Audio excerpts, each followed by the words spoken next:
That's really, really yeah, good. I think that's for sending pictures level, over it. I think it's less for internet over satellite. It's really just using it as a data link. That's right. Yeah. So it's, you know, there are solutions to having really slow data rate. The other one, of course, is 4G, which is coming in. 4G is a new sort of mobile phone network replacing 3G, which is going to be considerably faster until everybody gets it, and then it slow down again. Oh no, we can get Vodafone, Orange and Vodafone. Yeah. No, there's nothing you can do about that. Like you can lay your own cables. That's the I was hearing the news a couple of days ago that someone in Somerset has built their own road because they were fed up with the road repair taking so long. You can imagine people start doing that. In fact, people are doing that with internet connections. There are some rural communities where they're paying for a large satellite link or paying to put a cable in and then dividing the cost up amongst 100 people. And you know, it is possible to do these things, but it's frustrating that we have to. Vodafone have got a project they were advertising and talking about, which is if you're in a rural community and you haven't got a Vodafone signal, you get clubbed together and Vodafone subsidise putting a box in. Oh right. Yeah, I think it's a good way of doing it. I trust Vodafone slightly more than Orange to do it. That's right. No, we're not done our part yet. So.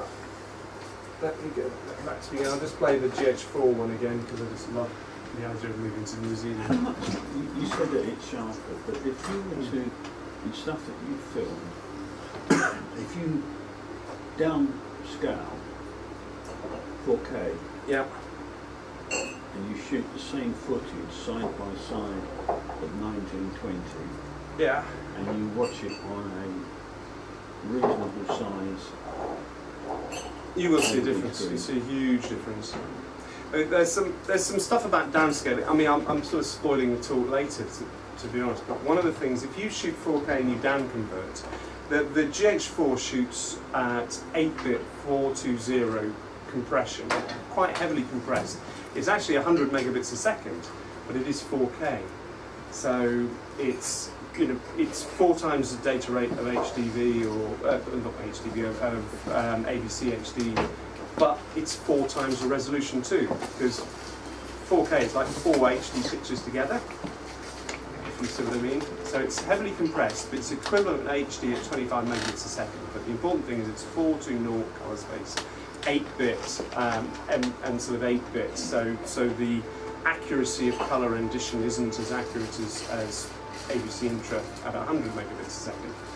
However, when you convert it to HD, you squeeze all the information down to get an HD picture out of it.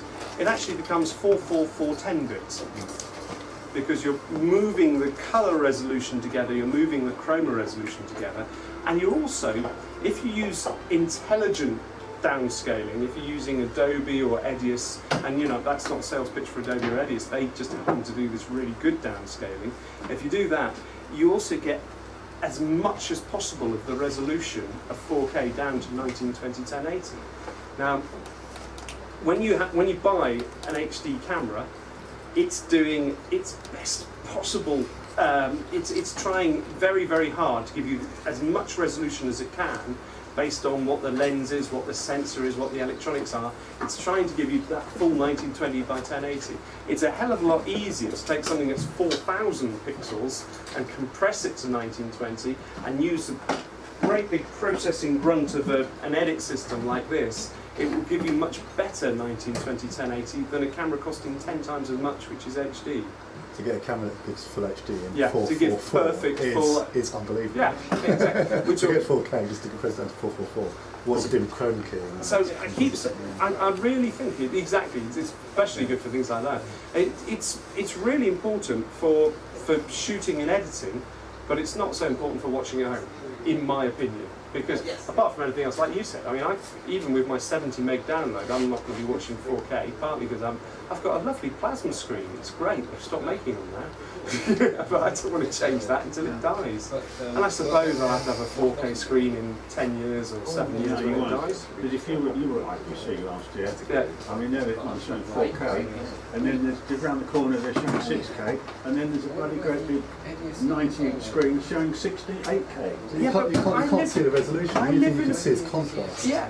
Those ratios. Exactly. I mean, you know, contrast, not resolution. I'm half a diopter down in one eye, and even sitting with my HD sets at about 12 feet on the couch, I can't tell the difference between 720 and 1920 with half a diopter off in one eye.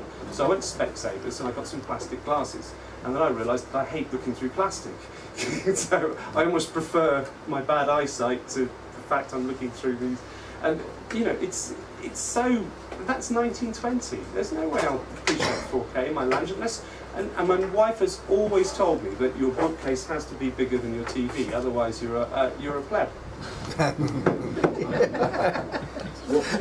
Careful who you look bookcase. It's too untidy. And it's all got to do so.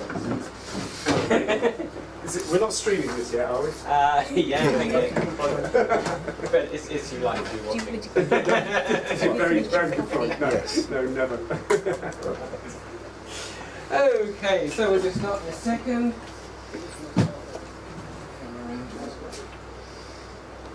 So my plan would be to talk about Edius. I mean, you should have all had the schedule I've emailed out to everybody, hopefully you've got it.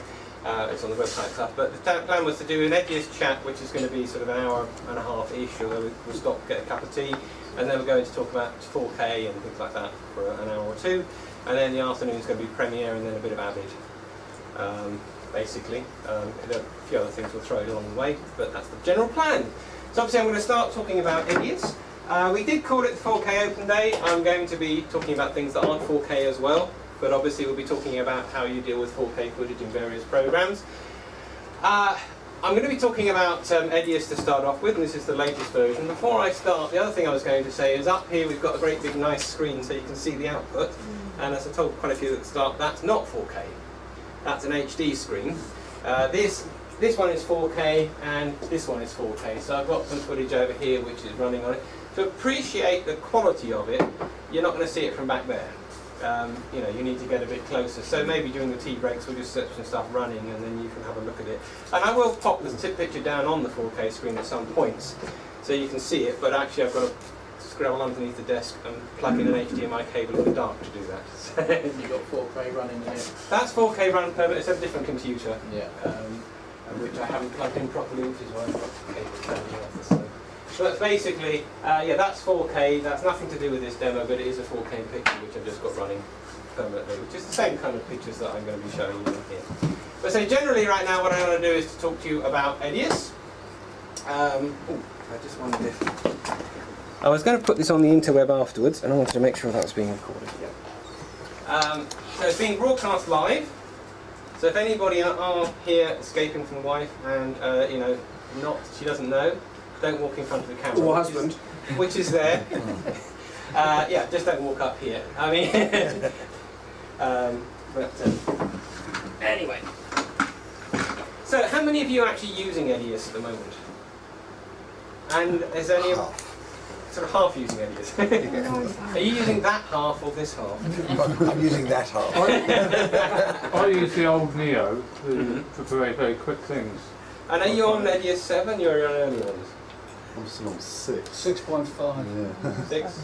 6.5. I've got 7. I've got 7. Yeah. So basically, because I was talking about two things here. I mean, for a lot of people, quite a lot of people said they wanted to see what Edius was like as maybe an alternative or editing. So I was going to talk a bit about kind of the basics of the program and some of the nice things about it, and then also talk about what's new in Edius, the latest version, Edius 7.3. I'll probably just say what's new in Edius 7 since most of you don't seem to be using it. So I'll be doing that and then talking a little bit about VisTitle.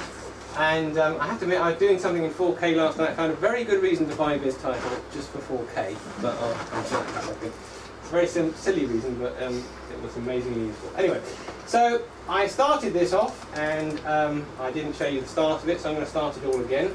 I happen to be running the trial version on this machine, just because it works perfectly. You don't need any other things. You know, the trial version works just like a full version, and I just haven't got around to activating it. Edius is like all the other programs. You activate it across the internet. You don't have to be plugged into the internet to activate it. You can activate it on a different machine. You only activate it once. You never have to go back on the internet again or get it back, unlike the Adobe stuff where you have to be on every month to make sure it carries on working. If you download the trial version, say it will work for 30 days with no problems at all. Had a couple of people having problems using the trial version on their machines recently. It wasn't working properly, and that's because there's, if you do try and use it, there's a DirectX tick box when you set it up that isn't generally ticked, and we found actually that that solved all the problems. Just ticking that solved it. So if it doesn't work, then try reinstalling it by ticking the DirectX tick box and it can work. Can you just educate me on the license thing of the settings? Of Edius.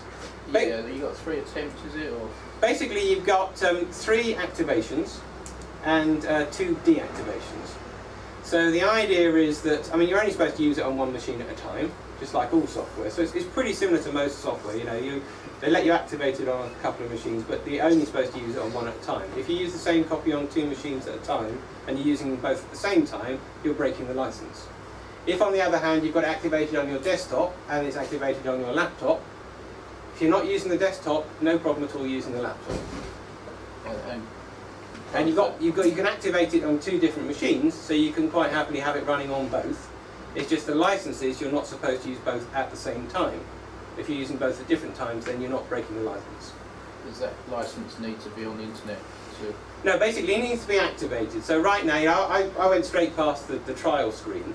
All you do when you install it is you insert the serial number. If this machine's on the internet, it will activate it, and then it never has to go on the internet again. Right. If this machine is not on the internet, there is an offline activation through a little thing down here. Ah. So you choose that, it makes up a file, you take that to another machine which is on the internet, then it does another file, and then you bring it over here and it activates it. Right. It's quicker if it's on the internet. You can understand why I was getting confused with it. Yeah. But it is something you activate it with. If you buy a system, we'll have activated it for you anyway when we set it up, so you never have to put the editing machine on the internet. But if you're doing it yourself, you have to have it activated, which is basically the same as everything else. You know, older versions of Edius use a dongle, a USB pen, which is fine. But you know, if you lose it or it breaks or something, then then you can't use the program anymore. So it's fine. So you basically get, it says 3 activations and 2 deactivations. So imagine something went wrong with your computer and you need to reinstall Windows.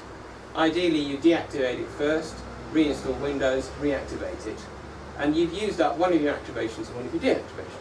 And you might get to a stage if your machine goes wrong a lot, or if you play around with them a lot, which is what I do, where you lose all your activations. Now, if that happens, you go to Grass Valley and say, "Help! I've lost my activations." Yeah. And as long as they're convinced you're a regular customer, and the best way to convince them of that is register the stuff. So we always say to people, register it, which again you can do on another computer. Register it, you go back to them, they'll sort out the activations. Right. So we've had that happen a couple of times. So it's the same with everybody. Avid's probably the worst. Avid only gives you 1 activation, and especially on a laptop, if you're on wireless on a laptop, seems to just make it deactivate sometimes.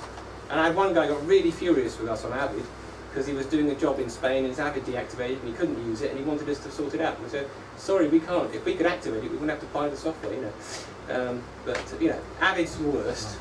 Edius is pretty much on par with everything else. Adobe, if you rent Adobe, you have to go on the internet once a month to keep it going. I mean, with Adobe, you pay for it monthly. You don't pay for it in one lump and never pay them again. This is still a permanent license. You know, you pay us 1 lump of money, you never have to pay anything ever again, unless you want to. With Adobe, you have to keep paying every month or it stops working. I'll talk about that when we get to Adobe. But yeah, basically that's it. So putting 7 upgrade on from 6.5 is quite a smooth process. Yeah. I mean, what we do is, Edius these days, I can show you this, you'll be the first people to see one of these, which is a new version of Edius. I say it's a new version of Edius, it's a new way of flogging Edius as opposed to the old way. There was a thing called the crossgrade before, which you can't get in England anymore. This is being rolled out in England first rather than other places. That's but right. Basically the crossgrade was if you had another editing program, a good editing program, you could get Edius cheap. Edius is normally about £500. If you had another editing program, you can get it for about £240 with this crossgrade, which we've been doing for a few years. That's now finished in England, and instead they've rolled out this, which is another version called the ESI version. Hi, come in. Sorry. If you want to make some cup of tea, there's a kitchen down there. Okay. Yeah, but basically, so there's a new version. Practically, there's no difference at all from your point of view. You'll buy something, you'll pay the same amount of money, and you'll get a version and you'll install it, and everything will be the same. And it's all the same upgrade rights and everything else. The difference is that basically it's called an ESI version because they're now only doing this special cheaper price through Edius system integrators. How many are there at the moment, Richard? Just one. Who is that? It's you. It will be others, but it's been my job to do it, and I've just been too busy lately. But basically, yeah, basically Edius is, these are people who will flog it, know something about it, and support it, which is what we do.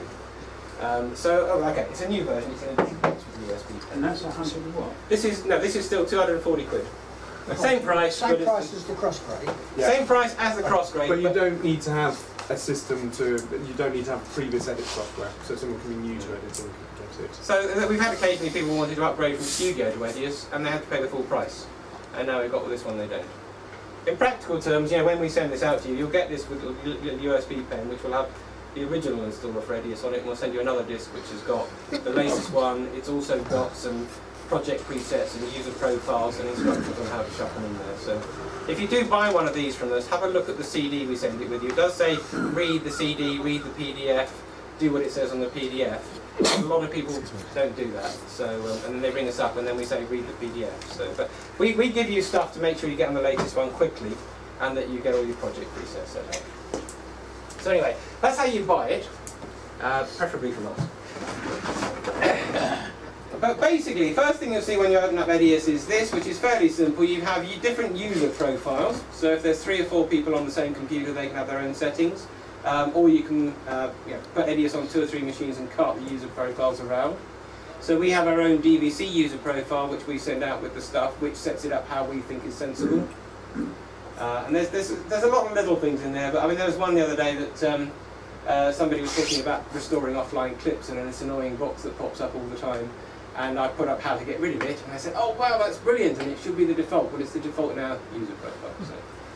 But anyway, basically, you get a user profile, you can start up a new project, or you can load an existing one. If I start up a new project, you've got lots of different options for different types of projects. I put in here what I think are the most common presets for the ones that I'm going to use, but you can make up your own. I'm going to choose this one, which is 4K, and Ultra HD. I was going to explain the difference between different sizes of 4K when we get to the 4K bit, but I'm going to be using this, which is Ultra HD, which is the kind of 4K you're going to use for TV work. But if you click on Customize, you can see you can come in here and you can change all sorts of stuff. So you can change the size, you can go progressive, 10-bit, 8-bit, alpha channels, all sorts of different things. And then you're going to get into Edius, and here you've got the main interface. Just to go quickly, David, that if you say you set out with 10-bit and some of the footage is 8, is that a problem? No, it's always a good idea to work in a 10-bit project even if you're using 8-bit footage because it seems to colour correct better. Basically, if you take 8-bit footage and you put it onto a 10-bit timeline and you just cut it up, you won't notice any difference because it's not changing anything about the colour of the image. Right. But if you put a graphic on there with a very subtle gradient on it, 10-bit basically has got more colours, so that gradient will be smoother. You're talking about Matt and his colour correction tutorials. There's some very nice grading tutorials which are free on the interweb from a guy in Australia. And he does a really nice tutorial where he takes just a shot of a bridge over some water and changes it into a sunset by grading it and putting on some mask and all sorts of stuff. And if you do that in 10-bit, it just looks better because you're doing a lot of changing to the image. So if you're doing it in 10-bit and your output into Blu-ray, is that... Blu-ray is still 8-bit. Yeah. So if you're going to Blu-ray, it's 8-bit, DV is 8-bit, DVDs are 8-bit, MP4 files are 8-bit. Yeah. But it's just that when you start to do something, it'll process it and then convert everything to 10-bit and then do the processing and then convert it back to 8-bit afterwards. So leave it but in it 10. should look better. Right. There are reasons why you wouldn't use 10-bit. And that's basically depends on the, I've got a card which is going to pop a picture up onto a TV screen, which is not working at the moment. Also, you can't see the top. It's bad, isn't it? Sorry. I should, right. Richard, you can pop by and ask Ringo to see if he can just get the projector moved up slightly. Well, I think I can do that. No, you need to stick something. Well, you need to stick something underneath it. Oh right, at the okay. back.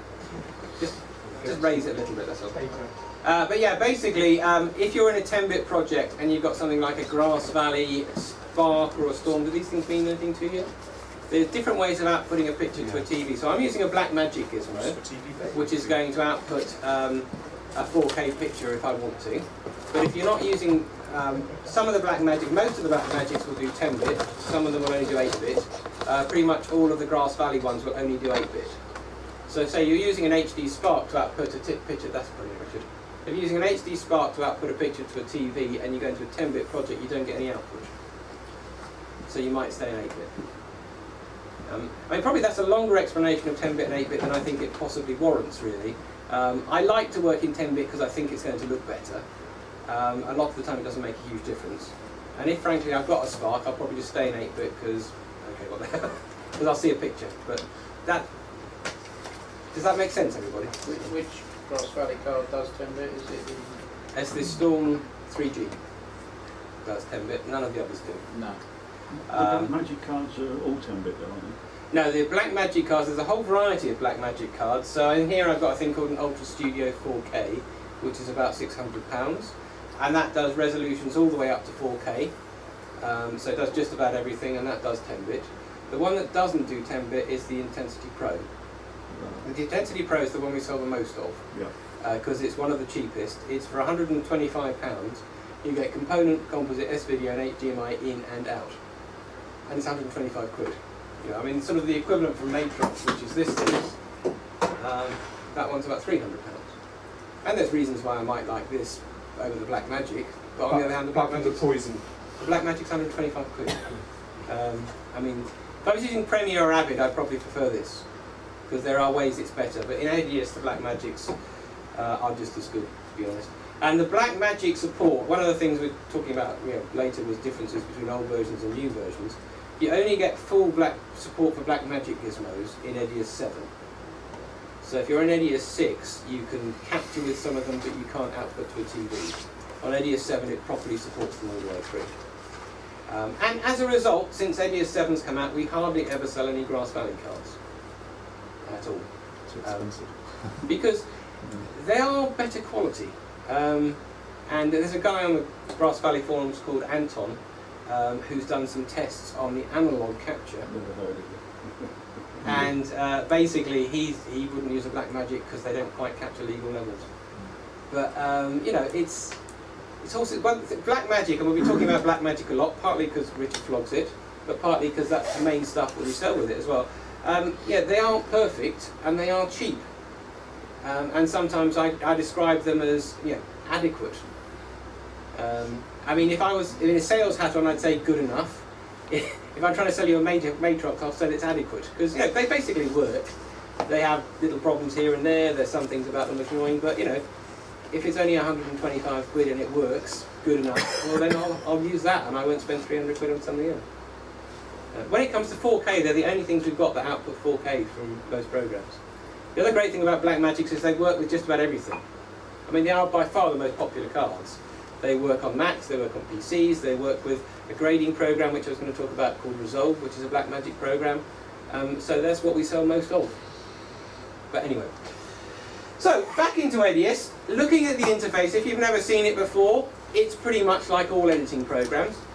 So what you've got here is you've got a window where you play stuff back. You can pop that into a dual mode, so you can see a source and a destination. So this is where you'll stick your clips before you look at them.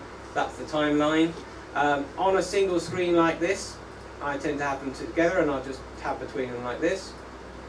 You've got a timeline where you lay stuff out. You can have multiple timelines, so you can put timelines within timelines. You have a mixer. So one of the things I was going to talk about when we get to talking about the new stuff in Edius 7 is that there's a clip mixer now. So I'll talk about that. And then you've got a project window where you can bring stuff in. And what I'm going to do is just grab hold of some footage and bring it in. Why don't I just grab that one? So, I mean, that's one of the things I like about Edius is it does things really, really quickly. It's nice and fast. So, for example, this is a whole bunch of shots off the Panasonic GH4 camera, mostly. Yeah, they're all GH4 ones. And there's, we'll talk about some of these and what the differences are later on. But you see, all I did to bring that in was I went into Explorer, grabbed hold of the main folder and dragged it. And it just dropped everything straight in there. It's brought in, well, probably about 50 or 60 shots just like that. They're all 4K, they're all heavily compressed, If I brought that into anything else, Premiere is the other program that I would say is very, very good at 4K. It would take longer to do it. It's just nice and fast. You can bring things in by just double-clicking and finding stuff that way. There's lots of different ways to bring it in, but I just like to drag them in like that a lot of the time. The other thing that's really nice about it is the source browser. So if you're using card-based footage, and most of us are these days, who's still using tape? Still on. Do that now. No, You get yeah. demands for tape. Is it standard def tape or high def tape? Tends to be standard. Standard, yeah. Yeah, I mean, there's still nice things about tape, but I use card-based for everything these days. I never use my tape-based stuff anymore, apart from when I need to play back old stuff. But if you have a look at card-based footage, so let's have a look at this one. Blah, blah, blah. This was actually shot by Richard many years ago. But this is AVC HD footage, and if you look at that, you can see you actually have, on the camera, you'd have a folder, inside that there's another folder, inside that there's a bunch more folders, and then down there you get to the clips, and there's lots of rubbish in there as well. These days, you never bring stuff in like this just by grabbing hold of those, which are the video clips, and dragging them in. You always bring it in some other way. And all the programs have got a way of doing that. Now with Edius, what I tend to do is I'll use this thing called the source browser.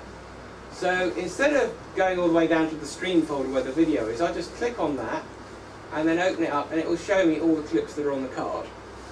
Now my footage is already on the hard drive. If it was on a card, it would have popped up straight away. Then looking at that, you can look at any of them, you can drag through them, have a quick look through the stuff, or you can just decide to bring them in.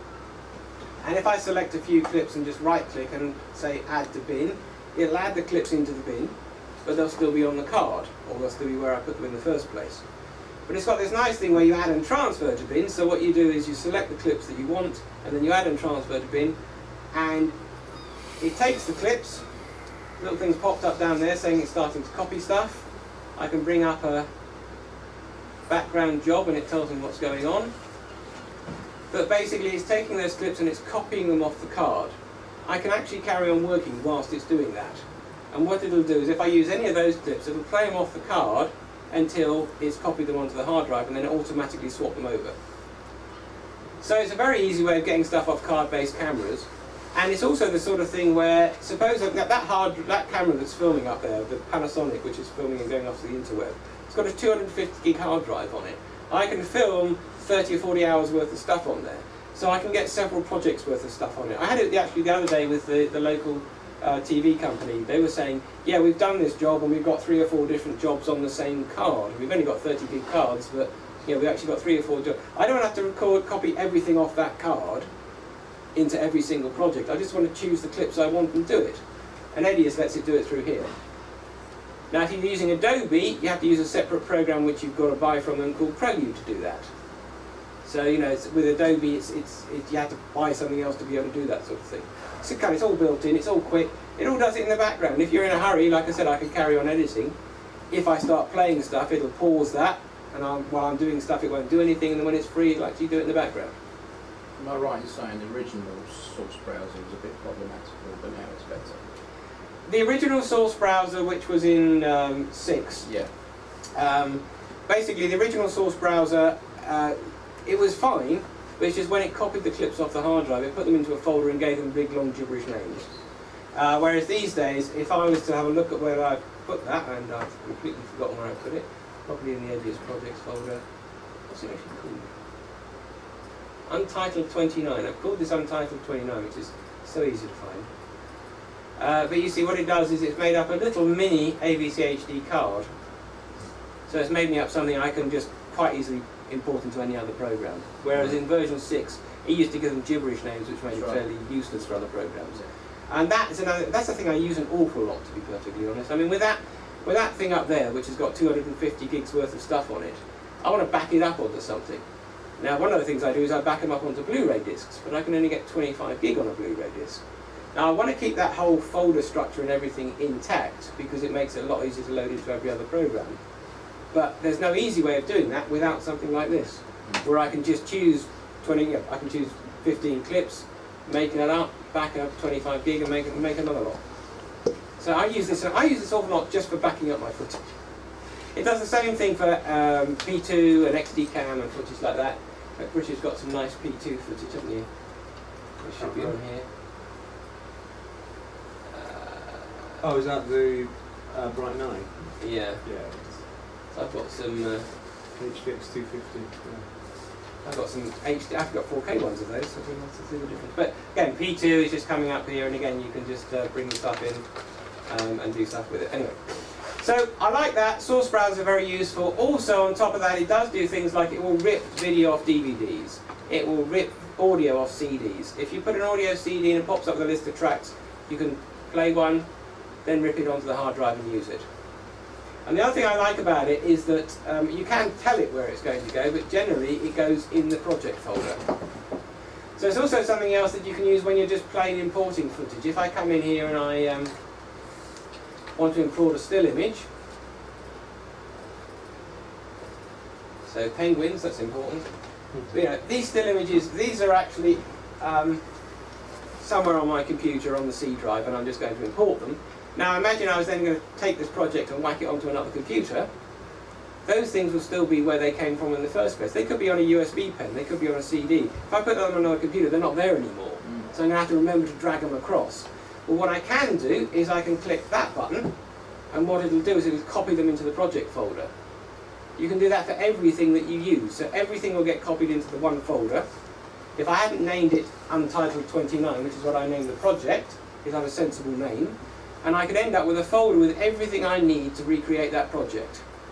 And I like to do that a lot. You know, I mean, when I was doing stuff for the BBE show, I was doing an on-screen presentation with lots of words flying around, and I was bringing in still images from all over the place, and I'm doing it in a real hurry because I never do everything. I do everything at the last minute. That's important.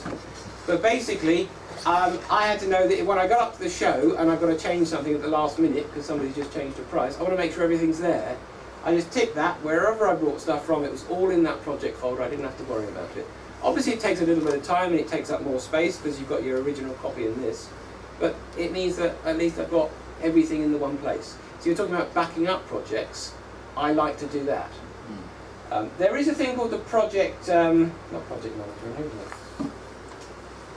There's a consolidate project in here, and the idea about that is that what you should do is when you finish the project, you can click on that, it'll take everything you've used and move it into a new location, or copy it into a new location, and tidy up after it. And Premiere's got the same thing, which is called the project manager. And I have to admit, I don't think both of them work properly. The only one that's any good at that sort of thing actually is Avid. But basically, Avid is very good at consolidating stuff and media management. Other programs aren't. I would avoid using in Edius for the moment. It's never worked, has it, from 5? It hasn't worked from 5 onwards. Yeah. But the thing is, it hasn't worked from 5 onwards and hardly anybody's complained.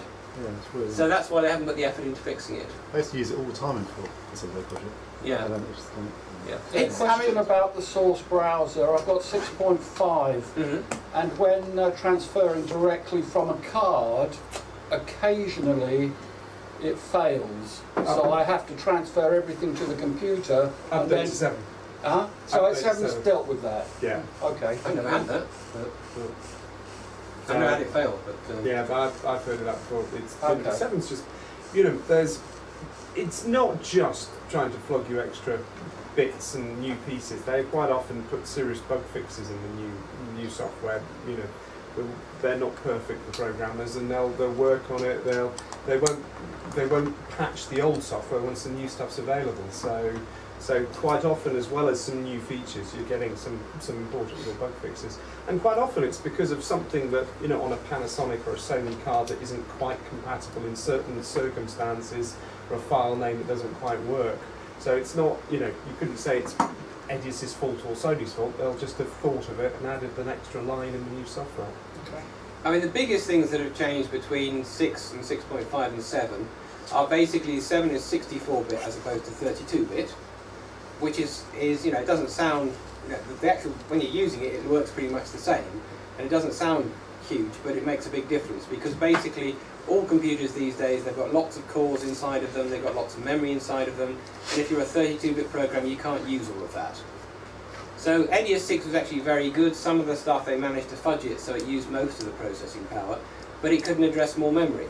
And particularly when we were going off to 4K, there's a thing called the buffer. If I was to put some footage onto the timeline, footage would be good. Yeah, you start playing stuff back.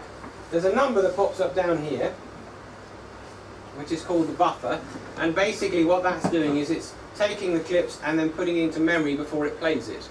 So if you have an effect to do on something, if I was to throw an effect on there which actually has to render, then what it would do, if you give it a bit of a run up, it'll actually make that stuff up in advance and not have to render it, and it'll do it all in the buffer.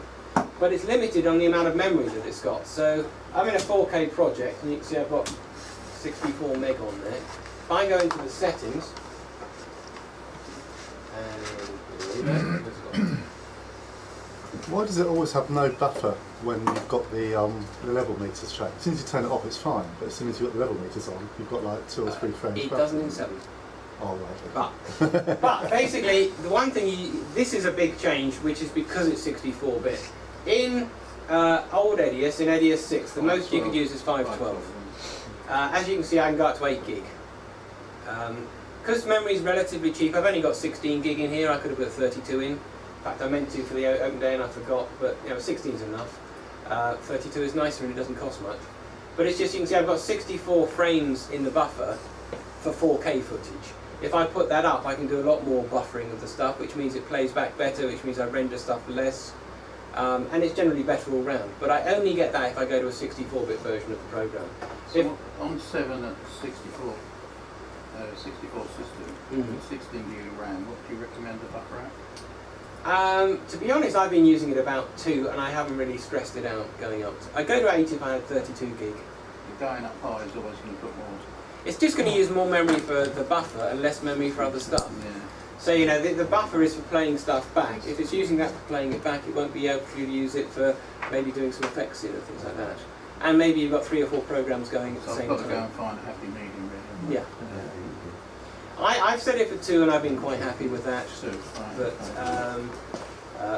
I also set it for 8, and to be honest, 2 was working pretty well, so I didn't bother. I set it to 8, it didn't seem to get much better. But then I had 16 gig of RAM, and maybe I should have put more in. It's definitely at 512. If I set that for 512, you get hardly any buffer at all. So 16 frames is less than a second's worth of stuff, and it means it can't do much, and it doesn't help the real-time performance as well. And one of the really nice things about Edius is that you can generally throw stuff on there and it will play stuff back for you. You can put effects on there, colour correction, things like that, it'll play it back. It's very good at real-time performance. So it helps because it's got that buffer.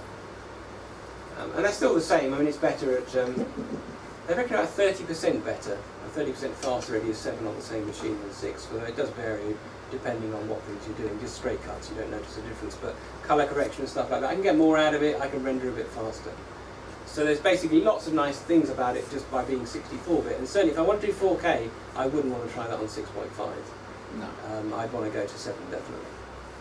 So the other big thing was the fact that it supported Blackmagic cards, which means you can suddenly have gizmos which give you higher quality or better resolution output.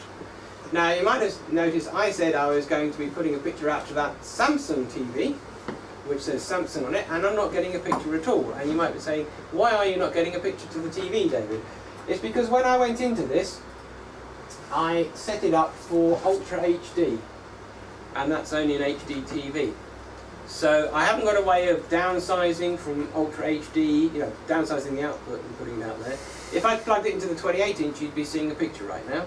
But because I've got it on that, you're not seeing a picture. So what I'm going to do is I'm going to pop it into HD, and then we should get a picture. And it looks rather bright, to be honest with you. It's overexposed. Is some other cameraman than me do this by any chance? Oh, that sounds mean. Well, you see, I'm used to using a Blackmagic camera where, you can... you get more latitude, yeah. Do what you like to do with that. So anyway, that's why I wasn't getting a picture, because I was coming out to an HD screen. It would be really nice if I could output to both of those at the same time and downscale the top one. It would be really nice. We don't have any hardware that does that. What I'm using in here, like I said, is a thing called an Ultra Studio 4K, which is a Blackmagic card. There aren't any 4K Grass Valley cards. They don't look like there are going to be any Grass Valley 4K cards. So if you want to get 4K out of this, you need a Blackmagic card. My computer here has got what's called Thunderbolt in it. So I do have an external Thunderbolt gizmo I could pop on there and use. Unfortunately ours isn't here because it had to go back for repair. but basically I'd be using that if I had Thunderbolt Gizmo. The one I've got inside it does exactly the same thing, but basically it does 4K, it does everything up to 4K as well, so it does HD.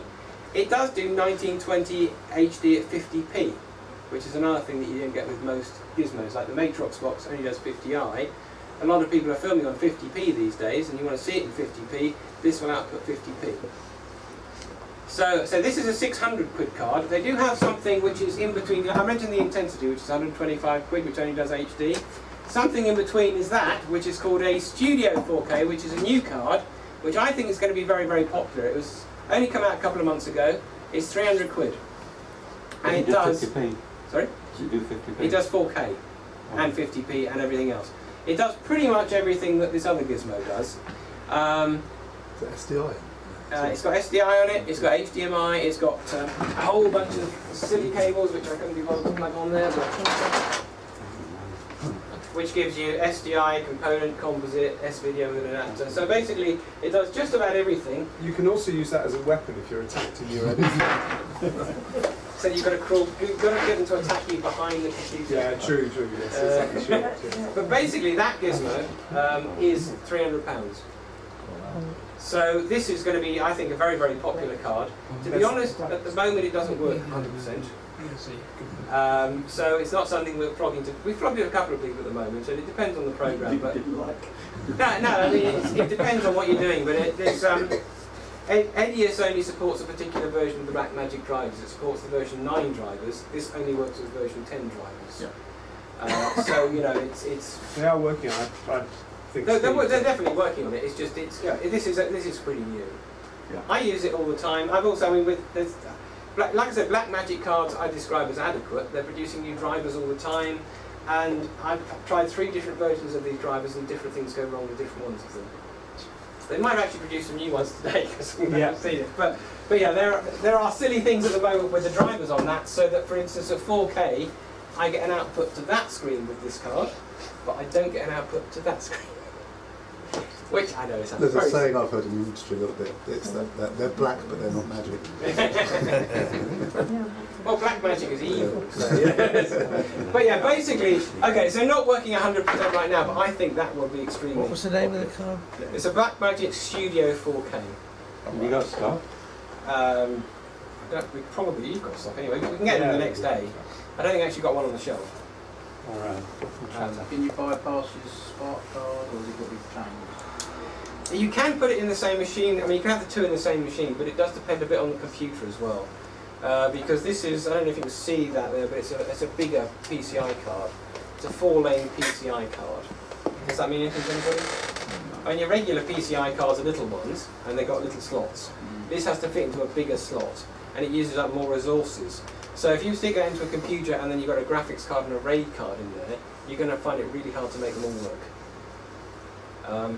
With this one, I mean, I've got it running in this computer at the moment, which is just what we call a regular Haswell, and it's working in that okay, but it would be better if I had it in what's called a 2011 pin system, which is a slightly more expensive system, but it's got more resources and you can stick more cards in it. Like my 2011's got 2 graphics cards, one of these, and also a USB 3 card in it, and it's just, the difference is that kind of system, or a Xeon system, if you go for a dual Xeon, they can handle more cards. So yeah, getting it to work, so if you have a very busy system, you might struggle to get that to work in the system. Obviously that's what we do all the time, is making them work in people's computers. So, but yeah, basically I am using it. It's what's actually coming up here as well. This again is a regular standard Haswell system. But if you're having a system with lots of stuff in, then you might want to have a 2011 pin instead. Could you just elaborate on Thunderbolt? Thunderbolt is... There we are, that's a Thunderbolt. That's the end of my Thunderbolt discussion. Right. But basically Thunderbolt, would you believe that cable cost you about 50 quid? Thunderbolt was something that they invented for Macs. So if you go and buy a Mac these days, you buy a nice Mac laptop, they all look very nice. They've gone really big on the looks and how it feels and everything else. But they do that by not sticking a lot of stuff inside of them. So a regular Mac laptop doesn't even have a network port these days. It doesn't have an optical drive. So you need to be able to plug stuff into it in some way. The new Mac Pros, which is their top-end computers, which looks like a sort of big round, looks like a big round ashtray if you ask me. That's cylinder. Yeah, big round cylinder. But a lot of people went, wow, that looks cool. but you can't open it up and stuff some inside of it. So they needed a way to be able to put things on the outside of the machine which were still running really, really fast. So they invented a thing called Thunderbolt with Intel. And it's been on Macs for a couple of years now, and we are starting to get it on PCs as well. So I've got it on the one on the floor, I've got it on my laptop here. The other thing is basically it's a much faster interface to the computer than other stuff. So you can get a box, and that was a chance for Richard to plug a box from Sonic, which he plugs, which is an external box where you can plug in 3 or 4 PCI cards. So we had a system for somebody who wanted to do a multi-stream capture. They wanted about 4 SDIs coming in, they wanted to capture all of them at once onto a RAID system, but they wanted it on a laptop. So we were able to take that laptop, shove this Sonic box on the back of it with a 4-lane capture card, and through Thunderbolt it could cope with it all. You can also get hard drives for Thunderbolt, which should be seriously faster than, say, USB 3 drives. I use USB 3 a lot. You're familiar with USB 3, everybody? Basically, it's a way of plugging in external drives faster than USB 2. It's nearly as fast as the drives inside the machine. But they can go faster. If you've got a fancy solid-state hard drive, I can get up to about 500 megabytes a second, whereas a regular hard drive can only do about 150. But a USB 3 isn't that fast. It can't go that fast, whereas you could do it through Thunderbolt. You can get external RAID boxes as well, which work through Thunderbolt. That was the work the brain cell pattern. Yeah. But you can't just go to PC World or wherever and buy an external Thunderbolt box, hard drive box, and expect it to work on a PC. It's also very hard to find out whether they will work on PCs a lot. You think it would, but mainly they've invented them for Macs because it came out for Mac first, and then you'll find out, oh no, this thing doesn't work, or that one doesn't work, or no, there are no PC drivers and it doesn't work. So, unfortunately, that's not quite that simple. It's often the driver put into the PC. There's a Thunderbolt driver, but you also need drivers for the gizmo. The 50-foot cable, and then the box, and then all the toys in the box. Yeah. But there's also lots of things. So basically, it's a really, really fast connection. What's useful for it is that you can plug in gizmos like this, which is a Blackmagic card, which has got basically its HDMI composite component S-Video. That will plug happily into that laptop and it will give me proper video out. They have a USB 3 version of that and they have a Thunderbolt version. The USB 3 version is pretty problematic and varies depending on your USB ports. We know which ones work for us, but for a lot of people it doesn't work, whereas that seems to work on everything that's got Thunderbolt. So Thunderbolt is nice from that point of view. And I can plug in my external thingy, which unfortunately I can't show you because I don't have it, but bring up a picture would be a good idea. That one. The one I've actually got is this thing. Do you edit through Thunderbolt much though? Yeah. Yeah, I mean it's what I generally use on, I mean my laptop I use it all the time on it, and the desktop. Avoiding the internal drive. So you don't need a card? Oh no, I have the hard, I say you can use Thunderbolt for all sorts of stuff. My hard drives are still inside the computer. Yeah. I use all I really use the Thunderbolt for on a PC is for an external video gizmo. So I don't really use it for external RAIDs or anything like that. Oh, right. Now on a Mac you need it because you can't shove anything else inside the computer. No. You know, if you don't like the 2 ATI cards they've got in there, you've got to have some NVIDIAs in a separate box. On a PC I open it up and shove a card inside. So it's not so important on a PC, which is why it's taken a long time to come on there. But it does mean like I can get this, which again is 600 quid. And that's a box that does everything. It's basically a Thunderbolt version of the one that I've got in here. And it's got it's got SDIs on it, but it's got HDMIs, up to 4K out. The big thing that that's going to do, which the other one doesn't do, is this is supposed to do 4K at 50 and 60p. So we're going to talk about 4K later on, which we're mainly filming at 25p. But there are some cameras, and like Richard will probably tell you, they give you cancer and things because they're by a company that begins with S. But there's a camera out there for about 3 or 4 grand that does 60p 4K or 50p 4K. You should be able to monitor that onto one of these screens through that. Being Blackmagic, it doesn't work yet. But they have promised us that they're going to get it on there. We've had that for 6 months and they haven't actually put it on there yet. But they have promised us faithfully they are going to put it on there. And I say that's why we got one in, we've had one for ages, it's just how it's happened to go wrong, of course. Are they based in Canada or Australia? Australia. Australia, aren't they? But yeah, basically that is a Thunderbolt gizmo, and that's what I would generally be using with my desktop to get a picture out to the screens. So that's what Thunderbolt is. It's a fast connection. At the moment, really on PCs, I'm only really using it for video. If I find some really nice hard drive RAIDs, then we might use that as well. For mine system. But it's still, well, let's say at the moment we haven't found any that actually work on PCs properly, or that are cheaper, so basically shoving them inside the computer. But yeah, be very careful with the cables, they are 50 quid each. I've read that. And you buy that Thunderbolt, any of these Thunderbolt things, this 600 quid Thunderbolt thing doesn't come with a cable, you need to spend. I've read that as well. Yeah. They've got a great way of pissing people off, haven't they? You see, it's all customer service. But that's not just Blackmagic, that's everybody. In fact, LaCie, we tested some hard drives from LaCie, which were very good, Thunderbolt hard drives. One of their big selling points was they came with the cable. So nearly everybody doesn't come with the Thunderbolt cable. Yeah, Matrox, this Matrox gizmo will plug in through Thunderbolt, but it doesn't come with a cable. So it's not just Blackmagic. So anyway, back to Edius. Where am I? So you put an overexposed shot on the timeline, you need to sort it out. Then obviously you just take an effect, and there's a huge amount of different effects in here, but I like to use this one, which is the YUV curve. And then maybe I'll just bring down the highlights a bit.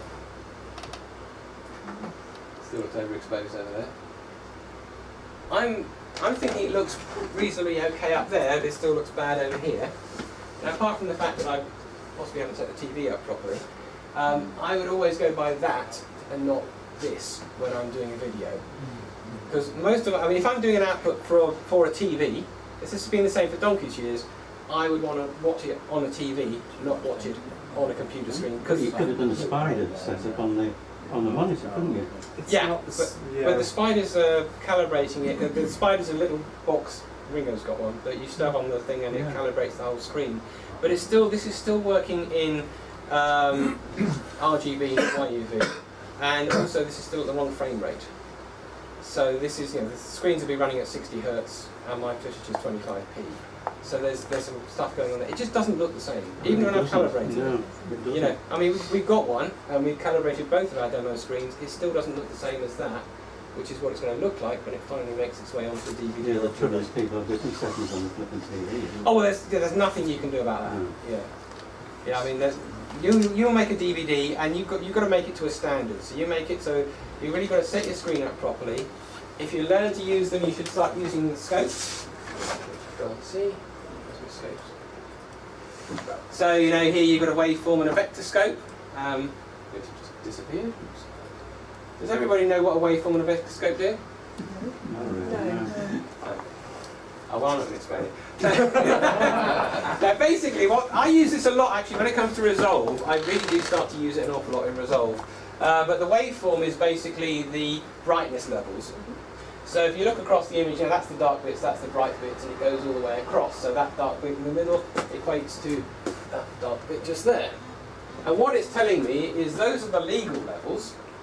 So I'm not actually as bright as I possibly could be, and I'm not as dark as I possibly could be. So maybe I need to spread it out a bit. So you'd have that open, and then fiddle. And you'd use that to set up your TV screen. No, you'd use that to look at the video. Sorry, beg your pardon. This is telling you what the the TV screen probably is over bright, because it's the last thing I thought about doing. Richard's done that one, hasn't he? Yeah, that's Richard. Yeah. I wouldn't have this now, so it's a Samsung. Only Panasonic screens will give you an extra 10 years of life. And but anyway, I need to fiddle that. And to be honest, there's also no case where you need to be sitting straight looking at it. I put it up there so you could see it over the top of us. But that's the problem with Samsung. I brought one just to use as a to do what you're doing, and I have to tilt it. Because if I look at it this way or that way... It does depend on the screen, but it also depends whether it's LCD or plasma. Plasma is much better from a great degree of angles. I mean, this is a plasma. That's a plasma, but that's also the difference between these two screens. Yeah. Because that's what we call an IPS screen, so it's better at different angles. That one is a TFT. No, my Sony's, I can put them anywhere I like and I can see it. But the Samsung, I have to tip it. But it is a problem. I mean, you really have to be looking at it properly. When I was doing some grading on a film I'm doing with some friends here, I was looking at the screens and we had to turn the lights off because the lights here were just giving us, having lights Yeah, these lights on was just ruining the look of it. So yes, it's a bit of a problem, which is why it's a good idea to start to learn some of these things. If you are in a proper professional grading suite and you're using a spider to calibrate, you've got to calibrate it in exactly the light you're going to be watching it. So, you know, in a dark room or in a room with daylight coming in or a room with fluorescent, you've got to, it's so important, the ambient lighting conditions are very, very important to setting up the screen. But that 4K in front of you is a perfect example. Look at the screen on the right to the left. Two different things. Actually, from here, that one I just can't see at all. This angle that I'm looking at, I can't see that at all. Whereas I can see It looks that. remarkably good there. This is, as I say, that's because it's an IPS screen. That's one of the reasons that is more expensive than that. That's bigger, and I really like the picture out of it. So you know, when it comes to it, I'd go for that one and just make sure I'm sitting facing in the right direction. I always find it a nightmare just working, when you're working late at night, you know, you're editing all through the night, and you get in the daylight, and watch the next day, you think, God. Well, I mean, yes, I mean, that's all looking a bit dark, all looking a bit. we'll talk about grading. That's your eyes adjusting as well. Yeah, we'll talk about grading a bit later on, but isn't it? one thing I find about grading is I'm never happy with it, and especially if I'm grading late at night and after a few wines, I go and look at it the next day, it doesn't look the same at all. But anyway, so basically, yeah, if you start to learn that, that's useful because this is showing you the legal levels, you get an idea whether the blacks are really black, whether the whites are really white, and you can just move these things around. That's moving the sort of middle tones, that's making the blacks blacker.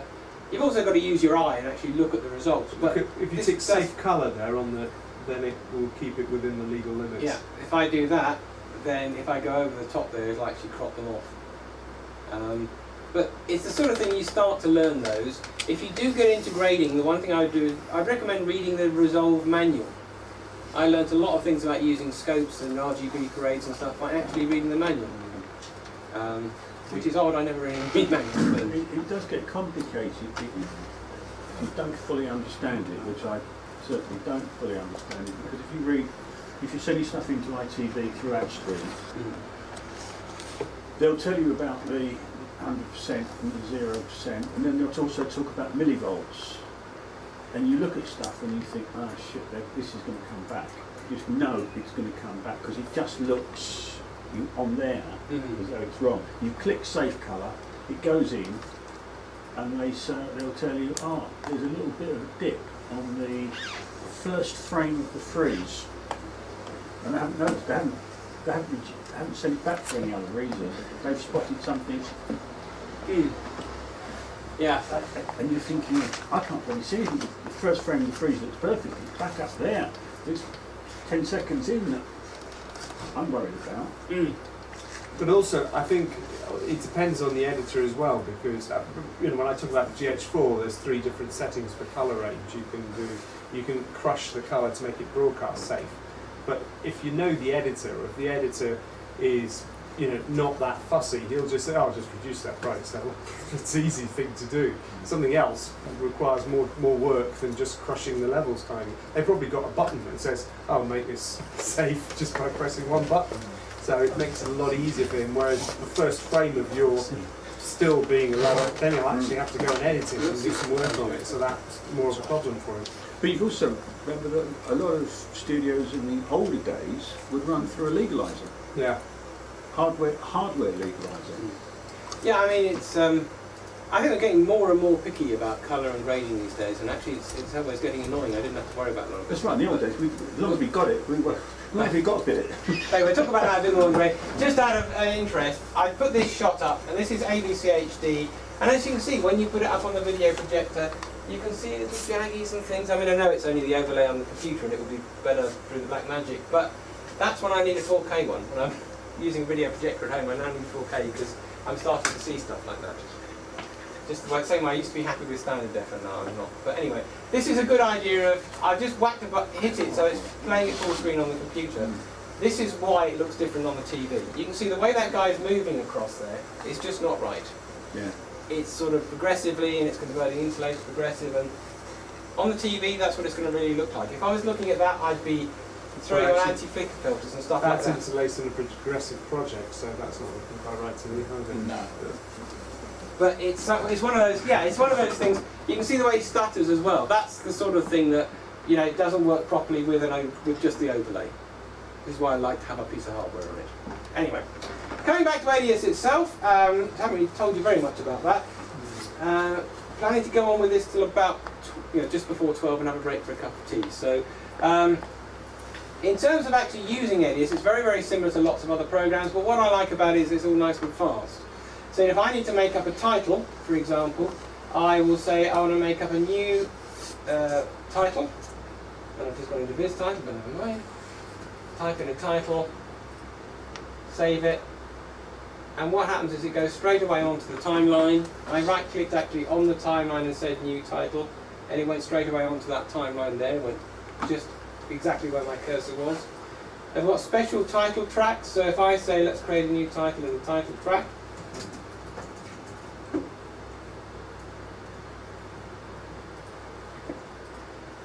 title's gone onto the title track there, and you notice it's automatically put across dissolve at the start and the end. Just, it's little things like that that make quite a bit of difference to me, because basically I'll go into it and I'll put title, it goes straight away on the timeline. If I was to mark it in and out point, it actually goes between the in and the out points. It's not make up a title, it goes in the bin, you find it in the bin, you put it on the timeline, you put it on a cross dissolve, it goes straight onto the timeline with the cross dissolve. And there's a lot of little things like that in Edius that just make editing in it faster. It does work an awful lot like a lot of other programs. So if you're used to using Premiere, then it'll be pretty similar. You double click on a clip, it puts it up in the source, you'll mark an in point and an out point. You'll even find that keyboard shortcuts are the same as other programs, so I for in, O for out, space bar to play stuff. You can change keyboard shortcuts, you can customize it, you can rearrange windows and customize that. You drag stuff, you shove it onto the timeline, it goes one after the other. You want to trim, you just grab hold of it and start trimming. So at the moment I'm just making that clip shorter. You notice it's leaving a big hole in there, which I'd like to get rid of, so I might go right click on the hole and say delete gap. But another thing I might do is go into the insert mode. So there's two basically editing modes. It's something that, say if you're familiar with Avid, will make sense. But if you're in that one, which is the orange one, then what happens is that it's overwriting stuff. So I put a clip on the timeline to wipe it out, or it leaves holes. If I go into insert mode and then start trimming, then what happens is it automatically closes holes up.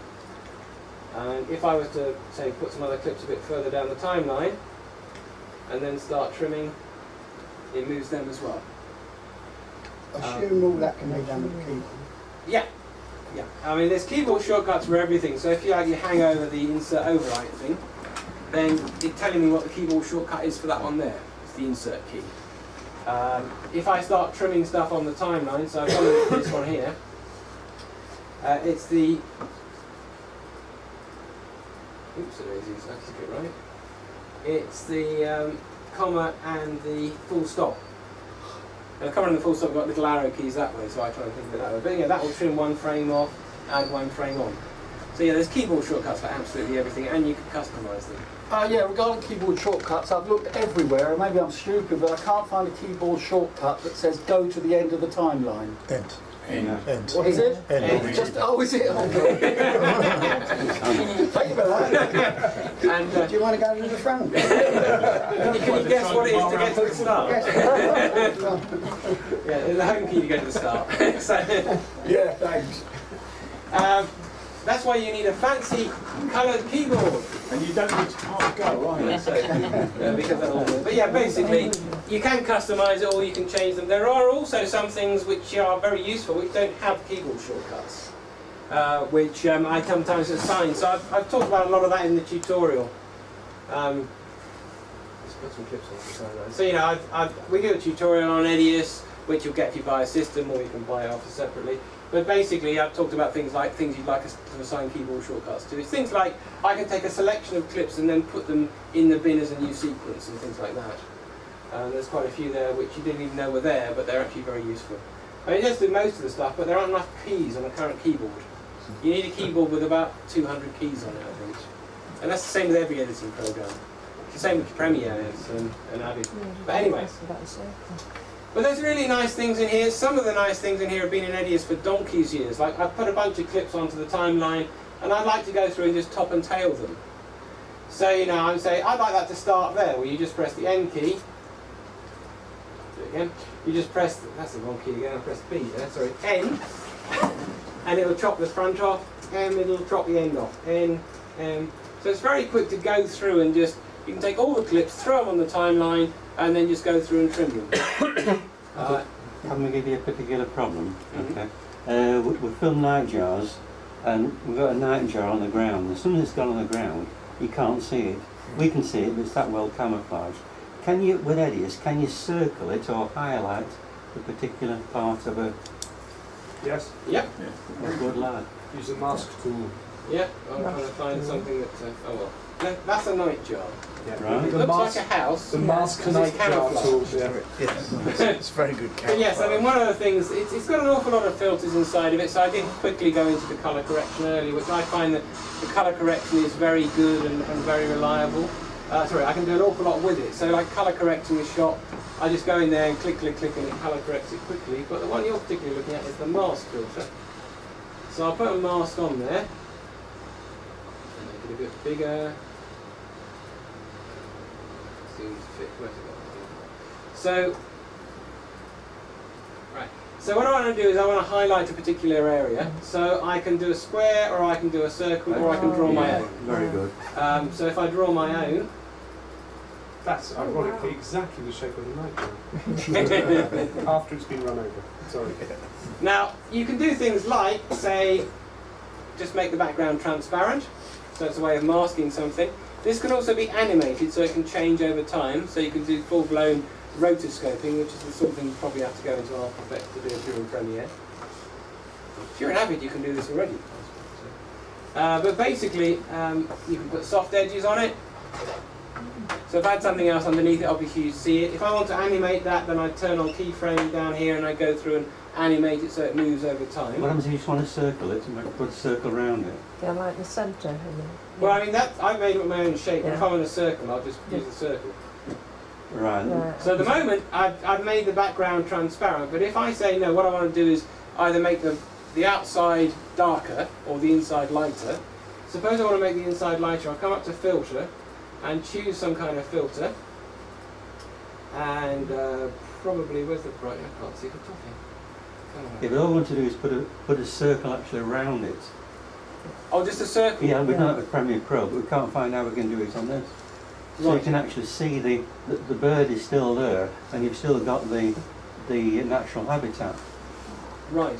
I thought you were talking about sort of doing that sort of thing where you make the inside a bit, make it lighter. Yeah, I appreciate that, yeah. Or you could, can you do it to the edge, Dave? So if you wanted to just put a blob around it, you could do an edge on the inside and there's that inside Yeah, something like outside that, edge. but So cleaner. You get hard turn the edge. soft Turn the software down. Yeah.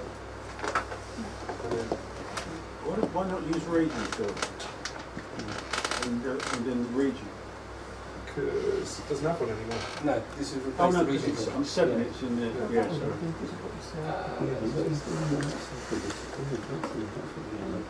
I mean, normally I just do that with a title, to be honest, but Oh, Yes. that's it.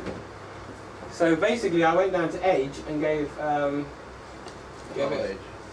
yeah, Right, it's fine. that's fuzzing it up. The other way to do it would be to put an arrow, but we're getting a bit...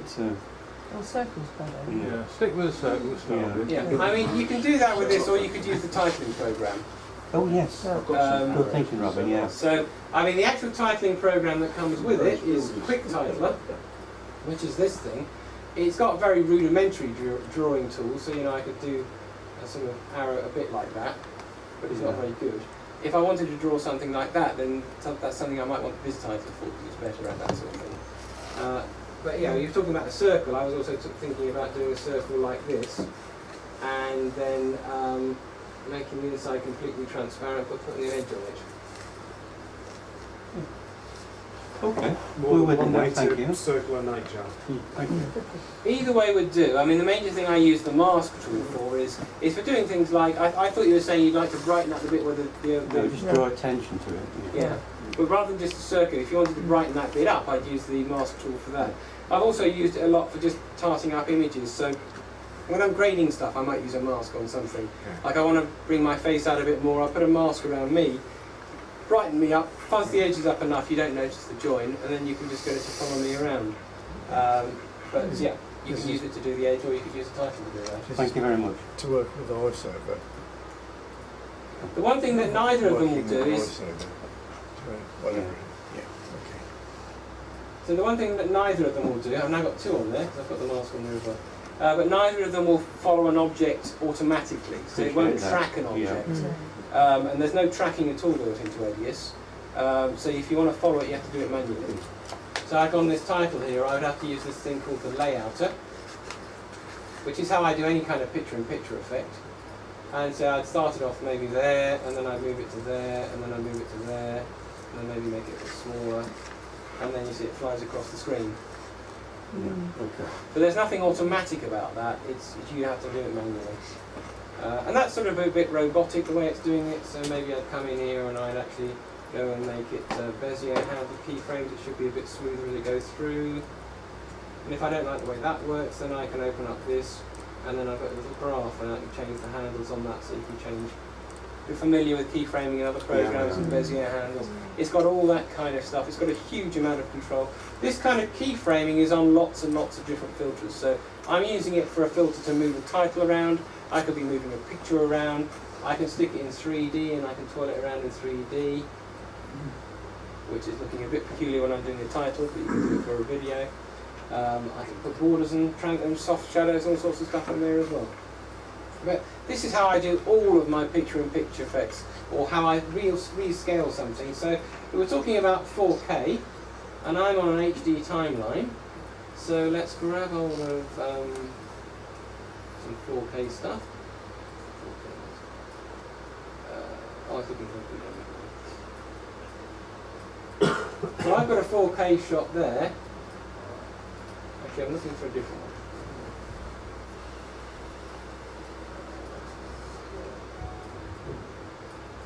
So I've got a 4K shot there. I've got that one because there's a huge amount of detail on it, and you see the way that everything goes off into the distance.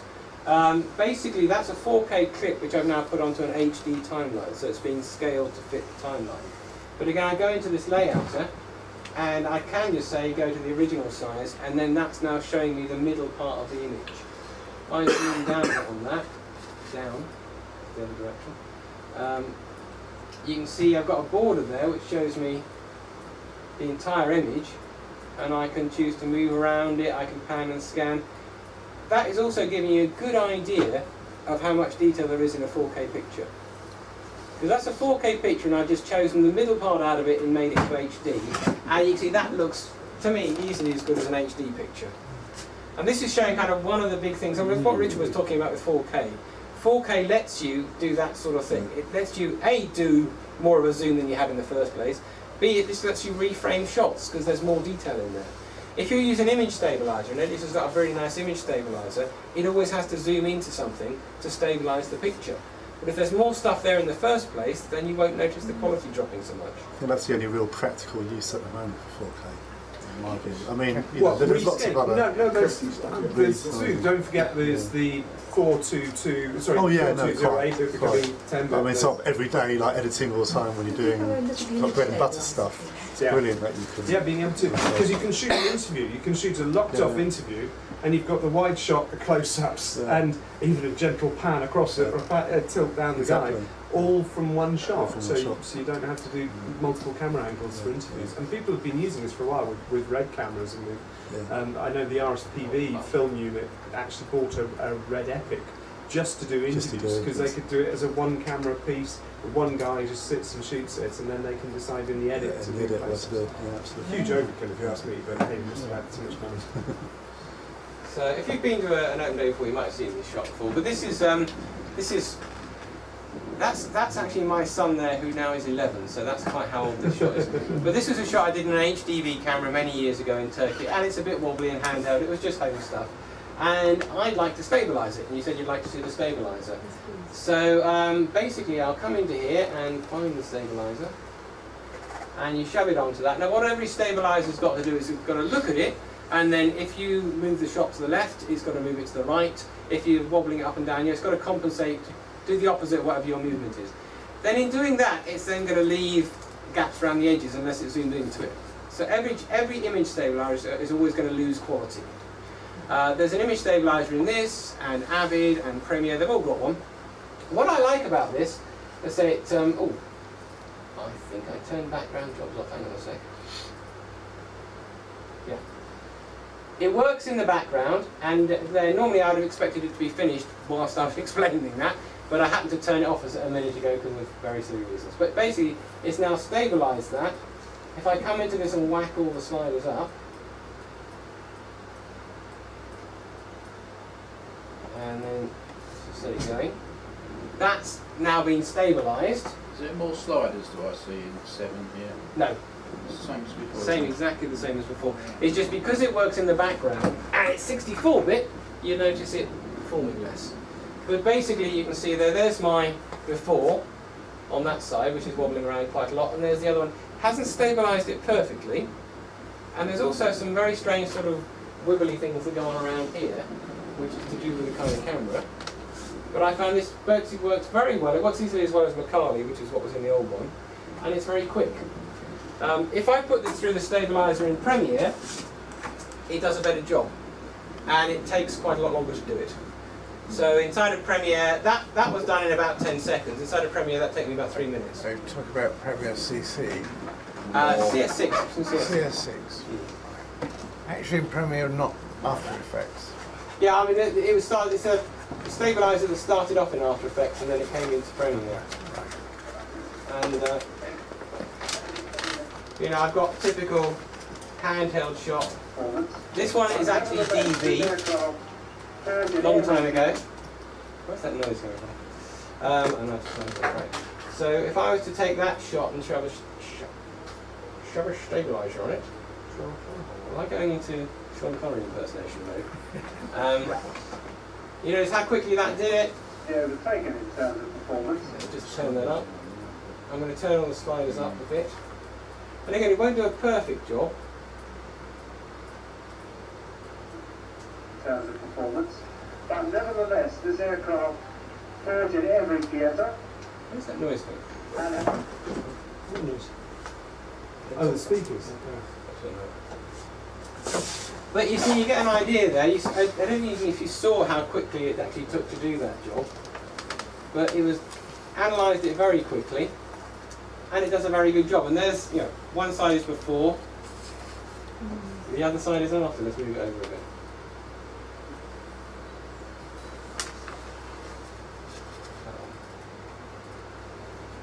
So you see how much it was wobbling before and how much it is now after. Now this is DV, which has been put onto 1920 25p timeline and then stabilised.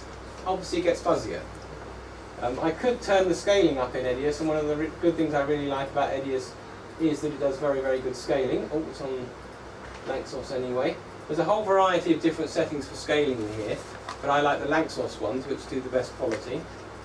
And you know, you're going to get the best result you can out of that shot. Now, standard def DV on an HD progressive timeline, it's not going to look that good. But the main thing is it's stabilised it. It's a good example of the stabiliser. It's also a good example of how Edius just takes stuff.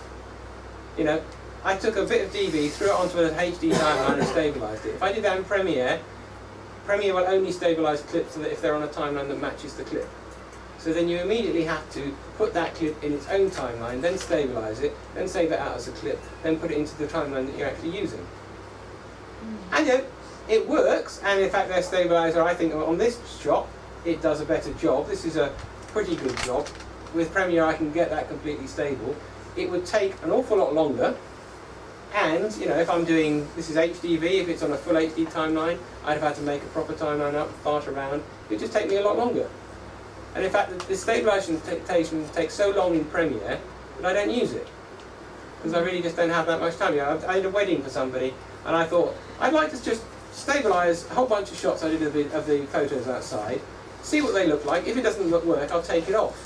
In Edius, I could throw that onto the clip, let it do all the stabilising in the background whilst I did something else, come back and look at them, and if I didn't like it, take it off. In Premiere, I would throw it on there, and if I had 20 minutes worth of clips, have to come back in 3 hours. Yeah, even with that, I can't remember what it's called now, but even one on 6, which was the plug-in, wasn't it? can't remember who it's made by now. Edius has got ProDAD plugin. That's right, yeah. But even that was incredibly good. Edius Macari plugin was very good. It was really good. Yeah. In the old versions of Edius, you used to get a bunch of extra plugins. You don't get them anymore. They replaced Macari with their own stabilizer, which I think is better because it stabilizes in the background. Like Macari, you have to go into it, click analyze, wait for it to happen. Every time you adjusted something, Yeah. you have to do it. Can you do the Ken Burns effect with stills on it? Yeah. Remember that layouter thing? Where did I put the penguin? I've lost my penguin. I have to do penguins because Richard's here. But basically, yeah, you can use this thing. That's wrong. You can use this thing to zoom right into it, and then actually I can't see the keyframing of it. So same thing I used earlier to do a picture-in-picture, and then you can move it around a bit and make it a bit smaller. I'm doing everything with these things on screen, but there's buttons over here so you can. Yeah, the Ken Burns will actually You mean digital rostering? Yeah. Yeah, that's what he's doing. Right. So, oh, sorry, I'm looking at the wrong bloody screen. Yeah, sorry, always, I was looking at that, mate. Sorry. This is where you set it up. That's where you see the. So it's much nicer on two screens. Yeah. And this one actually is a very low resolution image. You know, in the days when we did standard def, and I used the Penguins for a standard def demo, this was bigger than standard def, but it isn't anymore. I regularly use 4,000 or 5,000 pixel square images inside of Edius for this one. So you just lost us at the beginning when you went into layouter, and then what do you do then? You just behave.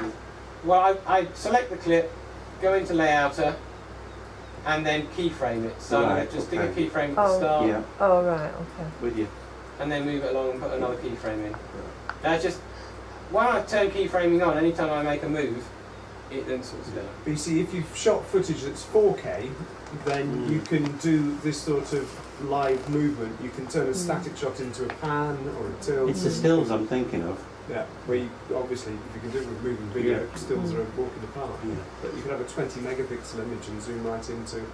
But then you want to use that same thing on all these other clips. You know, I can select all of that lot, throw that on there, and I've got the same movement on all of them. Right. You said I missed. David, can I ask you a quick question?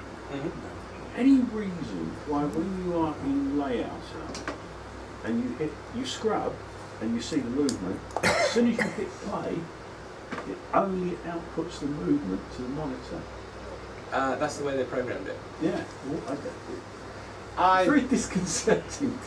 Yeah, I mean, what you're saying is, basically it's the same thing that you were saying. You were expecting it to move in here, but it didn't. It moved up there. That's what you're saying. Yeah, and that's the way they programmed it. I'm assuming that if it was moving there and moving here, it'd be more effort, so it's less likely to play it. But you know, it's just the way it works. I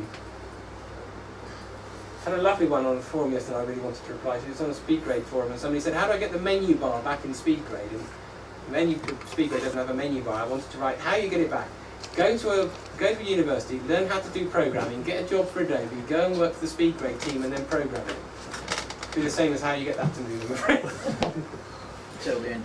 They're very good at listening. There's a very good Grass Valley forum that I'm on a lot, and they're very good at listening. So it's worth sticking stuff up there and saying stuff. They do really listen. Yeah, but something like that, you do you do look in the manual to see where the bloody tick box is that you've missed, and then realise. Yeah, I mean it's not perfect. I think that what they've done with Edius, apart from everything that it does, is they've got most things right. If you ask them to do something, they'll probably come up with a sensible way of doing it fairly quickly. And they won't get everything right. I find it has less bugs than everything else, but it still has bugs. It's not perfect. But it's like comparing the stabilizers between this and Premiere. What you want to throw it on, stabilize it, get on with the next thing, and it does that kind of thing. In Premiere, we always used to say with Premiere that if I was going to use Premiere and I had a crash in a day, I'm not at all surprised. Whereas with Edius, if I had a crash in the day, I'm very surprised. And that Edius is still as stable as it's always been. Premiere has got better. But that's one of the big things that actually got a lot of people to use Edius over Premiere for us. Was we do open days and we say, has anybody had a crash with Edius? And has anybody had a crash with Edius? Well, yeah. No. Oh yeah. Yeah. If you haven't, you're not using it now. Yeah. But we very rarely get people saying yes. If anybody said anybody had a crash with Premiere, everybody put their hands up. Now Premiere's got better, There's no doubt about that. But the trouble is now you have to rent it. But the other big thing about comparing using the program, I'm forgetting how you pay for it. So I'm going to do a Premiere demo later, and I'm going to talk about what it does rather than money. But basically, what Edius does is to say it just kind of works. It just does what you expect. You bring clips in, you throw them on the timeline. Not perfect, but still very reliable. The other thing I really ought to talk about, because I say we need to have a quick break and then get on to talk more about some more 4K stuff, although we have touched on it, is I just wanted to mention what was particularly new in the 7.3 versions of the programs. So one other thing coming on from the layouter is there's a new filter called Transform. And I'm going to put that onto a clip and open it up. And I don't know if you remember what the layouter looked like a minute ago, but it is the layouter, but as a filter. I haven't quite worked out why yet, but that's one of these things that's exciting. Find out next month. There was a reason that came up on the forums, but I couldn't remember what it was. But yeah, basically they've got a new filter in there. That's not the good stuff that's in version 7. I mentioned the good stuff that's in version 7 is bigger buffer, 64-bit, talking to Blackmagic gizmos.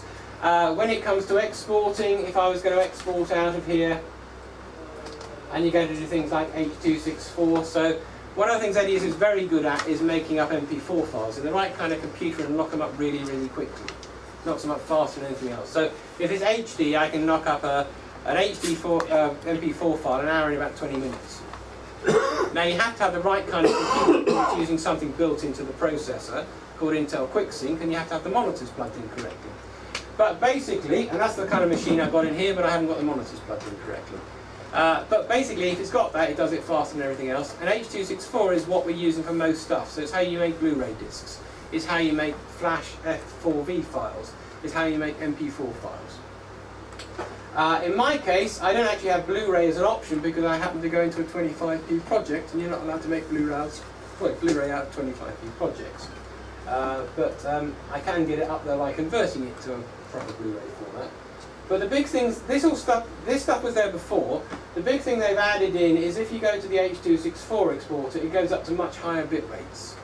So you needed this for 4K. You know, once you finish 4K, if you want to keep a 4K master, what are you going to do with it? Well, you know, MP4s and things like that, you'd make about 15, 17, 20 megabits a second. It would look okay. If you're going to 4K, that's just a bit low. It's going to cause all sorts of noise and artifacts. So in a 4K project, this goes up to 200 megabits. So that's one of the improvements. It does better MP4 encoding. Also, the MP4 files can be interlaced now, which they've used to, which is quite nice. But that was definitely improved. But one of the newest formats they've added in, and sorry to mention the competition, but XAVC is how Sony do 4K on a lot of their cameras. The radioactive format. Yeah. Well, we were talking about 50p and 25p and things like that, and Sony have got a 50p camera that we made just the other day. I had a customer asking me about using it with Edius, basically. And it does have a 50p camera, and none of the ones we've got here are 50p, they're only 25p. Talk about that in a minute. But it's XAVC, and it will make XAVC, so you can take your stuff, bring it in here, and then make XAVC stuff, and actually put it back to a card that will go back in the camera. And Edius does a lot of things like that. If you want to make XD cam out of this, you can make XD cam out, put it on a card, which will go back into an XD cam camera and play it back. And we had a guy who was using Avid, and he loves Avid, and he does all his editing in Avid, but he wanted the BBC wanted to deliver the stuff as XD cam. And so he actually bought Edius, so he could take a file out of Avid, whack it into Edius, and make an XD cam card to put onto a camera. Because it does that kind of thing. It makes ABC HD, which you could put back on the camera. And so this is the new one, XAVC. It'll make proper XAVC, which will go back on the camera. They're adding this sort of thing to other programs. I mean, the latest update on Premiere has just added in the ability to do this kind of sort of MP4 file, but it doesn't do XAVC and put it back on the camera. But that's one of the new things they've added into the exporter. So when burning to Blu-ray, you still recommend Encore rather than... Well, if you're going to make up a disc, no, I use Edius a lot for burning to Blu-ray. There's limitations on what the disc burning can do. I'm afraid we don't have time to go into it, otherwise we'll run over into talking about the time we're going to do for 4K. But basically, Edius has got really nice disc writing built in. It does Blu-ray and it does DVDs. It doesn't do it in this project. Right, hang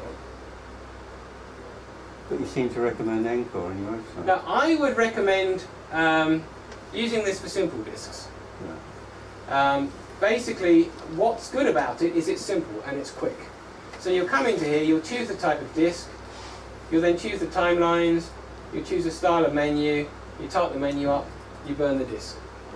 If you change something on the timeline, you can save this, change something on the timeline, it automatically updates this. So it's nice and quick, but it's limited because you can only basically do a main menu and a chapter menu for each thing. You can't do subtitles, you can't do different audio tracks. You can't say, after I've played this chapter, go to this timeline and play that chapter. And when you customise the menus, you can do it quite a lot, but not... Just straightforward stuff.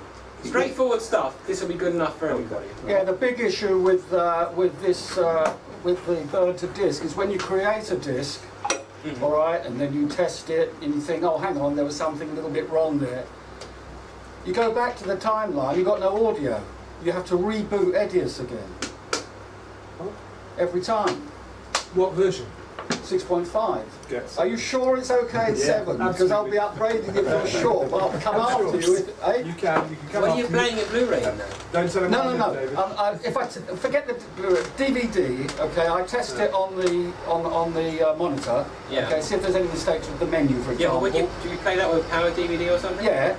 And I think, oh no, I want to change something in the menu, all right? So I've got to go back to burn to disk. Now, burn to disk won't open until you've fully loaded that particular timeline, okay? Now, without loading the timeline, I go back to the timeline, no audio. I asked Ringo about it, he said, yes, that's right, and we haven't found a solution to it yet. But that's probably the Power DVD causing it. It's taken over the audio playback. Yeah. What, the Power DVD? Yeah. I mean, I would definitely talk to Ringo about that, but I think that's a Power DVD problem rather than an Edius problem. It needs to release the driver. Yeah.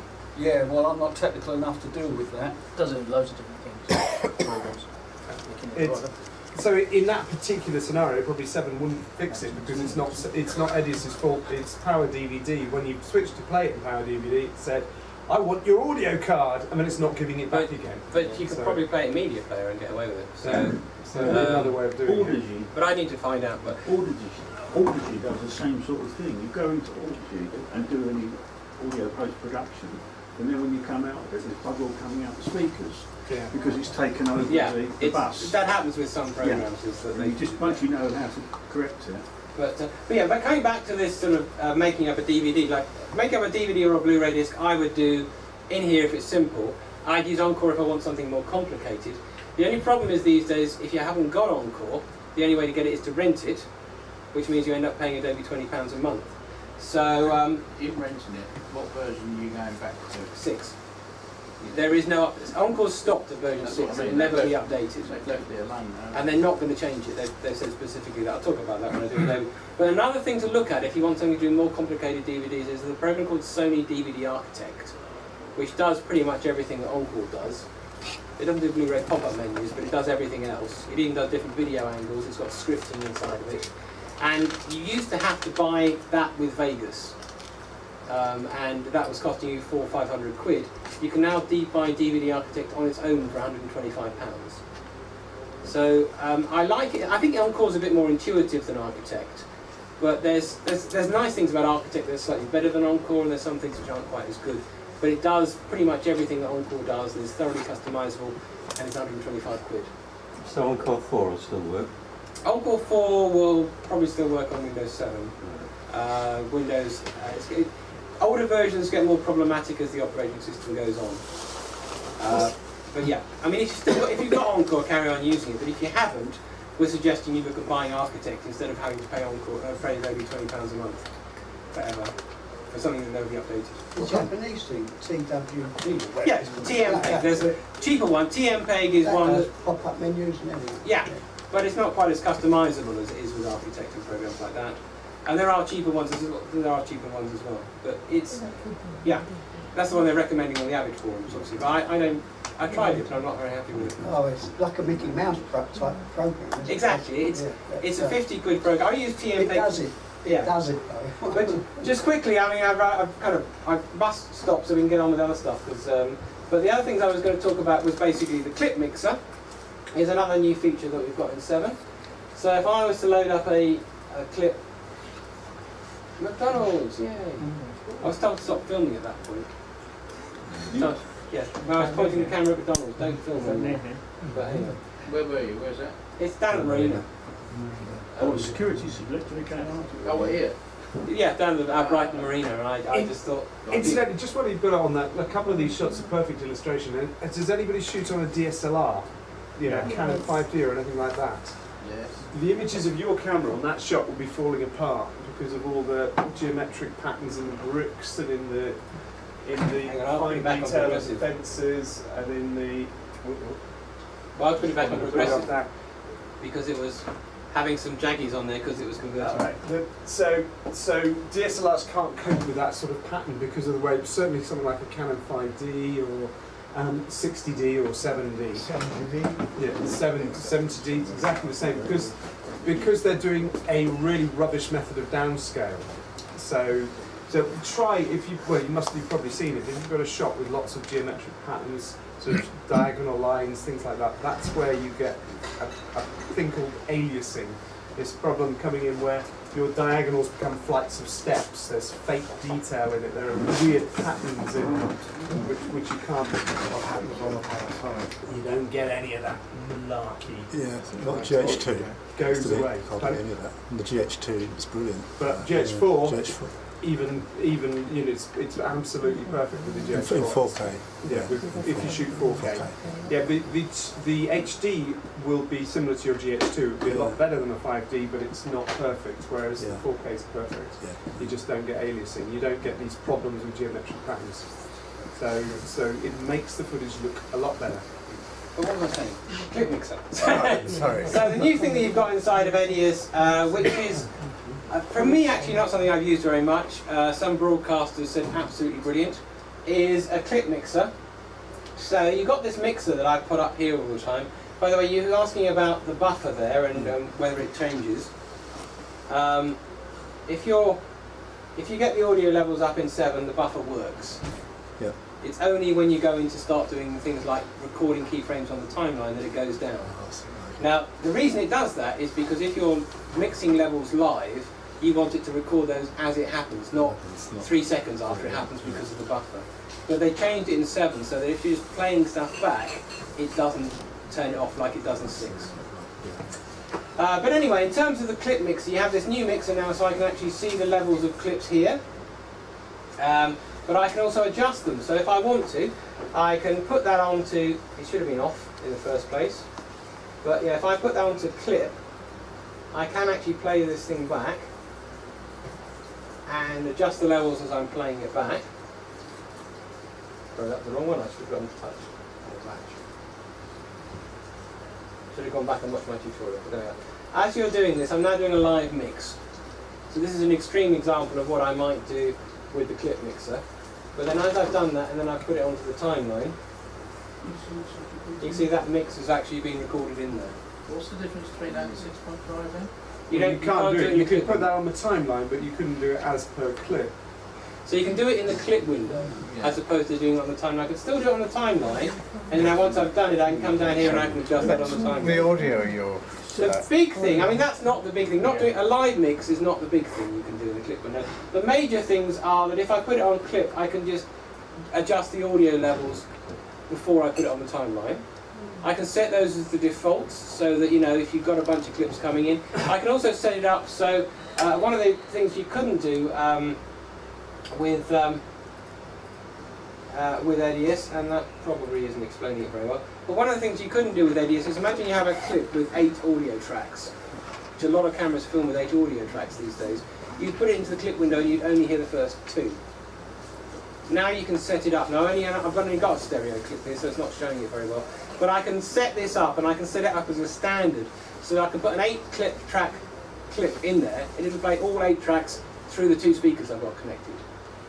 Or I could bring it in and I could play them all out through other speakers, which is quite a big thing in broadcasters. It was a big thing they were asking for. Sorry, I saw you shaking your head back there. So no, I'm getting my mind around it. Yeah. It's one of those things, I mean, this whole channel map thing, it can get very, very confusing. And it's a big thing. Particularly late at night. Drops the ranges on it, comes up with all. Yeah, if you... I mean, my project... 2 o'clock in the morning. my project has only got 2 channels on it, but if I was to say put 8 channels on it, and then you bring up the on-screen display, you notice there I've got a much bigger display here with audio levels on it because it's showing me all 8 channels. Now the 8 channels are the 8 output channels. They're not the number of tracks I've got on the timeline. It's, you know, you've got a bunch of sound, and then when it comes out, you're pouring out to different channels. So if it's surround sound, you have 6 channels for the front left and front right and back left and back right and subwoofer and speed. And then they'd all show up there as 6 channels. Some people just use it for archiving. So if you can do 8 channels on output, you could actually make sure everything that goes on that track goes to just 2 of them. Everything that goes on that track goes to another 2. Everything that goes on that track goes to another 2, or 1 or whatever. That means that later on you can just bring that final file in and you can still split the sound up into different bits. But I was doing some training on this for the Bees. They said, like, their standard way of doing stuff is they have 4 channels in their final file. The first one is voiceover, the second one is natural sound, third one is Atmos, and the fourth one's effects. And everything's set up that way so they don't have to go back to the original project, they can get the final file they made up and then split the sound off and redo stuff with it, replace the voiceover. And that's what you use it for. Now it does get confusing trying to explain it easily, and we want to have a cup of tea and get on with the next bit. Of course I do explain it in the tutorial, but basically it's very, very useful. What the big thing is that they've put that so you can do it before you shove them on the timeline. So you're filming all off of one place, and you know you're using 3 channels on an 8-channel camera. You can tell it just to use those 3 channels and where to shove them before you shove it on the timeline. So it's very useful having a clip mixer in there. Quick question with this before we stop. I've just bought an Atmos Blade. Obviously does ProRes, which I know Edius can play. But just out of interest, what kind of knock-on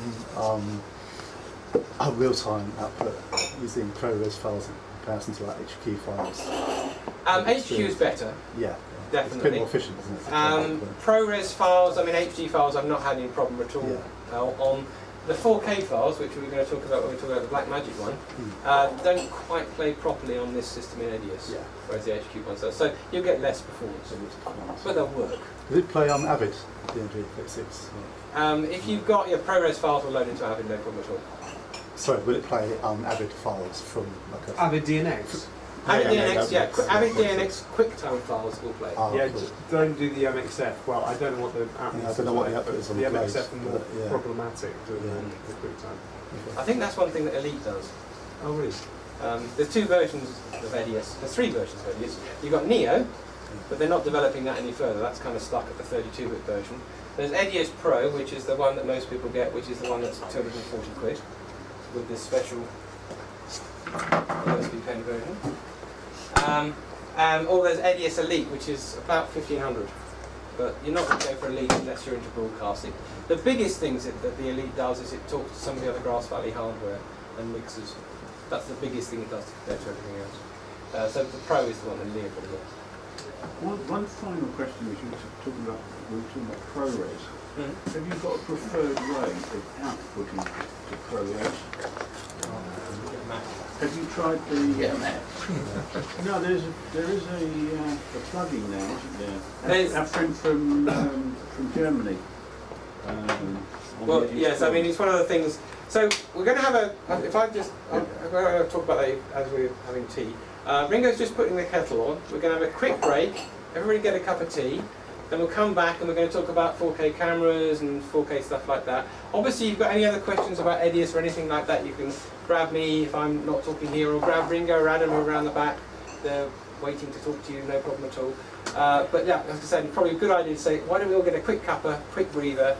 I'll just talk to you about that as we're doing that. Okay? Excellent. Yeah, so as far as ProRes goes, basically, I haven't used any of the ways of making ProRes on a PC. But he's so I don't have the small life form taken out of him. I'm not sure I trust him. No. He's dormant anyway. You know, he's going to do something. He's going to set up a little player in it. So just when you sat down, just when you relaxed, there's a turn and turns around and passes it. Hid behind the sandbags for 24 hours and got the thanks, brilliant. Or, you know, thanks. Oh, right. Very recent. Well, ProRes is Right. used all over the place. I mean, But then again, it's a lot cheaper. I mean, the GH4 is 1,300 quid, which is a 70 Got to a video. And so it's half the price. So, from the play up there. yeah. I mean, we hope that everything will change because we don't know what Apple are going to really do with ProRes in the future. Yeah, I haven't found any of the PC ones and none of them are officially sanctioned by Apple, so you can never be sure it's going to come out. I can't think of his name, but you know, I mean, the German guy who... Is Andreas, is he? Andreas, yeah. I've seen him in person. Yeah, he's mentioning the Mr. Red too, and I'll try it. Which I'll probably buy for this job. Yeah, there's a lot easier. Well, that's what you get with the interface. GH4, you get zebras and focus peaking. It's different. This is, to be honest, I've got a 60D, and for stills, they're all it's fantastic. I've got some lovely good focus. For video, this is about 10 times better. But it's been irrelevant because, I mean, a lot of the, you can talk about Blackmagic stuff in a minute, I'm filming on the 4K camera and the 2.5K. Oh, it's mainly videos. I wanted to make something that was easy to the full quality. But you can probably go back to car, because they say GH4s, and you know, see, just explain that you do more video. GH4s a lot better for video. They're very, so yeah, see if they'll do using it for that. Luckily now you can make and stuff, so that's what I do. I was asked, I'm on my last Spare one more? Yeah.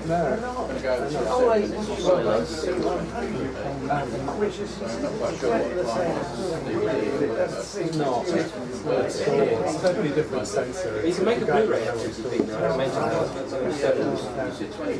Now this, I mean, I've got this is on the yard, on the base unit. The 720p is you can't make Blu-rays at 25p. I'm working fraction of the way. And this has got zebras and peaking. Yes. Well, I mean, what you can do is you could, I mean, you can just open the project up in 7 and make a Blu-ray. If you want to make a DVD out of it, you're going to have to make a file. You can't change from 50p to 50i. Because it's going to DVD. And I don't think anyone's going to say it. I mean, okay, he's got to go to put the DVDs in the safe place. Looking good production values, nice shot, nice editing. Might be a little bit. And then at the other end of the scale, what was all the whole Marvin cameras,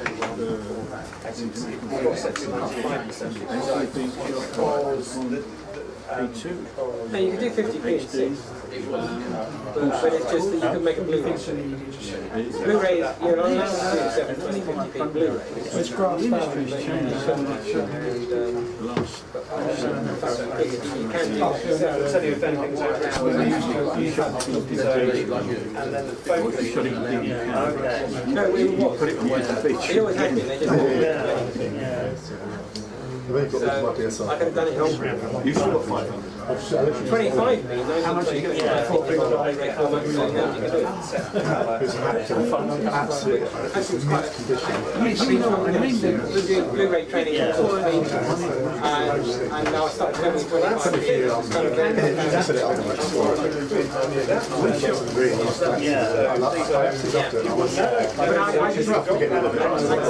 didn't realise that Blu-rays could do it. Why did you the time they invented the Blu-ray scroll was like 2000-ish. Yeah. We couldn't use these lenses if you haven't got lenses. This is quite good.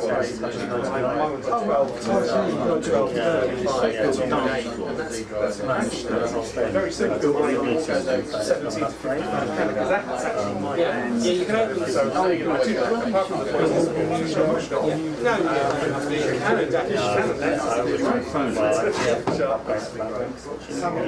But to make a DVD, you'll have to power it. And Edius does pretty good converting 50p to 25. It doesn't do so good going 50p. they're not video specialists, they're still 50i to 20. That's why I changed it a minute ago. I was showing off that shot to say back actually anything because I can see anti-aliasing. See, the other difference is when you're shooting video with this, you always see it. You've changed the diameter of it, it's a very high resolution. Yeah, well, you can just download there's a full install actually on the video.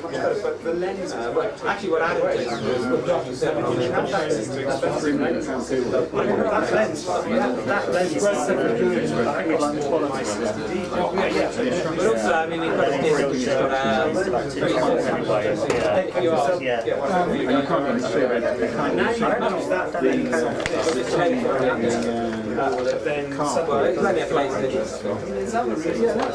we shot which I could have had three separate jobs. But there's some other things too. Why don't you get I had three which called 7.3. The burst speed. But it was down a couple of cylinders. But yeah. It's silent. The biggest thing I meant, which is added in the latest 7.3 is the fact that you've got new quick time codec. So it's a new version of codec. It's only going to be 7.3. I have done. I loved it. The trouble is, it's always evenings, isn't it? Well, it's still, there's still things about it. And if I'm, you know, I have to go like playing back with the so by the time it's evenings, but occasionally, I've obviously done it before, and I will. Where are you based? Still using All right, yeah. That's a bit of yeah. You said you bought some park. so you can use a bit better.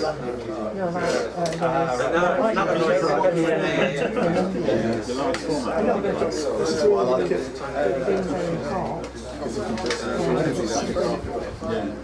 Hopefully they'll fix that. Because there's no quick time, there's no time.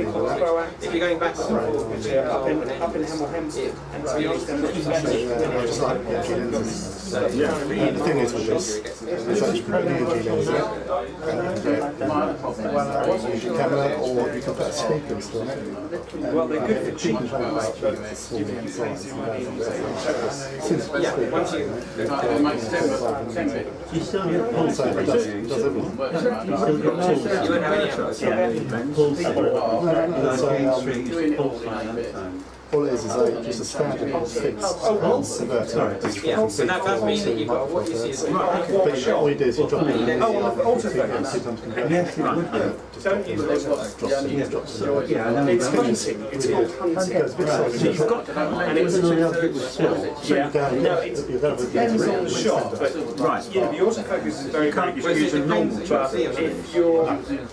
you're shooting video and it's, for instance, there's water in the shot, this has very nice. Autofocus is very nice material, a mammal moving very fast. Or you'll get to circle. The GH4's got much better focus tracking and much better rapid than the GH2 and the GH3.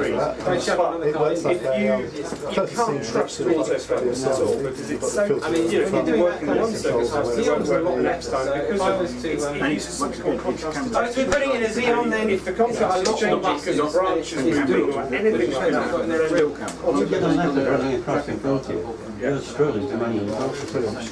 But you've got to, because if you're struggling with your process, in terms of whether they have you know, it doesn't know that won't make any difference. You know, you change the graphics card. There are ways to do it, but you can never trust. Actually, you've got a Xeon, you've got more chance. I'd honestly say nothing because they've got the trustworthy. That's why when they film sports events, everything else goes that way. You know, 30 years ago, in the studio, they put a tennis ball straight and a lot of that sensed on the layer. funny angle, and I had to stay in the studio doing show and focus while tracking it manually all the way around. All the points are coming by going away. That's how the focus. And it was practice and practice and practice. And you know, if you know your camera and there's level there, well, 30 feet away. I've got 30 feet. I'm at f2 F8, I'll be fine at F8, 30 feet, I know I've got 20 feet of depth of field. I'm in the ballpark, I'll get the sharp shot of the leopard. That is being a cameraman. Autofocus system that can cope with a leopard running across. Because with contrast, how many layers detecting, you know, the leopard might look like a tree stump there, and you suddenly go, oh, 3 stumps fly on focus. It's not as bright as you are. So you have The difference is like with DSLRs. when you have to use it, you just have to put up with. What you've described as it's because it can't find the focus. But the thing is, because DSLR, You might have to read, but it might also be because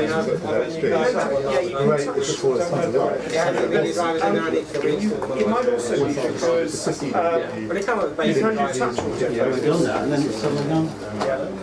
because then it knows what you want, or knows the area you want to concentrate. But it's held it, and then all of a sudden, which is why I tend to use manual focus, but you use auto.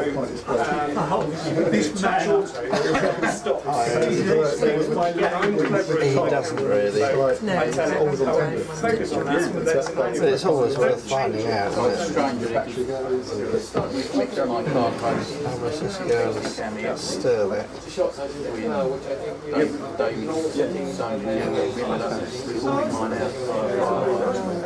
Yeah, we took one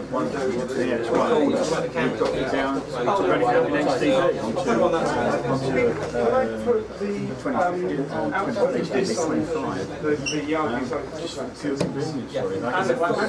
full-size HDMI. just capture everything from one set. Tracy's happy. I'm going to leave these biscuits over here.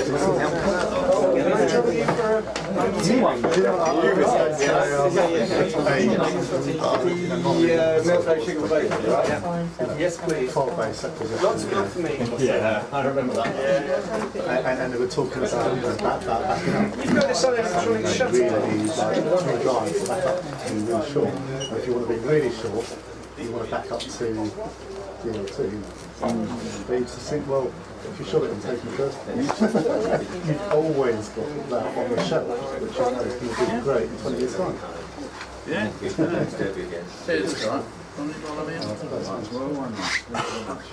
Silence mode off. That's one of the reasons with the Atmos actually. Why off? What, silent mode? Yeah. Because if you use silent mode, it uses an electronic shutter. And if you use an electronic shutter, it's you get more rolling shutter. So if you do faster motion, you'll get more of a leaning over. Well, only for stills. Yeah, I mean that's why you'd want silent shutter for stills, so you can take photos without making any noise whatsoever. So it's great for that. But if you want to do something like fast burst shooting, then you can use it with or without electronic shutter. The default is off. You should have it off because of the rolling shutter. They just think it's so good. Once you get the across at the end, Oh, it probably won't work. Oh, it don't need to be. I just SD card. Is that going to work today? What screen are you going to? I would want to see the Ninja. Then I can use it from either the Blackmagic or the GH4. I know exactly what I'm So doing. an SSD doesn't have. So I'll set this to down convert. At least That's going to go up to the, I mean, if we're on the TV then we're on the side there. But and then if they both fell, then you okay. It was just about that at the office. I had an AD call me up in London and just said, we should do a shoot. And just asked me what camera. And I said, DSLR 500. She said, oh, that's tape, isn't it? I said, yes. And I thought she was going to say, no, that's not. She said, oh, thank God. But they've just done a shoot and I put some of the cameras on the green. Just got that so basically I've got one on and one on anything computer based. You've got the costs. Do you think? You and I ever since witness in your own voice.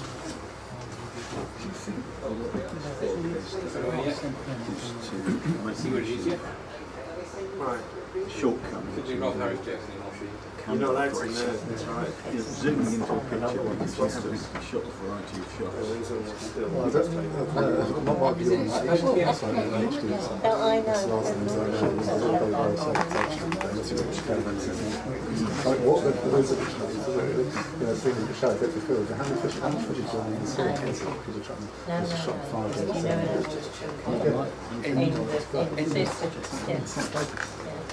Show depth of field.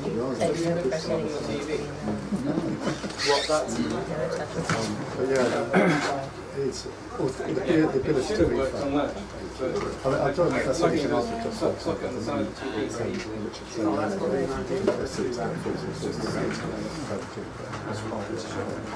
What I do is cover quite a events.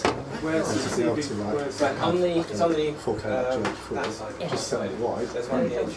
as a safe. So you're going to have to stand right up. When I get to get that cover in a minute, I can take that and zoom into that bit or do that bit. You're right, I'm not interested.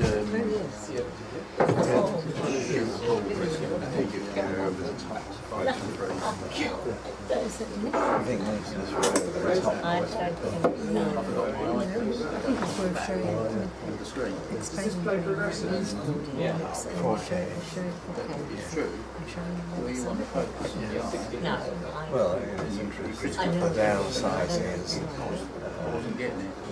it's far To see exactly where my focus was. I must set myself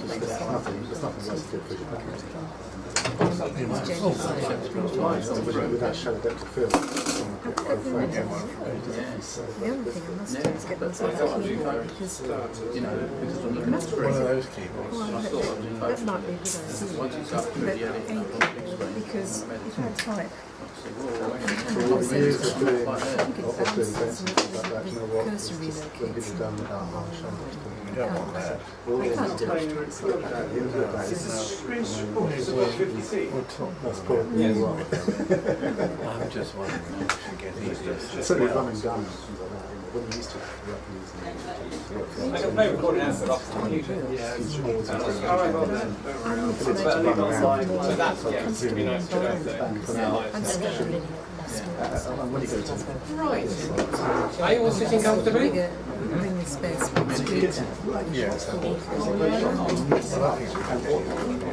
Right. So what we're going to talk about now is basically 4K cameras. When you're on the shallow. I've talked a bit about 4K editing, obviously, but some of that does vary depending on the cameras. So we're going to be talking about 4K cameras. In particular, we're going to be talking about the GH4. I said GH3 there. GH4 and the Blackmagic camera. And I'm going to let Richard talk to you about that, and I'll sit here and interrupt and heckle. But I'll turn it over to Richard, who knows a lot more about cameras than me. So, Richard. Right, I've got a couple of cameras here, and in fact I've got 4 open, and I'll explain what they all are. This, by the way, is a Blackmagic cinema camera, the pocket cinema camera. We're not going to cover this because it's not 4K, but anybody wants to hear about it, grab me afterwards when we're stuck with biscuits.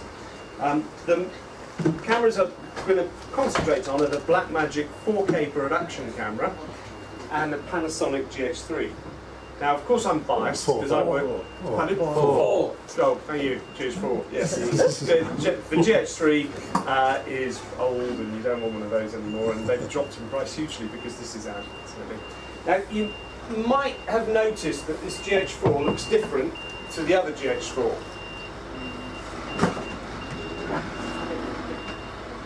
It's chunkier, isn't it? That's because there's an extra unit on this GH4 called the Yagi. It's actually called the YAGHE, which is nice and memorable, so I call it a Yagi. And what this unit gives you, and it's something you can purchase with the camera for extra cost of £1,000, or it's about 1,500 quid if you buy it later, is it gives you broadcast functionality. You're getting LED level meters for audio, proper audio control, balanced audio with phantom power. We've got XLR inputs and quad SDI out. Count it, quad SDI, which is a way of getting 4K over SDI. Also time code in, so if you're using multiple cameras on the shoot, you can match the time code exactly. So it turns a GH4, which is effectively a little mirrorless compact camera like this, into a broadcast tool. And I'll explain why you might want one and why you probably won't want one, because there's reasons to have it and reasons not to. Now, the other camera, as I say, I'm going to go into detail, is the Blackmagic production camera, the 4K production camera, which is this one here. Now I should be able to get this up on the screen, but I'm going to get David to show footage from both of them to illustrate the point. Hang on. I let this one go flat by leaving it on. No, that's all right.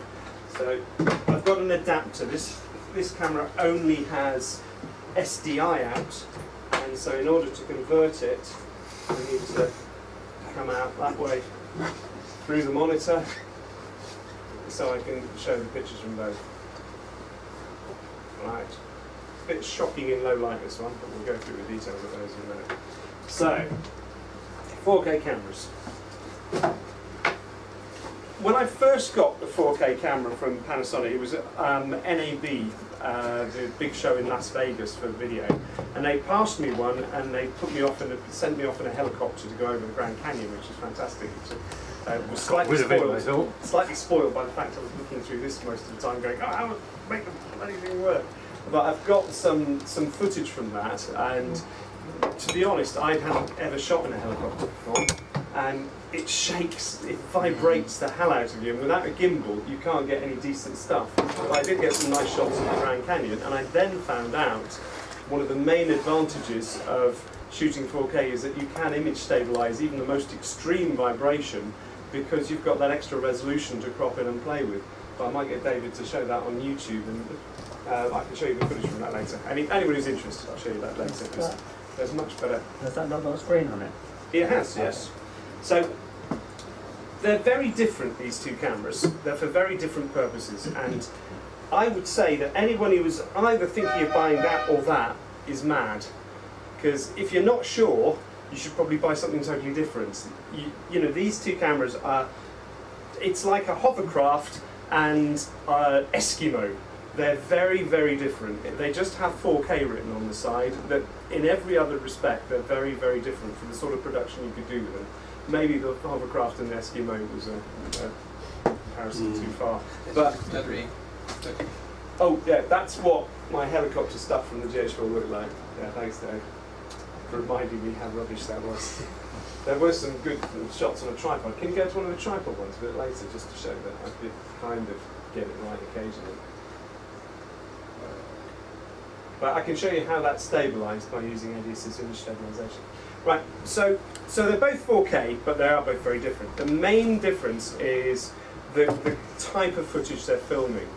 With the GH4, because it's shooting heavily compressed 4K onto SD cards, now they're not standard, these SD cards, you must use the SanDisk Extreme Pro, some of the latest generation, or even faster than that. It's the best sort of SD cards you can get, about 100 quid for 64 gigs. But you'll get a minute per gig of 4K onto one of these cards at this sort of quality. This is 4K footage down converted. This is one of my Grand Canyon shots. What I love about this camera is you can go out and shoot with it without adding lots of extra kit to it. You can do it without a rig. Because it's got a 2 million pixel viewfinder, you can put it to your eye like that, and there's a nice rubber cup you can get for about 30 quid, so it's even more comfortable. And you can get that 3-point of stabilisation. So handheld, you've got your eye to it like that, so it's held on your head, you've got both hands, you can start and stop it recording using the shutter button on the top.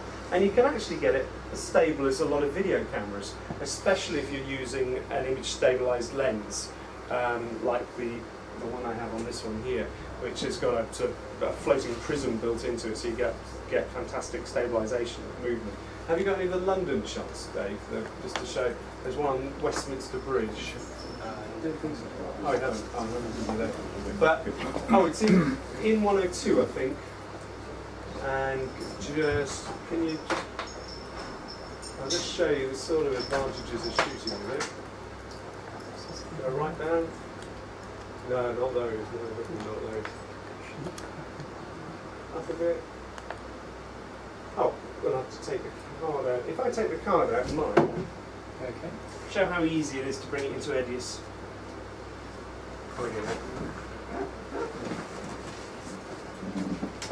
Right, so what I love about it is the fact that I could take it on holiday because it's very light. The battery lasts about 7 hours, and the internal battery, which is that size, and literally you can go a whole day and not need to change it.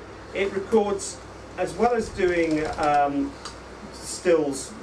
as well as doing video at 4K resolution, it will also record stills at 16 megapixel stills, and it will do about 12 a second. So if you want to shoot, sort of fast shutter stuff, you just, if you're shooting a sports event, you can shoot rather quickly. Now, of course, you don't often need to do that, but actually, I've got a 5-year-old. He moves bloody quick, and I can get him on trampolines and coming down slides and on funfair rides. And by shooting that many, you always get a fantastic shot.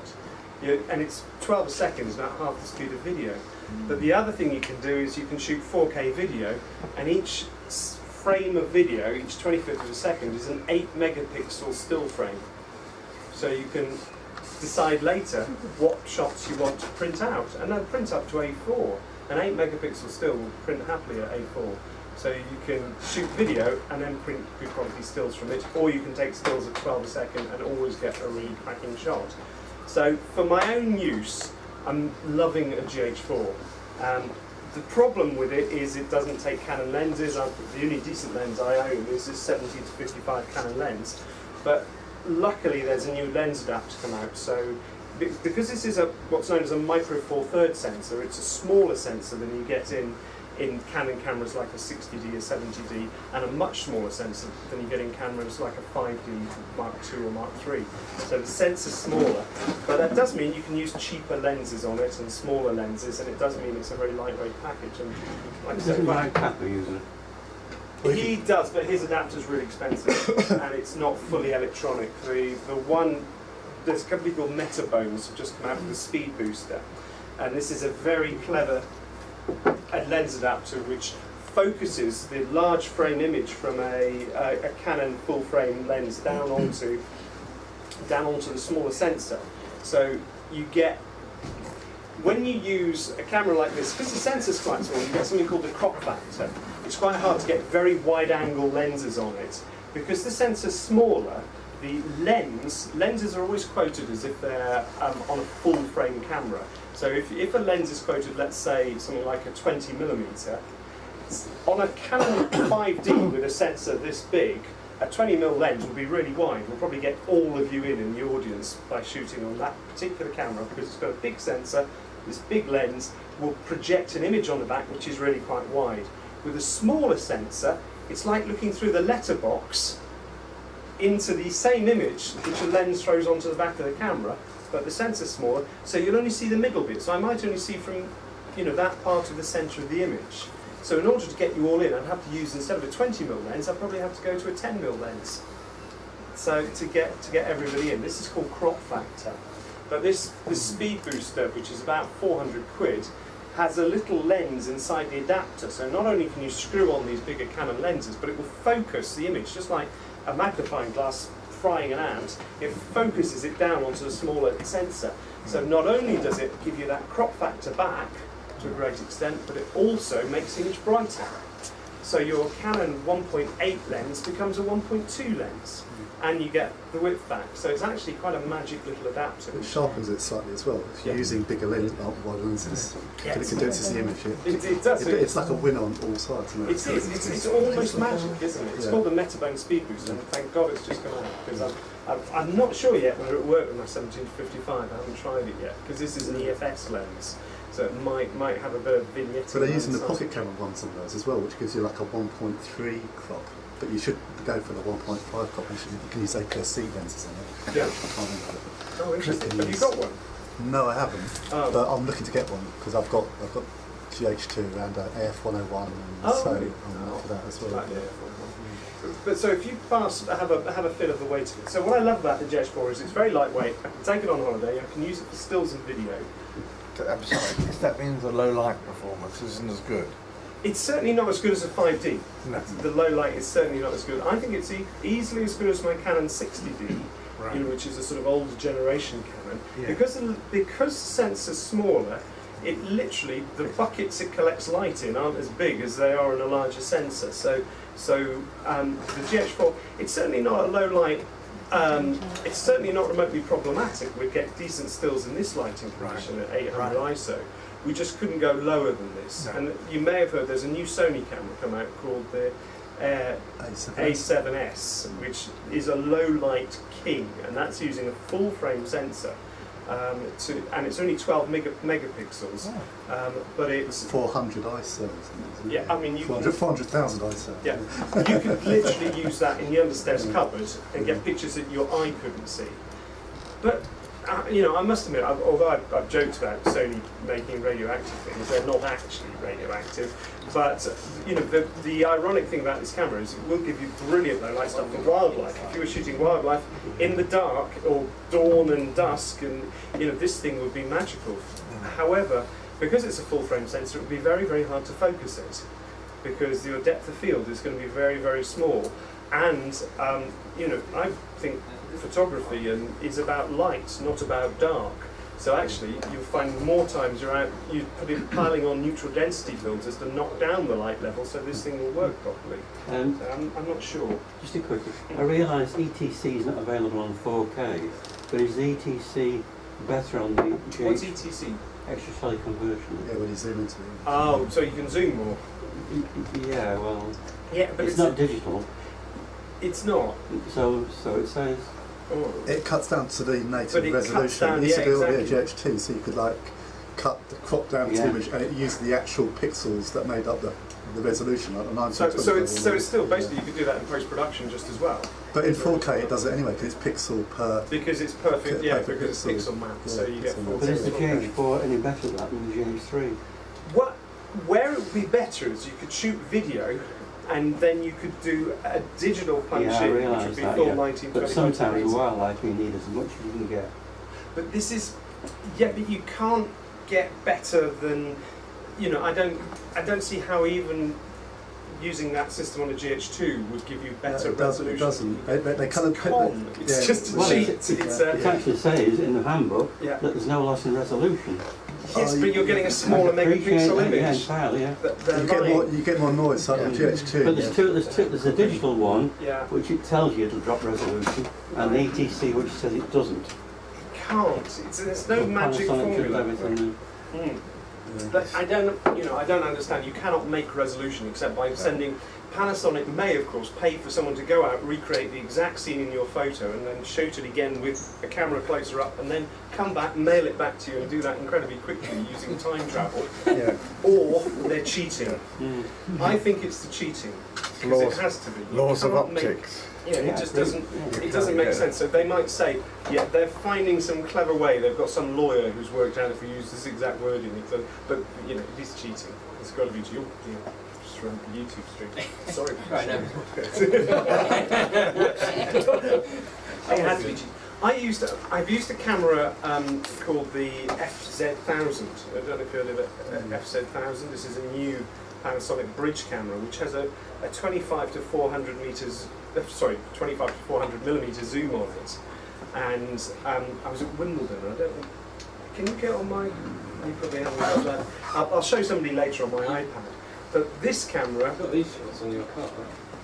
Oh yeah. No, that's not the. That's the Wimbledon with the GH4. That's. Okay. I went to the semi-final and Panasonic lent me a pre-production this camera which has a built-in 25 to 400mm lens on it, and you could get 25 to 800mm but there'd only be 10 megapixels because it was basically doing a digital crop. So actually it wasn't any less resolution than it would have been at 20 megapixels, but it wasn't so big in megapixels. It was, you know, it's cheating. It's just, I could do that in Photoshop afterwards with my 20 megapixels, but to me, looking at the photos, I could get Roger Federer sitting down, mopping his brow, even though I was in row Y. because it was equivalent of using an 800mm lens. It was very clever, it was brilliant, and the photos looked excellent. However, it wasn't, you know, I was going half resolution really, no matter how you want to say it. The difference with video is you're working at low resolution anyway, so the fact that you're cropping in on the sensor doesn't make much difference. Exactly. So you can. So that's why you can't do it in video mode at 4K, because it is a cheat. It's just cropping, and you can't crop because it's, you know, it's only starting at 8 megapixels, not 16. So I'm taking off side left field. I've got to keep an eye on where Dave. Oh no, it's David's camera that's going round. So that's all right. Yeah. That's very nice. We're off now. Yes. So what I love, to recap, what I love about the GH4 is it's very, very usable. I could shoot in London. I was standing on Westminster Bridge, somewhere where I know if I've got a tripod out, I will be arrested, moved on, you know, stopped in 5 seconds. But I could shoot 4K video of the Houses of Parliament, Big Ben, turn around to London Eye. Nobody batted an eyelid. They thought I was taking stills, because I just had this thing to my eye. Admittedly, if I put it on the Yagi, had this bigger unit, which would also have needed battery power and various things, you know, then I might have been stopped. But using it in stealth mode, just as a small mirrorless compact camera, I could shoot with that anywhere and get away with it. I took it into Wimbledon, again, another place where if I took a broadcast camera, I'd never trust them. You know, they would have stopped me in an instant, but they allowed me through because it just looks like a little stills camera. So it's very good for that sort of guerrilla shooting, or just taking on holiday, or taking to places I wouldn't take a camera normally. You know, if I'm flying. Here's, you found the London footage. This is a down convert. So this is stuff I took standing on Westminster Bridge, and because of the extra high resolution, I can image stabilize to take out the slight one I got. You know, I couldn't shoot these pictures any other way without getting permissions, tripods, you know, all sorts of hassle to get them. And there are so many places now where you can't shoot anymore, and you're hassled if you start shooting stuff. And you know, with the GH4, you just get away with it. So that's a reason to love them. Are you allowed to show it off if you're broadcasting live on the internet? Oh yeah, good point. No, I'm not sure. But I got basically that's a 4K project now, so it's coming out the 28-inch screen down there. Oh yeah, in 4K. So the other thing I love about the GH4 is you can fiddle. And this sounds a bit strange, but you can creatively adapt the look of the image to give you the best possible. I'm just going to call it for that. No, if you're busy. If you've got somewhere better to be, that's just you can. Oh, sorry. You can go through the settings on the camera to give you the. You can sort of do in-camera grading effectively. And I'll show you some of the settings, but it may be easier if David shows some of the different settings he's shot this rose at. So if you want to explain exactly what you've done. Right, and it's coming up on the bottom screen down there. Will it come out here? If I swap the cable over, if that's better. So, hang on a sec. Because for showing colour, probably the plasma's going to be better for doing that. So basically, what you can do is in camera, you can create profiles to give it the look that you want without having to go through post-production. You don't have to take it into grading afterwards. So you can choose to have high contrast settings, low contrast settings, have your blacks nice and crushed and black, or your colours more vibrant, or your colours more subtle. You got an enormous degree of in-camera tweaking. You can also tweak something called the gamma curve, so you can pull more detail in your shadows, so that's more detail in your that's the normal one, and that's just by tweaking the settings in the camera to give you more gamma. So, play those two together. Now what's that, Cine D, or do you know what these actually are? No, I went into the gamma curve, the latest one, which has the completely flat stuff. Oh, right. So none of this is raw then? No, this is no, it's not even raw. This is H.264. H.264 compressed at 100 megabits a second. Yeah. So that's the flat settings, and that's the normal settings, and you can vary it in between. But you say it's hugely compressed, but actually, it's 100 megabits a second, so it's the equivalent of AVC HD, because it's 4 times 25 megabits a second to get 100 megabits a second. But also it's using a much more up-to-date codec. It's using much more up-to-date chips to do the 4K encoding. Therefore, there's very little in the way of artifacts and noise. It looks fantastic for 100 megabits a second. What you can't do is push it as far, and we'll come to that in a minute in post-production. But actually, 100 megabits a second for most people, you know, is fine. And because you can tweak it in camera to give you the look in camera that you want, you don't have to do as much grading on it, so you don't have to push it as far. But whether you can treat it as broadcast, well, actually, if you shoot 4K and then at 100 megabits a second, and then you convert it on an HD timeline to HD, remember it becomes 444 color space, 10-bit codec. It's better than XD Cam. It's better than ABC Intro at 100 megabits, and it's still only 100 megabits a second. So, well, it's not so bad. Yeah. Well, that happens in Edius or Premiere? Edius and Premiere. Right. I don't know with Final Cut. Do you know, Dave, if Final Cut has a sort of Lanczos scaling, if it has a decent quality scaling? What, 7 or X? To X. I don't know because I've really used X, but Final Cut 7 had really good scaling.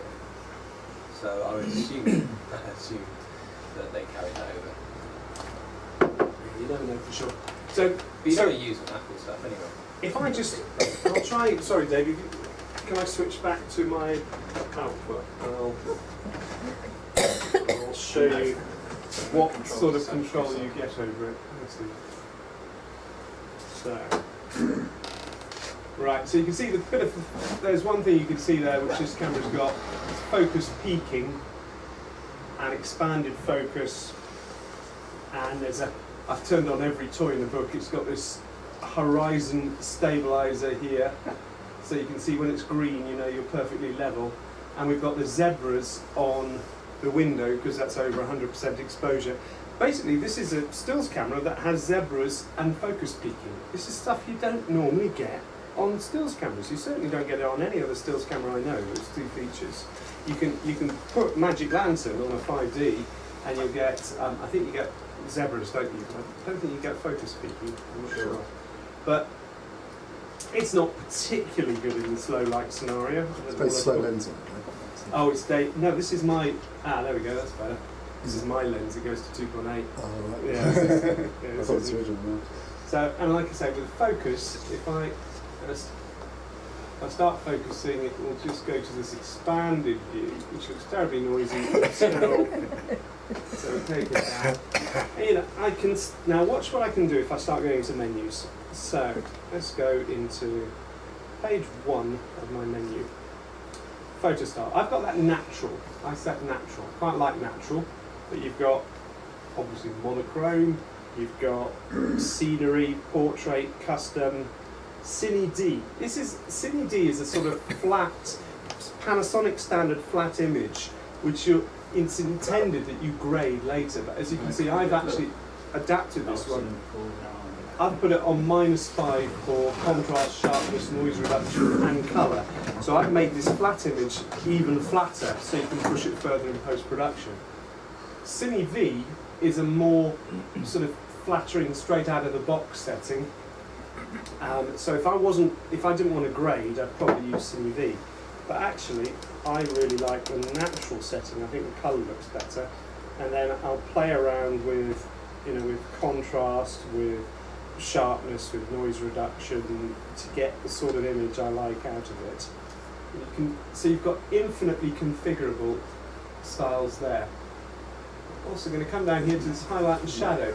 This highlight and shadow gives me total control over the gamma curve in this image. So I can crush my shadow or put more detail into my shadows, and I can also crush highlights or burn the highlights out more. See? So that gets a bit more detail in my highlights. The way my flat shots were done. And again, this is configurable. You can have different settings. You can customize them. So effectively, by using a combination of this and the picture profiles and extra stuff like the pedestal level, which lets me set the black point of the camera, so we can pull much more detail out of the image and give it a higher dynamic range.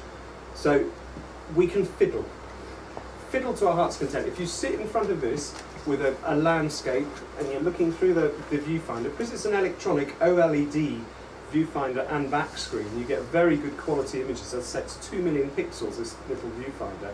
You can be very sure that what you're getting on that is going to match what you get in the real world. You can fiddle and try and get the best pictures recorded in camera, so you don't have to do too much post-production on it. When we come on to the 4K camera from Blackmagic, you're going to have to work on the shots afterwards. You have to do post-production on them. You have to take them into DaVinci. If they have the raw shots, you don't get any choice. That's the only way you can work with raw on the cameras by using DaVinci. But that does give you some advantages. So, as you can see, that's sparkling, by the way. That's what I call, that's the which just shows you when something's sharp and focused. The autofocus on this, somebody asked me about autofocus earlier on. Now, there's a few different models of autofocus, or a few different modes, sorry. And there's this face detection, which also will detect eyes as well. And it's a bit low light in here, to be honest, for this to work. It needs a bit of light.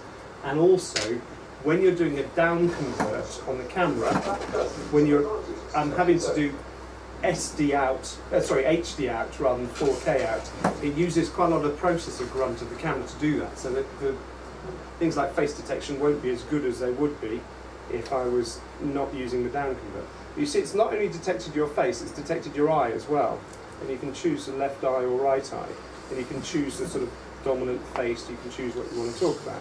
So, would I use it? No, not really, because it's autofocus and you can't really trust it.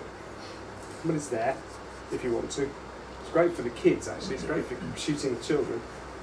Obviously videoing, not shooting them. Well, you're so careful these days.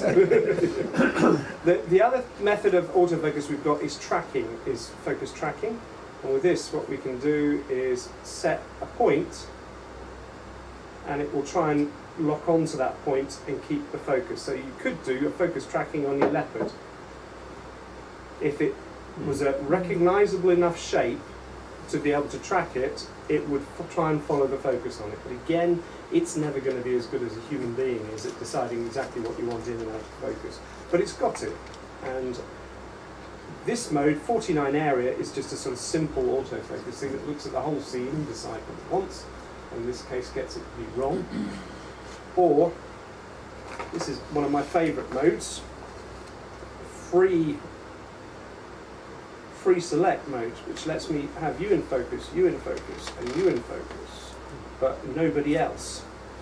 So you can set the areas of autofocus, which is important. This is great if you've got a locked off shot, you've got a pillar in front of it or something like that. You can just ignore one side and just have autofocus on the whole rest of the screen. So it's a nice thing. Or finally, the simple one area where I just touch what I want to be in focus just by selecting it like that, and we can make that blob bigger or smaller just by rotating this. So there's lots of different autofocus. Personally, manual focus is the one I want to use because I've got output 4K on HDMI. It does, yeah, and also it outputs 422 as well, isn't it? Yes, but not with internal recording. Yeah, not at the same time. It will do 10-bit 422. So first for HDMI. Yeah, it is. Yeah, it is. Yeah, that's pretty good. So is it 8-bit 420? It's 8-bit. It records 8-bit 420 onto the card, but if you crunch that down on an HD timeline, it makes it 10-bit 444. 10-bit 444. So let me just go back into the menus a second because I'll show you some other stuff. So if I just go into, let's go into the qualities it can record in. We've got 4K.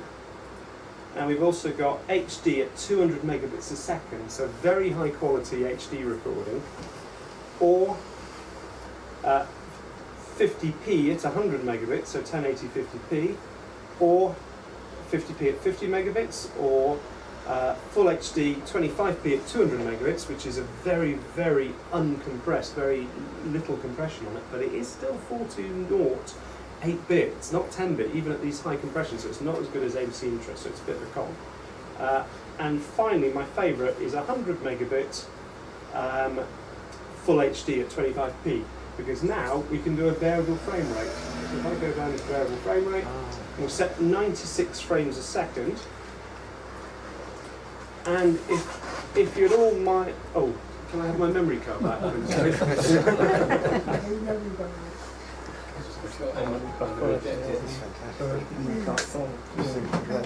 Yeah, we can record HD at up to 96 frames a second, so you can do lovely smooth slow-mo. Right. So I'll just put the card back in. So if I just record some, so if you just all move quickly. Why didn't you record that? Perfect. Oh, my teeth. Oh, it's all right, Dave. It's my stuff. But it's in flight cases. That's flight cases. So I'm moving quickly here. Yeah. So you're moving quickly. You just, yeah, but yeah. Oh, very cool. Right, okay. It's quite a mover there. I might do that again because I was surprised by knocking my tea all over my legs. So God, and it's also quite fun to watch it. Go on, dance again, dance again. Dance again. Oh. No, he said dance. Dance. Right, so just play that back. Does it play back? Let's find out. Because it wasn't playing back at... No, I think I might have worked out wrong. Oh, right. 3. And here is David dancing in slow-mo.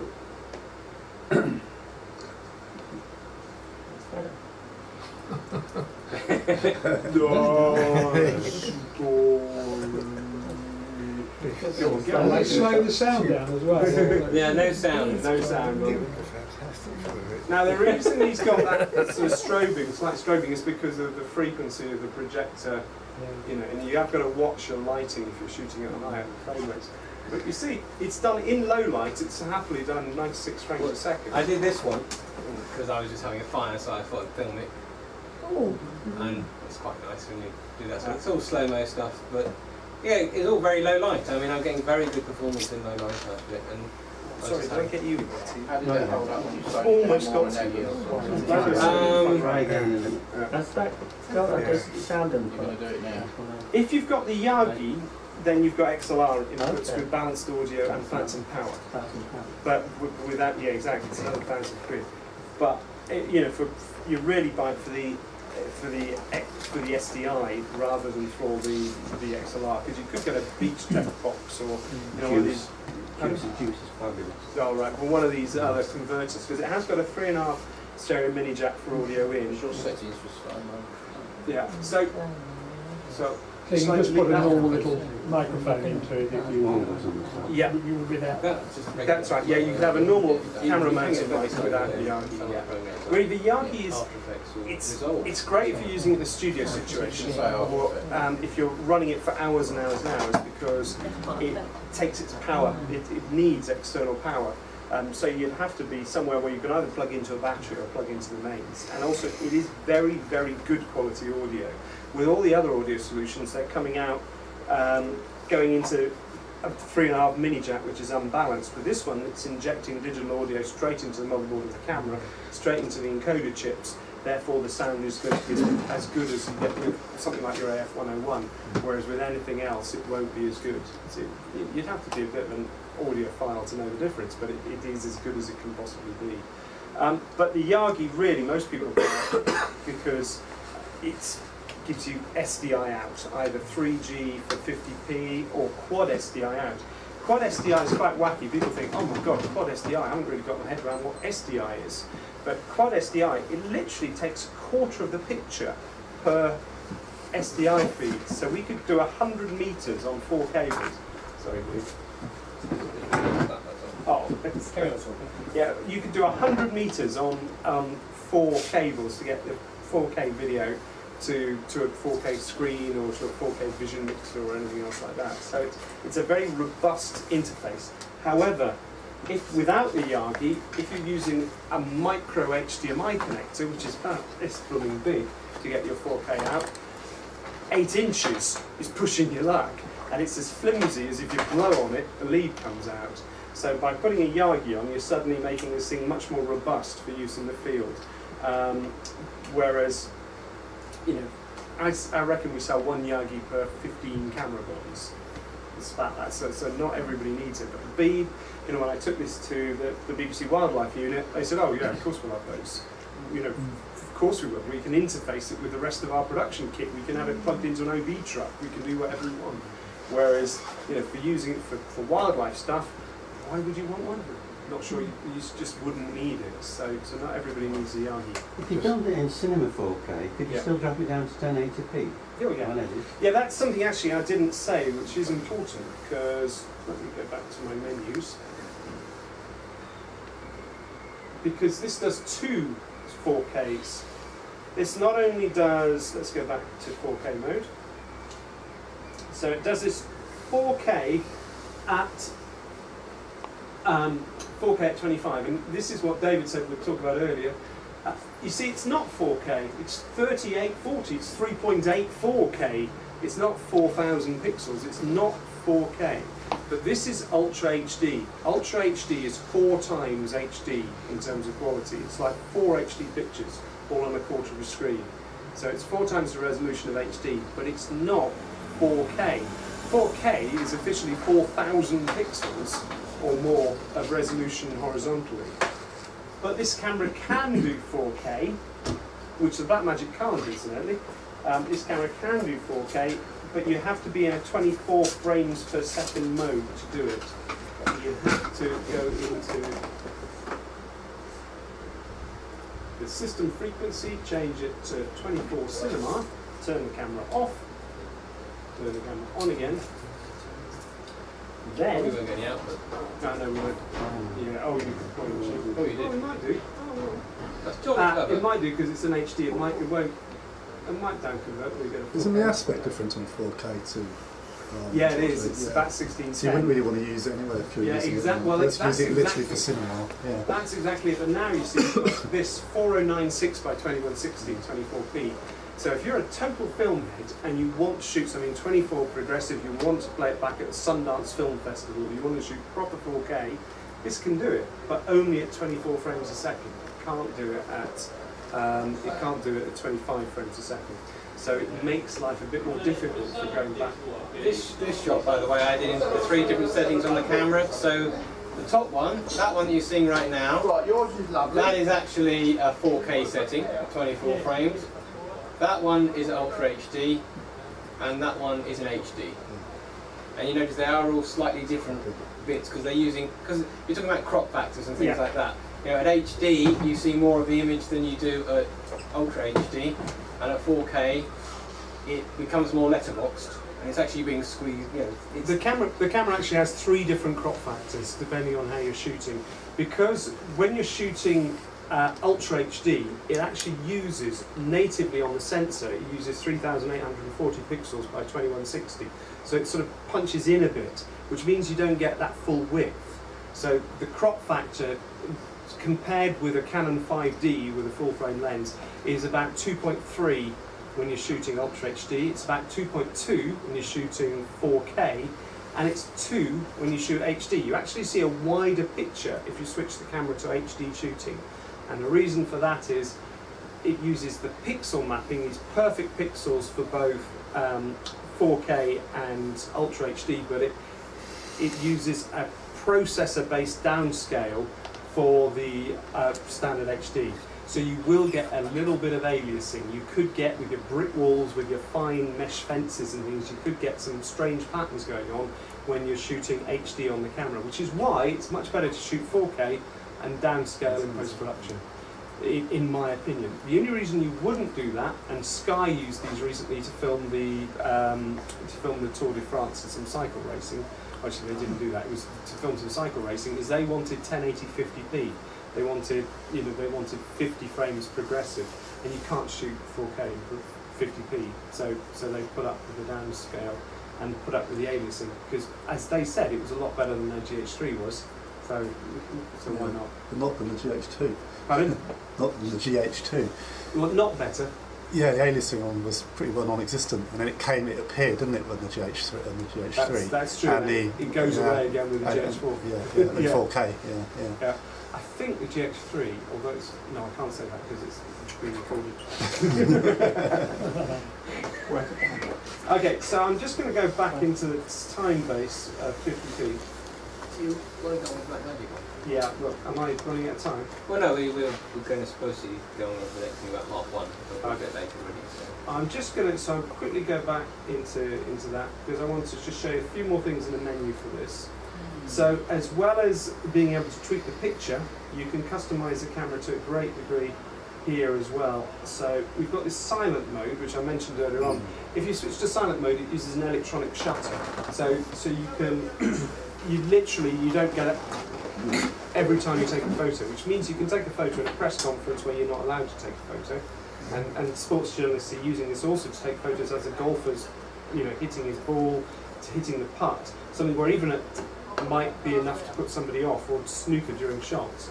So you can take shots using that by putting it in silent mode. Also, you've got the peaking, which is that focus peaking, the green of stuff in focus.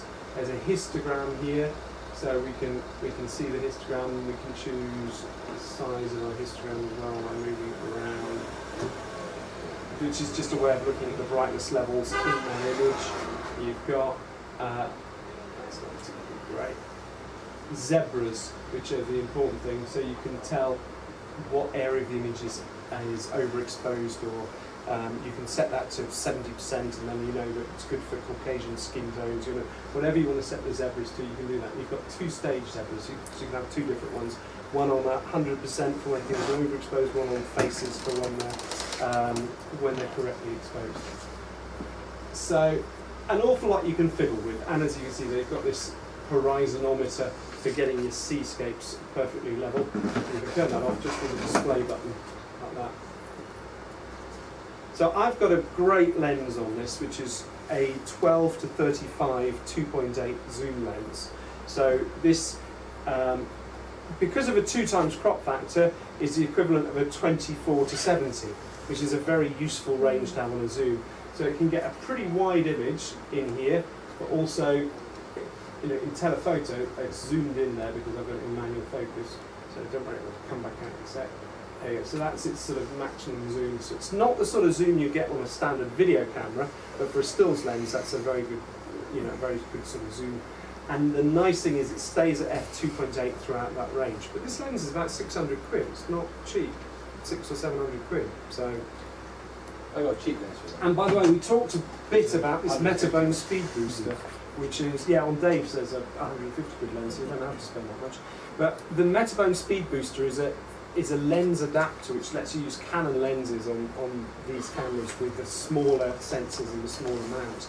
And that lens adapter is about 500 quid. It's not cheap at all. Worth every penny though. Pardon? Worth every penny though.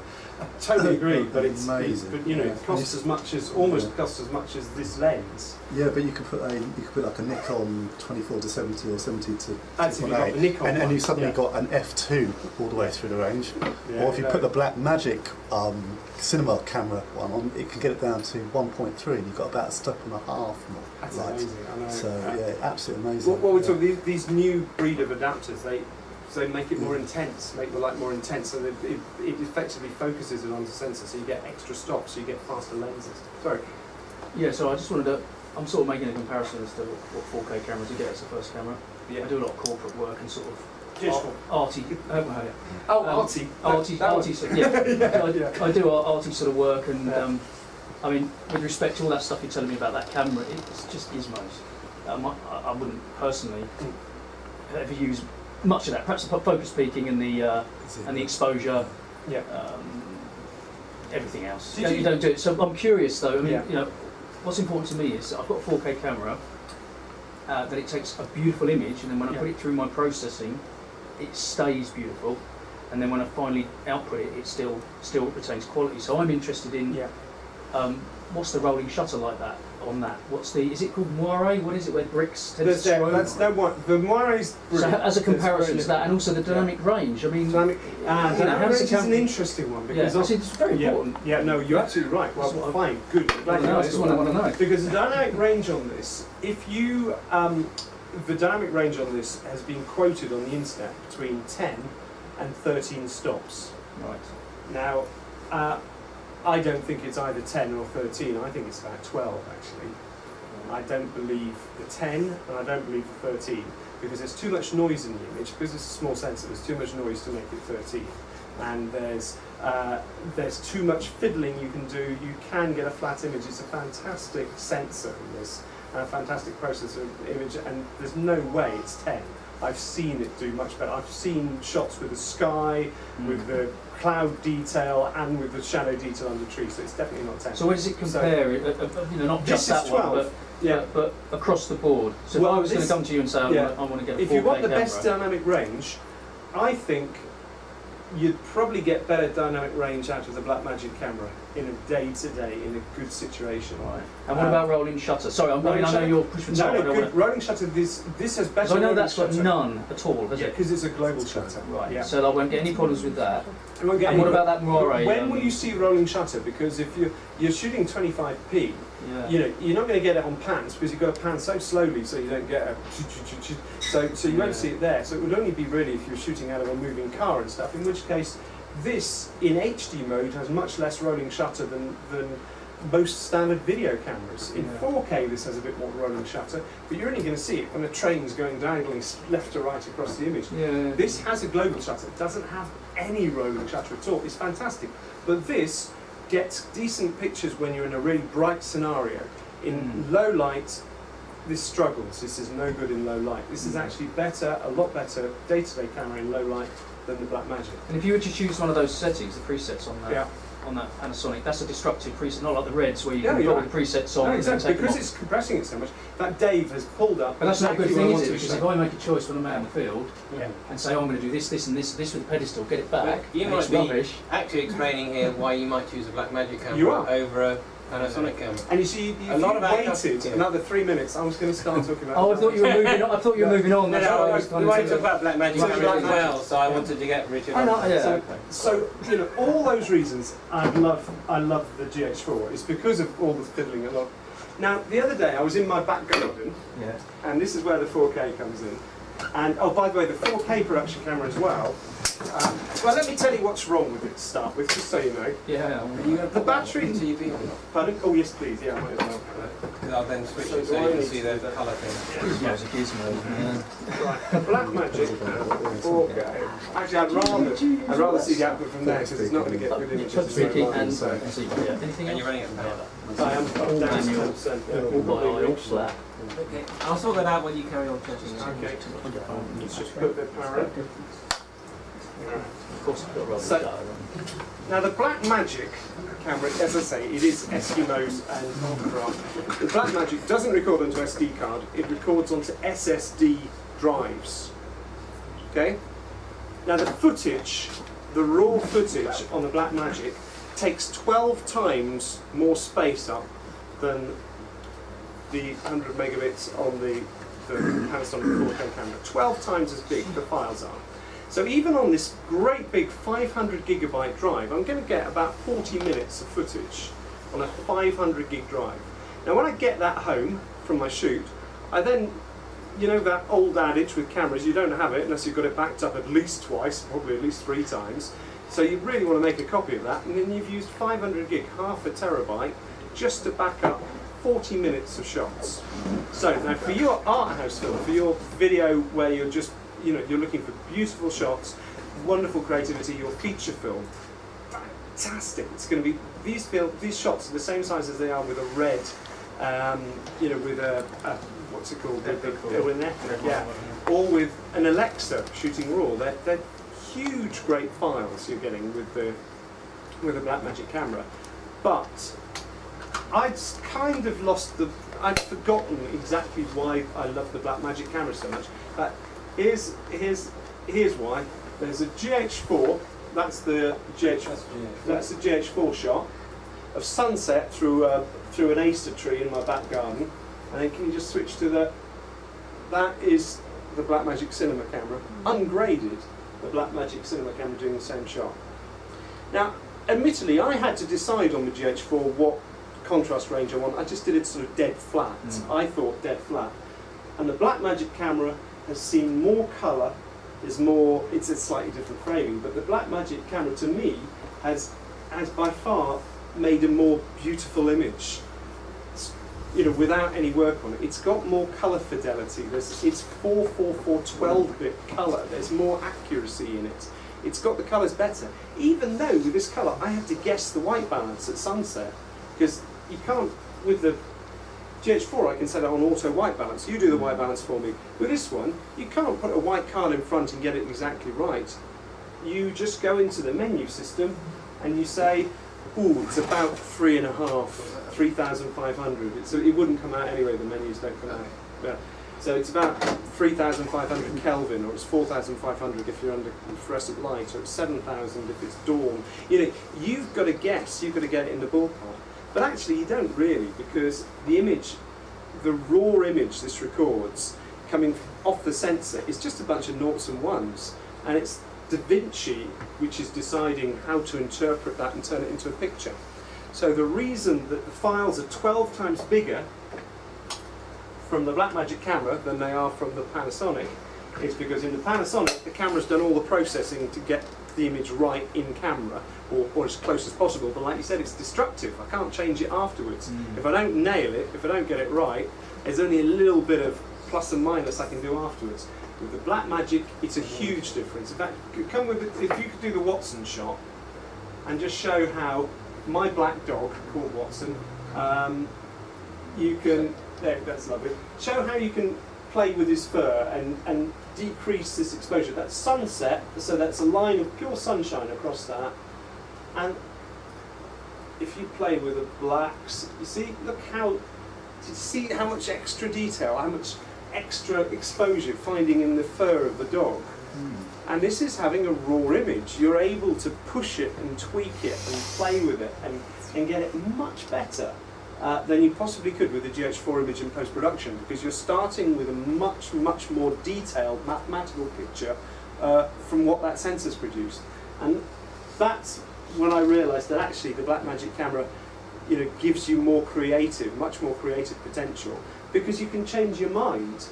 Now I could have got a similar image, I think, out of the GH4 if I'd had a field monitor and I'd spent ages fiddling with fiddling with settings. It would be, you know, it would have been okay. And eventually, when I get to know the camera well enough, I could probably say, oh, to get a dog looking like that, I need natural setting with -5 contrast. I need to change that. But I can do it in my lounge with the Blackmagic cinema camera because you've got all that raw data to play with. But it comes at a cost, 12 times bigger files. So for every, and these SSDs, they're getting cheaper. They're about, what, £300 for a 500 gig? So 300 quid? 200. Yeah, that's going to say 189. I picked one up for. But they've got to be the right SSDs. Yeah, mine was just when I put in my PC. I upgraded to an SSD in my PC. Yeah, you see, this is a SanDisk Extreme Pro 2. Mine was a Samyang. Yeah, no, you see, Samsung. Yeah, but I've got a Samsung that works. Yeah. What, in the Blackmagic? Yeah. But 500 gig. It's a great one, the Evo 840. Yeah, that's exactly what I got. It worked. I've got a Crucial 960 gig drive, which doesn't work. Yeah, but so some do and some don't. There's an approved list of drives on the Blackmagic. Most of the approved lists are out of date, so we've been trying different ones. But the 500 gig, the Samsung seemed to work all the time. Yeah. And I got a 500. It was, you know, like say, a couple £100. So I can get an awful lot on there. So there are lots of differences between the two cameras, but the main one is when you get the images back, you've got to have bigger pockets to be able to process it, work with it, you know, copy it, back it up, and you've got to have more time in post-production because you're going to, because you've got this degree of pushing and pulling you can have over image, you're going to want to tweak it and make it beautiful, and you know, you'll put more effort into it. So it's a different tool, and also the battery on this camera lasts 40 minutes. The battery on the GH4 lasts 6-7 hours, 7 hours plus. So you need another battery solution to use this outdoors. You'll need a V-Lock batteries. Yeah, you can buy another battery. You can carry 2 batteries with you. It could cost you. It could cost come out. But no, it could cost you 700 quid for another battery solution. You need to spend that 700 quid. But it's what is it, like a 12 volt? It's a 12 volt in. It's got a standard in, yeah. Yeah, it comes with a mains adapter, but the battery, the internal battery is literally, they say, just to last you while you're switching between battery sources. So, audio, this has got balance power in, but it's through 1/4-inch jacks. And actually the audio, suddenly in the last week, we've now got audio level meters. Yay! It's no phantom, is it? There's no phantom power, that's right. So you need an extra audio solution to phantom power. We've also got, in the last week, just on this camera at the moment, at Blackmagic 4K production, we've got time remaining. So if we're recording, it tells us how much stuff is left on our SSD. I didn't do that until last week. The camera's been out 4 months. The other older cameras have been out for 2 years, and they don't tell you how much stuff is left on your hard drive. So you might run out because you haven't kept a running tally on how much you're shooting. This is a different animal. This is like the Reds and Alexas for proper workflows, for proper shoots when you're going out. You know, when you really know what you're doing with this, you can create beautiful images which are cinematic. In fact, if we go back to the, I was just going to say that Vimeo clip of the shoe guy, which I was showing right at the start, because I think someone much more talented than me shooting my dog in my back garden, yeah. So, wait for you to catch up. This is some shots which Which are not playing. Which are not playing. Played it earlier. Try full screening it, see if it. Who said? It's not because. Who said that sometimes you can't play HD off the internet or something? It's not because of DaVinci being open, is it? Whoever it was, he didn't know what he was talking about. No, he knows nothing. Yeah, Put GG in. GG.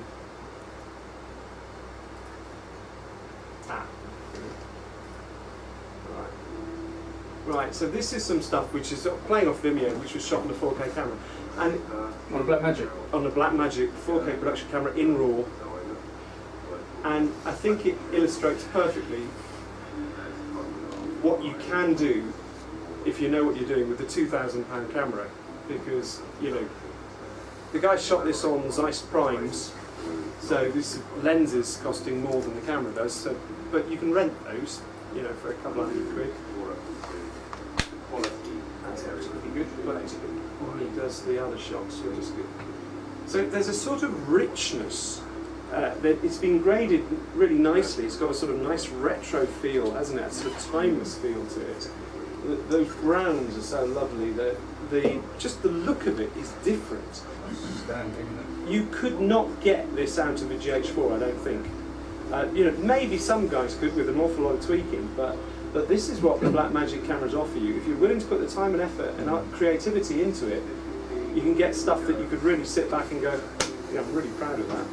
But my GH4, if I was doing corporates again, and I used to shoot lots of corporates, I wouldn't consider using this, except maybe my corporate for Coca-Cola, which I was being paid a lot more for, because I just haven't got time to grade it or time to do anything with it.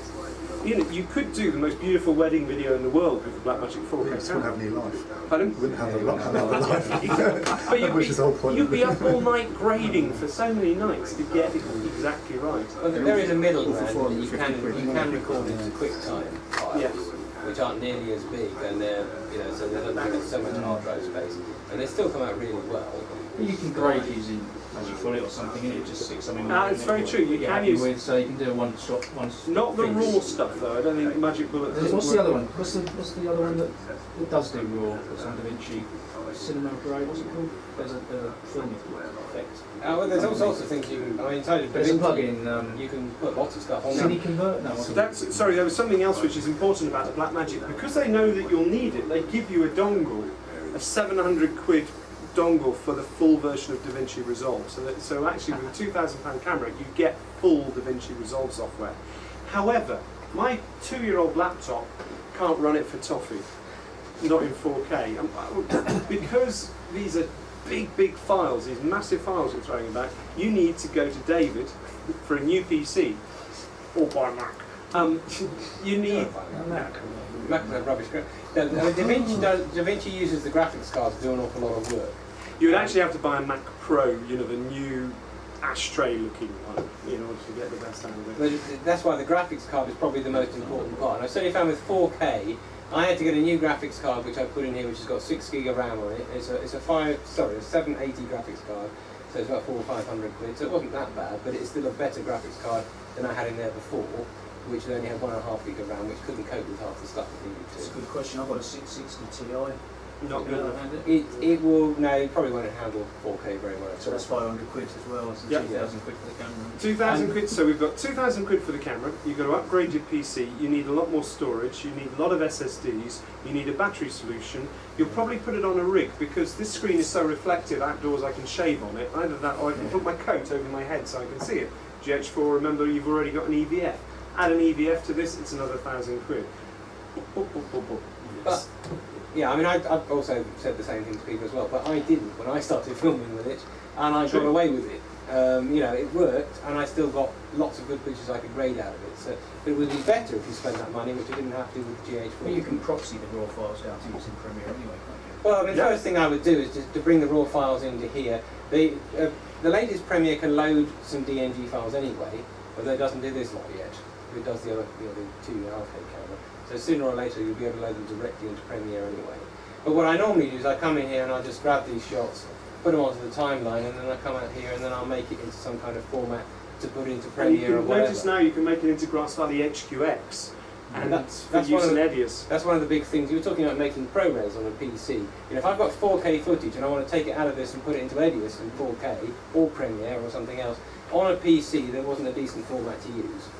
Because you could either do uncompressed, which would be huge, or you could do Avid format, which didn't do 4K. It's my lens. Yeah. That's been on for a couple of hours. They get hot, don't they? I've heard that. Yeah.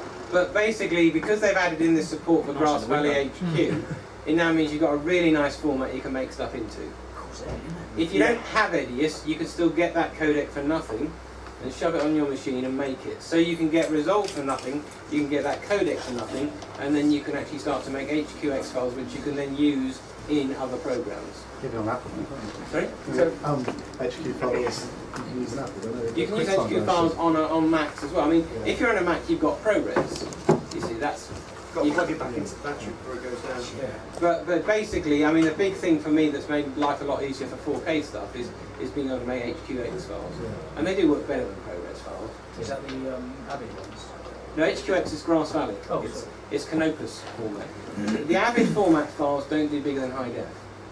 So what I was using up to now was I was making Avid HD files out of my 4K footage and then taking that into something and then editing it and then sending it back again. But now I can do HQX, which goes up to any size you like, so I can do 4K out of it. And you can do Ultra HD, anything up to Ultra HD you can do in the light version. So the free version does Ultra HD as top size. So you don't have to get the full version. What the full version does for you is it does stereoscopic, it does full 4K as opposed to just Ultra HD, and it's got a couple of filters as well when it comes to the correction side of things. So it's got noise reduction and motion blur and temporal noise reduction. But mostly the light one, the free one, does pretty much everything you need it. But you get the full one when you buy the... You get the full one when you buy camera, either the 4K camera or the HD camera, the 2.5K one. And I've got the full one on here. Full version with the pocket. I had it with the camera. Yeah. But it's amazing what you can do. The other thing that's probably slowing down Richard's laptop is he's playing with Resolve 11. Is I've noticed that these things don't play very well off regular hard drives. I've got SSD in mine. I think you're playing off the SSD. Yeah. Well, you should use that as a scratch disk, yeah? You should use SSD drives as a scratch disk. Well, good idea when it's... What I do with this so stuff, big. I just take the SSD out of that and I plug it straight... Dock it, yeah. I've got a bay in the front of the machine, popped it in there and it's just up and running straight away. And I edit off that. I don't bother to move so on you to can something back else. up to a hard drive, can't you, anyway, and leave that dormant? Yeah. I mean, I've got, with my... I did a shoot last year on something with a 2.5K camera. I've got one 2 terabyte regular hard drive inside my machine with everything backed up onto it. I've got another 2 terabyte external with everything backed up onto it. But the ones I actually use are on a 1 terabyte solid state drive. Because when I did a day's shoot with a 2.5K cameras and I had 1 terabyte's worth of stuff at the end of it.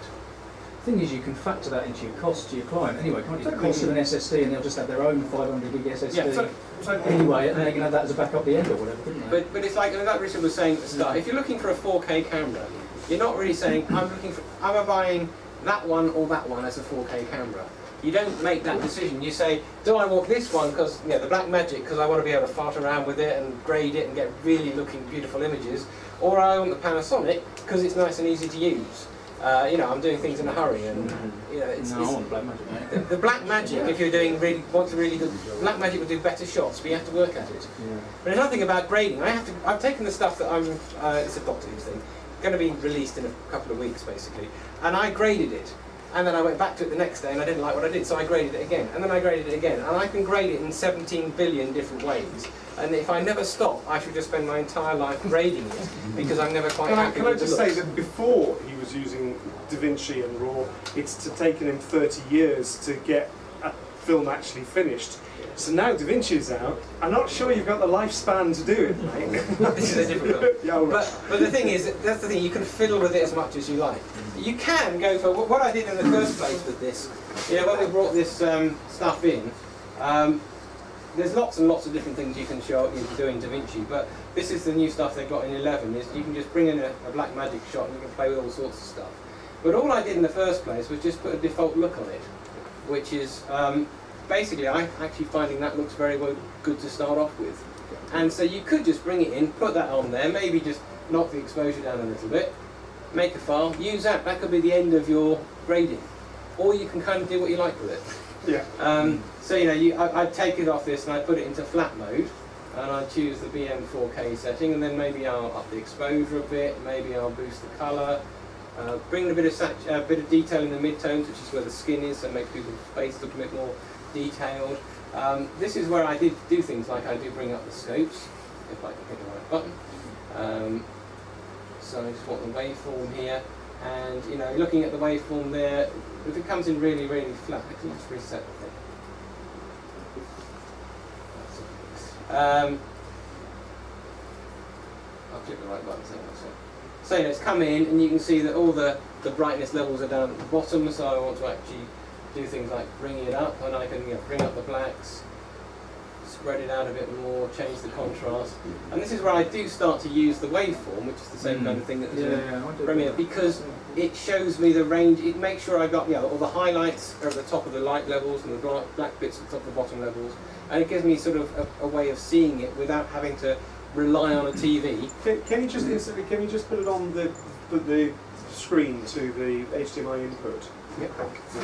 So one other question I've got is, so once I've selected on the G4 my shot look, and I get my G4 and I want to then output it at the highest quality to get it out to my client. And in this case, at Blackmagic, I would have done it DaVinci, and then I want it to go out at the highest possible quality.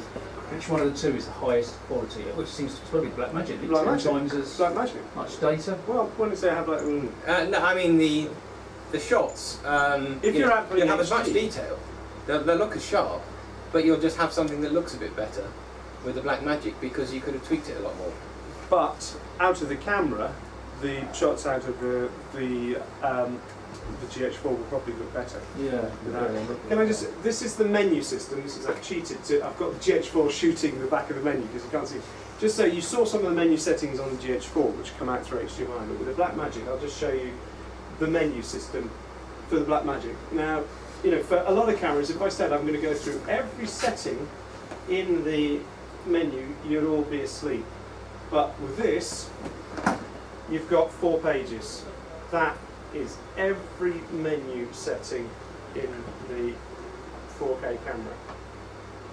So for white balance, you decide between 7,500 and 3,200. You just have to know some stuff to get the correct looking sort of image on the monitor. You're almost doing, if you're shooting RAW, you're almost doing that just for yourself, because you can tweak it so much in post-production, it doesn't matter if you got it wrong, you can fix it. But it's nice to be in the ballpark. Shutter angle, instead of shutter speed, this is the way that sort of film cameras treat shutter. Shutter angle, if you imagine you've got a plate, a circular plate which is spinning 180 degrees, half the plate is solid and half of it is empty. So it's rotating, and 180 degrees basically gives you the same shutter look as a 50th of a second. If you do a faster shutter, your footage ends up looking like the beach landing scene in Saving Private Ryan. It looks sort of hyper-real. There's this sort of real sharpness in that motion. If you have a slower shutter, you end up having your tail lights on the cars blurring, you know, and streaking because you're doing slow shutter. So that's but most stuff I'd stick to 50th, you know, which is 180. So have it on that so you don't get it wrong. ISO, the native ISO on this camera is actually 400, although some people have been saying recently, since the new update, you can shoot like 800 as an actual ISO. I'm still going to go with manufacturer and say 400. 400, basically that's the overall sensitivity of it. If we all remember buying film, 400 ISO film or 400 ASA film was a sort of good general one to use sometimes outside and sometimes inside. You use faster 800 or 1600 speed indoors in low light, you use slower outdoors at the beach, you know, 200 or 100. So it's exactly that. It's harking back to the film days. It's sensitivity, sort of sensitivity. But 400 is the base. This camera is not great in low light. You need to throw quite a lot of light out of it. If you're in charge of your shots, you're doing a music video, you're doing a beautiful shoot, you'll bung some lights up anyway. That's how you get brilliant images out of things. I could get much better shots in low light from a GH4 than I could from this. So, second one, we've got audio levels. This, if you're using phantom power, the Yagi, you can have audio levels with phantom power. You've got very good audio control. With this, you can't adjust the audio levels live when you're shooting because you have to come into this menu to adjust the input. Most people don't bother. Most people record the audio separately and mix it separately because it's a bit of a faff to do audio on it. It's a lot better than it used to be because we now have audio level meters on this. But with the GH4, especially with the Yagi, it's very easy to adjust audio, even without it. And the sound quality on the 4K is better than the 2.5K. If you ever read anything about 2.5K and rubbish. Basically, the preamplifiers in the 4K are better than they are in the previous Blackmagic. But Blackmagic cameras are not great for audio. It's you know, well known. Google it. So that's the audio side. Then we've got recording formats. We've got a few more recording formats now. We've got 4K RAW, which is there. We've got ProRes HQ. So 4K RAW, I've got a list of these somewhere, but it's about 12 times 100 megabits. What is it? 8.5 meg per single frame of video. So 8.5 megabytes is one frame, so it's 25 times 60 times 60 to get the data rate per hour. It's a lot. It's a big number. So that is like a cinema. Yes, yeah, totally. ProRes HQ is a bit less. I've actually written these down somewhere. I can you know, email. I've worked it all out, but I've forgotten it. So you've got ProRes HQ is very high quality ProRes. You've also got ProRes 422, save a bit of data, ProRes LT, ProRes Proxy. So now you can shoot as well as RAW in a variety of other formats. The dynamic range, if you're in ProRes, you can choose video or film dynamic range. Film dynamic range is flat, so you do post on it later. Video, you need to do less work on afterwards. Frame rate, you've only got 2398, 24, 25, 2997 and 30. So you can't do the fast frame rates that you can do with the GH4. You can't do 96 frames a second in HD. You can't do or everything in between 50 and 96. So, but still, it's good enough for lots of people. Time lapse, this is great. Both cameras do a lovely time lapse, which will let you film sunrise and sunsets and turn that into a video. So you can leave the camera on all day to get, or you know, dawn coming up in the morning. You can do amazing stuff. To be honest, the Blackmagic 4K would be a bit better for time lapse because of the RAW format. You would be able to pull more detail out. You'll be able to adjust it more in post-production. But the GH4 does a really good job because it uses the stills camera to do the shot. So they're actually full 16 megapixel images it's taking, and then it, with a higher dynamic range because they're the stills, they're less compressed, and then it chugs away, it takes 20 minutes or so, process that into a 4K video file, which is 100 megabits. You're sorted, you play it away straight away. So probably even Stevens for time-lapse stuff. And finally we've got this output, and we can send HD or 4K through the HDMI. SDI. Sorry, through the SDI output. So it can, that's the SDI output. Can we record? I was going to to say. I thought it had an HD recording mode, but it doesn't, does it? You can't record HD on a 4K camera. Back to the days Yeah. Can you 20-minute tapes? Not raw for, not raw HD. Not raw HD, no. You can record ProRes HD. So you'd have to convert it, and then you get the choice. Yeah. So on the output menu, that's literally just what it shows on the screen when you're filming. But you have got zebras, and you have got focus peaking, by the way, and autofocus does work, but it's a bit shit. It really, don't use it, even less on this than that. I could sort of use it on this if I was drunk and my eyes were blurry, but on this, don't even think about autofocus, it's just a bit lousy. So, in terms of menus, ironically, the Blackmagic camera is a hell of a lot simpler than the GH4, and that's because you do everything afterwards with that, you do everything in post. With GH4, you can do a lot more in camera. And focusing. There's one other very subtle difference between these two cameras. This is a stills camera. Yeah. This takes lovely 16 megapixel still images. I don't know if you've got one of, my daughter or something, just so you can check. But this is as good as my Canon 60D for taking stills, so as good as a dedicated, because it is a dedicated stills camera as well as doing video. No, I don't think. This doesn't do stills, it just does video. So you see, they really are an Eskimo and a hovercraft. There's a big, maybe that was an exaggeration, but there's a big gap in terms of what you need to do with it, what you need to learn from it. 25 stills a second. Yeah, at 8.5 megapixels. No, that's very true. That is true. That's the media, by the way. That's a typical DNG media. It's a folder full of 875 individual pictures and one work file. And that's for less than a minute. The perception, Mm. Yeah. It's got a big sensor on it as well, isn't it? That one? This is a Super 35 sensor. It's Yeah. the same as all the... Yeah, same as crop the factor there. C300, 1.6. So what doesn't have a 1.7. crop then? What does everything have? A Canon 5D or an A7S. From Right, so they're Sony. the full size. They've got a full-size 35mm size sensor. So Super 35 is smaller. Super 35 is smaller. Contrary to the think it would be bigger. Yeah, you're right. Motion picture Ironically, and it stills is. picture. So they are very different, and I mean, I hope I've sort of done it fairly light-hearted. But you are actually, I'm really glad you were here because I did a talk at a film school the other day. I don't know who you are, but I'm very glad you because I did a talk at a film school the other day, and the audience, when I finished talking about both cameras, was exactly 50-50 split. Half of them said, "Oh, I want a GH4. That's perfect for the sort of stuff I do, documentaries. I want that." And the other half went, "Oh, look at what you can do with those images out of the Blackmagic." And it isn't one a creative and one practical. It's more complicated than that. It's what sort of stuff you're trying to do with it. And to be honest, what would you want? You'd want both. And that's not just because I want to sell both. It's because for some jobs, this is much better, much more discreet, much easier to use. Exactly for going on holiday, for taking abroad.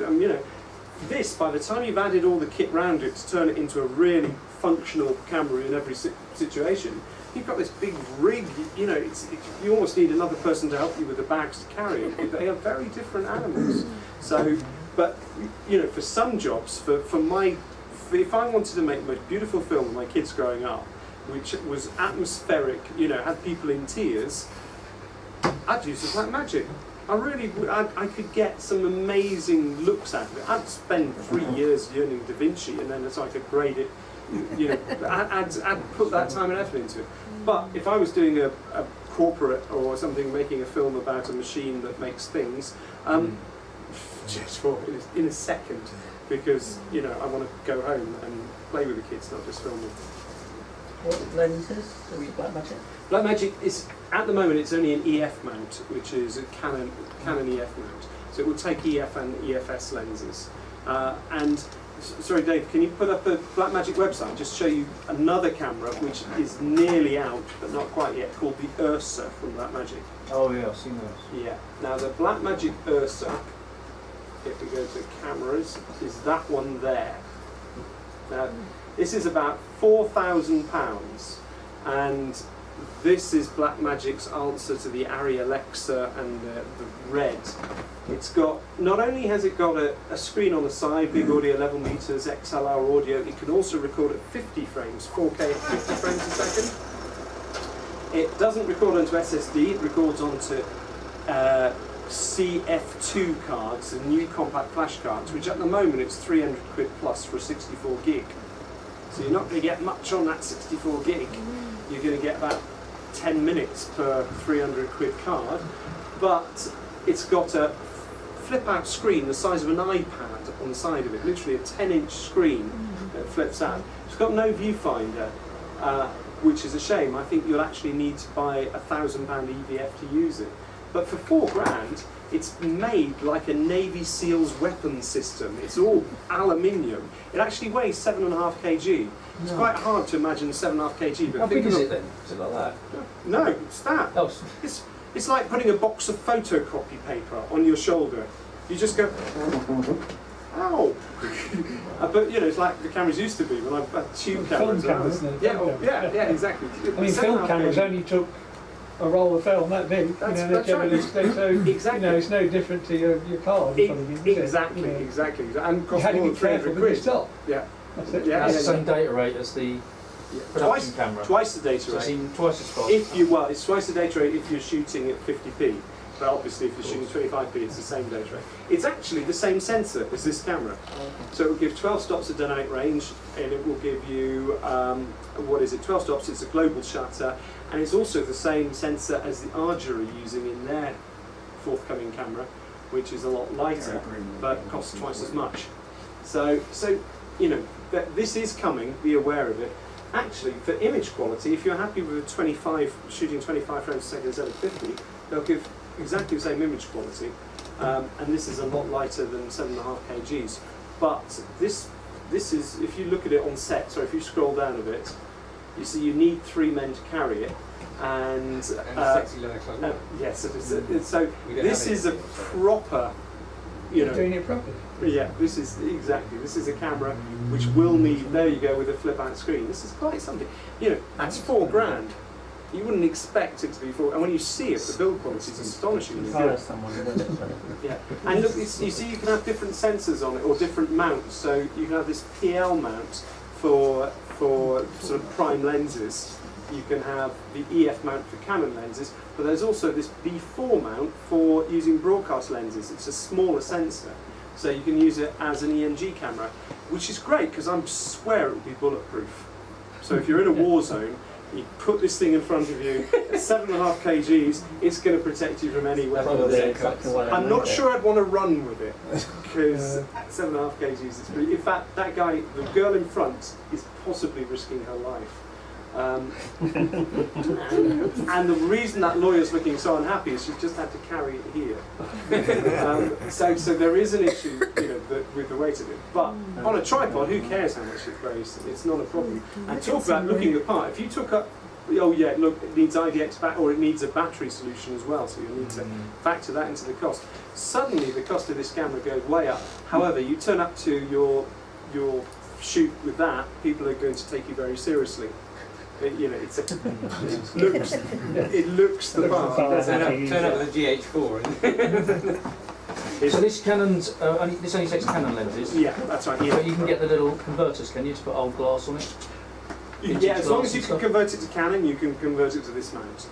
So yeah, if you've got a whatever to Canon converter. So if you, for instance, had a C300 or something, you know, wanted to use a prime lens on that, yeah, whatever converter will. Well, I've got a little pocket camera and I just put old glass on it. You've got one of these pocket cameras? Yeah, just for no, that's fine, but that's different. That's micro 430. So but you can get an adapter and I can put the old Minolta stuff on it and the old AIS. But you can do that with this because of a small sensor. And you can do that with GH4 because of the small sensor, but you couldn't do that with that. So I couldn't put the old AIS glass on there? No, because it's a bigger sensor, so you won't be able to use the 16mm glass. No, yeah, you can. Because you can well, not all of put full-size glass on the front of a GH4. No, that's what I'm saying. You can put full-size glass on that, but you can't use glass designed for, say, 16mm films on something with a larger sensor, because you'll get a vignetting around the outside. You'll literally be able to see the corners. So anyway, to sort of recap, you know, the GH4, I really would want both of them, because my GH4, you know, I love it for just being able to pick it up, take it out, shoot with it without the Yagi on the bottom. I can put it in a camera bag, and I did take it to Wimbledon. Just didn't notice I was carrying it, and I'd probably have 2 lenses. I'd have the 12 to 35, and I'd have there's a 35 to 200 sort of zoom lens, and between the two of those, they both have 2.8. you'd have most ranges covered. I might want a 7 to 14mm as well for really wide, for landscape stuff. But the Blackmagic, you know, if I was going to build my project which I wanted to be remembered for, if I was going to, you know, put love and effort and detail, if I had more time, I'd love to shoot something beautiful with this because I know I could. Or for documentaries, you'd want that, wouldn't you? Documentary stuff. Documentaries, well, it depends. If you're filming hundreds of interviews, you've too much space. But I'd film the interviews with 305. Ah, right. You've got 305, fine. Yeah. Because everybody's still doing 1080, aren't they? Yeah, it's all going to end up at 1080. But actually, with this, my interviews, if I was buying a camera now, this costs 1,300 quid, and you've got the 4K, so you can do your punch-ins afterwards. And remember, it becomes 444 10-bit, so it'll actually look better than from your C300. Yeah, sorry. I've rabbited too much. But just before we do, I don't think we're going to put the kettle on so we can have another cup of tea. Then we're going to go on and talk about Premiere, which I know a lot of people are interested in.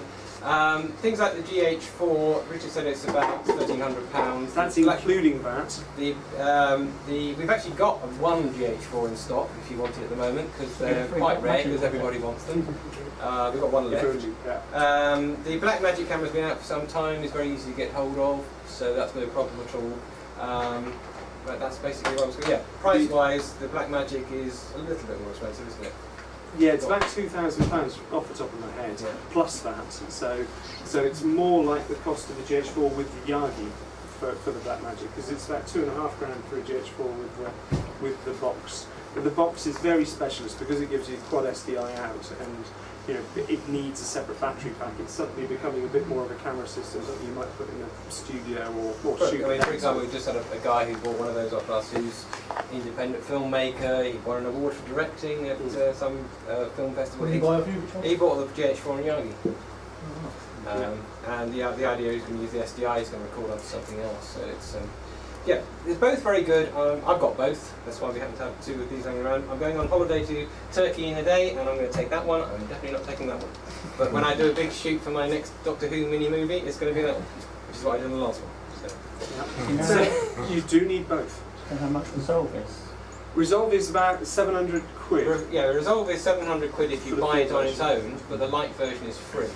I'll buy the camera, you can have Resolve off me for 500 quid. But the light version, basically, I've not showed you very much about Resolve at all. Yes, true. The light version does practically everything. What it doesn't do is it doesn't, the free one. It's not watermarked, it doesn't restrict you on exports or anything. It doesn't do full 4K, it only goes up to Ultra HD, which is not a problem because that's what I film like most of the time in 4K. It obviously does everything else in between. It's limited on the kind of files it takes in. Comparing the light one to the full one, basically the full one does full 4K and stereoscopic and it's got some noise reduction filters. Otherwise they're the same. Right. So you don't really need to buy it. Yeah. You buy it because you want the noise reduction. I've been using the light one for absolutely ages. I don't bother to take the dongle home, I just use the light one on the laptop, and then when I'm back at the office I'll use the full one because there's hardly any difference between them. It's an amazing program for nothing. The worst thing about it is they've actually put some editing features into it. So actually it does quite a lot of nice, very good editing these days. And so not many people were that interested, so I wasn't going to do a demo on that, and I was going to go straight on to Premiere. No. But the worst thing for us is it actually is becoming quite a good free editing program. And we want to sell you something. But actually, you do need a computer to run it on. You need a nice computer, and you need a decent graphics card, it needs to be set up properly, and you need some training properly, because Resolve, there's some of it, like the editing side, when you actually get down to stuffing it up on the timeline, it works pretty much like everything else. It's got nice trimming, it even does rendering in the background and stuff like that. But actually setting it up and using it, you'll start staring at it and say, I don't know what to do now. But, it's something which is looking very good. And yeah, the free one is very good for free. I mean, there's no doubt about it. So I just said money back guarantee. Sorry? Money back guarantee. Yeah, we'll give you a complete refund, less carriage on the free one. This is what I was talking about, the fast frame rate stuff. This is what I was trying to get my little boy on a fun ride, or funfair ride. You could always get, by shooting 12 frames a second, you could always get the shot you want, and that's in wheels and check top. So, I just literally went, I'm going to get it sometime. Oh, you share the same shirts. Pardon? Yeah. You share the same shirts. Yeah, exactly. He luckily has his mother's looks, not mine. And again, when So that's video you're taking stills from? No, this is 12 frames per second stills mode. Okay. And you see, so you can get jump, mid-air, you know, stuff which you just couldn't get. And the stills do look better than the video because, you know, they're raw. But, I mean, to be fair, when I was filming my son's sports day on the 4K camera, and I just put it on a high shutter speed, and I can take still images out of that, and they look perfect to me. They're not raw, but they're still very nice. So, was that this year? Yeah, the semis. I sat in that seat. Well, back there, 2008 at the final. Really? Federer and the Delphine. Right up in by the elevator at the back. Yeah, it was wide, row wide, so it wasn't total. Yeah. It was close enough to it. Right. But anyway, so what we'd like to do now is get on. How many of you are interested in looking at the Premiere side of things? Yeah, definitely. Yeah? So what I want to do is go now and we'll have a quick break. So Ringo's just put the kettle on. Come back in about 5 minutes and start talking about Premiere. It's a bit late, I'm afraid. And then after that I was going to talk about Avid. But yeah, if you want to speak to anybody else, we've got Andy and Ringo around the corner. You can grab them. You can either go through here or around the corner. So if you want to speak to Ringo or anybody, just pop in there. So I start and put the kettle on. Yeah. So he's going to the It's a separate, not Panasonic. Including me on the... There we go, just go outside. Oh, sorry, there's a guy called I'm sorry, Food necessary. Warrior. He's actually selling them. He said he's selling stock. The lens. No, sorry, which is the best one? Is it 1235? Well, the 1235 is the one which is going on the... I would like to. Which is a very, very nice... but in reality, it depends on glass as well. We have some really nice things working. That's GH4 again. I wanted mine and general. Did you see the New Zealand stuff? To be honest, it's all okay.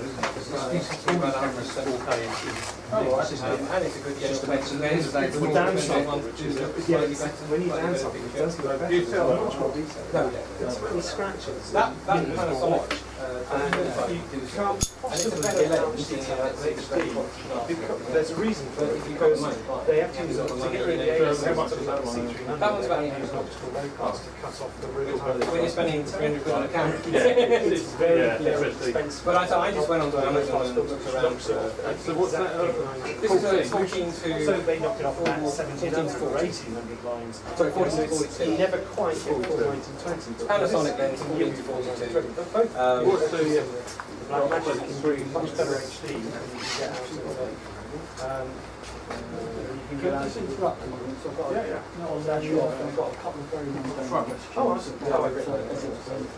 Oh, Dave's your guy for Edius. Because these days, because you know, I play with Edius once every 3 weeks, whereas he's using it every day. Question. Yeah.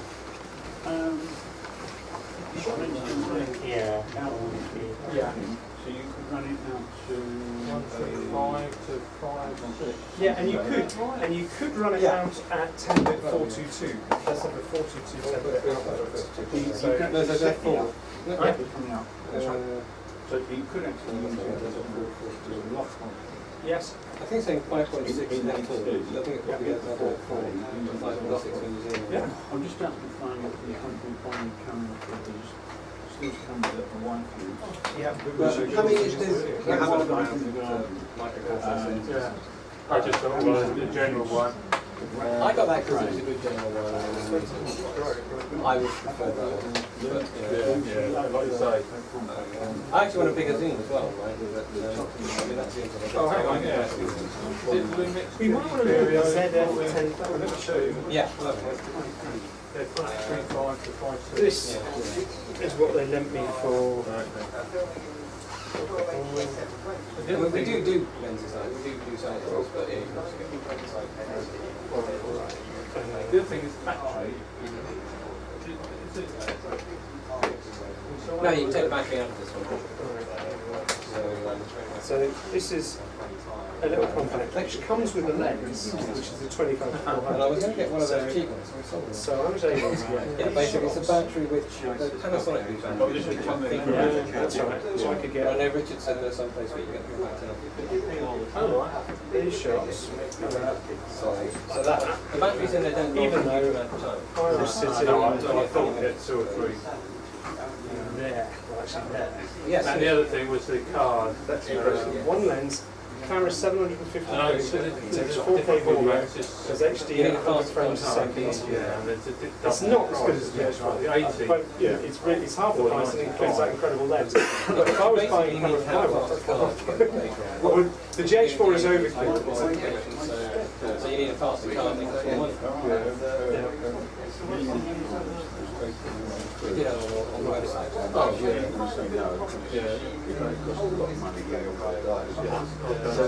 No, they went on a cruise. Yeah, 18 million. 95. The 95 is the one you need for the DNG for. Yeah,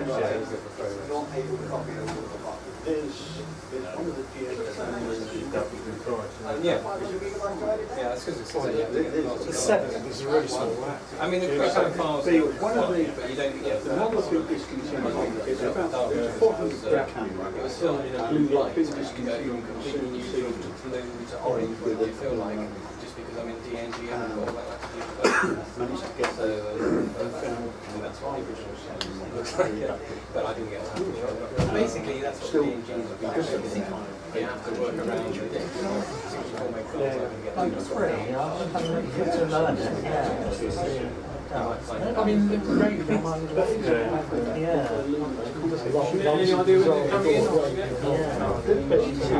We've been told it would be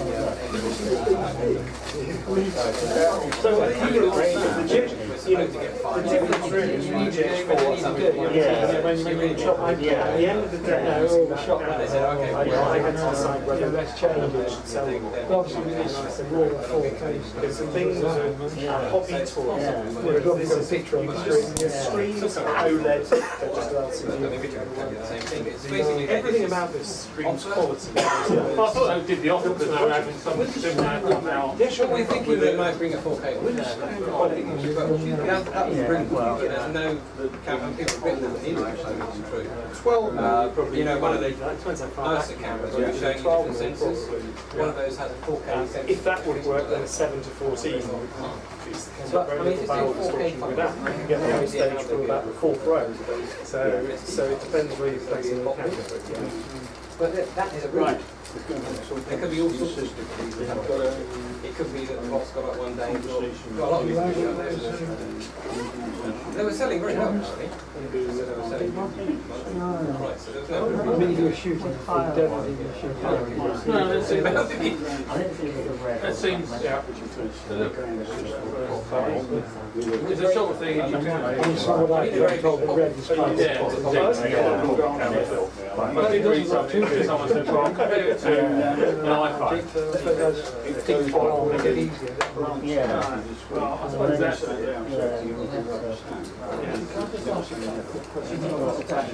that's all right, yeah.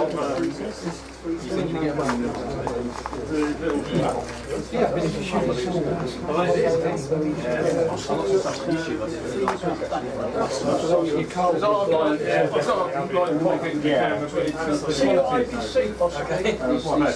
when you see you shoot the things, I always carry a camera.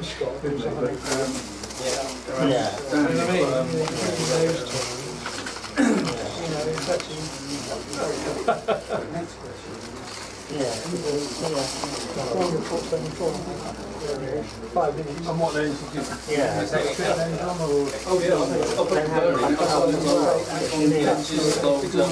lenses, beautiful. No, well, they were very good lenses. There is a kind of way when it's hard to complicate. I mean, basically, you can't save your own Just go on eBay and get if you come into where Edius is stored, Is that C-mount with that? Yeah, I've got some C-mount lenses, yeah. the menus, each one has got a folder. Fill this required last week. So if you look at the text file, a particular menu, you can actually find everything about the menu in the text file. That's my Westminster Bridge shot. This is my Westminster Bridge shot. Nobody gave a toss because they thought I was taking coffee and I could just get this. You can make up another. I'll try this. Yeah. Oh, it suddenly appeared from nowhere. The one we use, one guy says, well, if I need a permit, where do I go and get it? So they can't be the permit, and I shot the Around 50 mil lens on it. Things about changing the default text file. Outside, filming these shots, these workmen bit It's ridiculous. We weren't causing any little drive on. Yeah.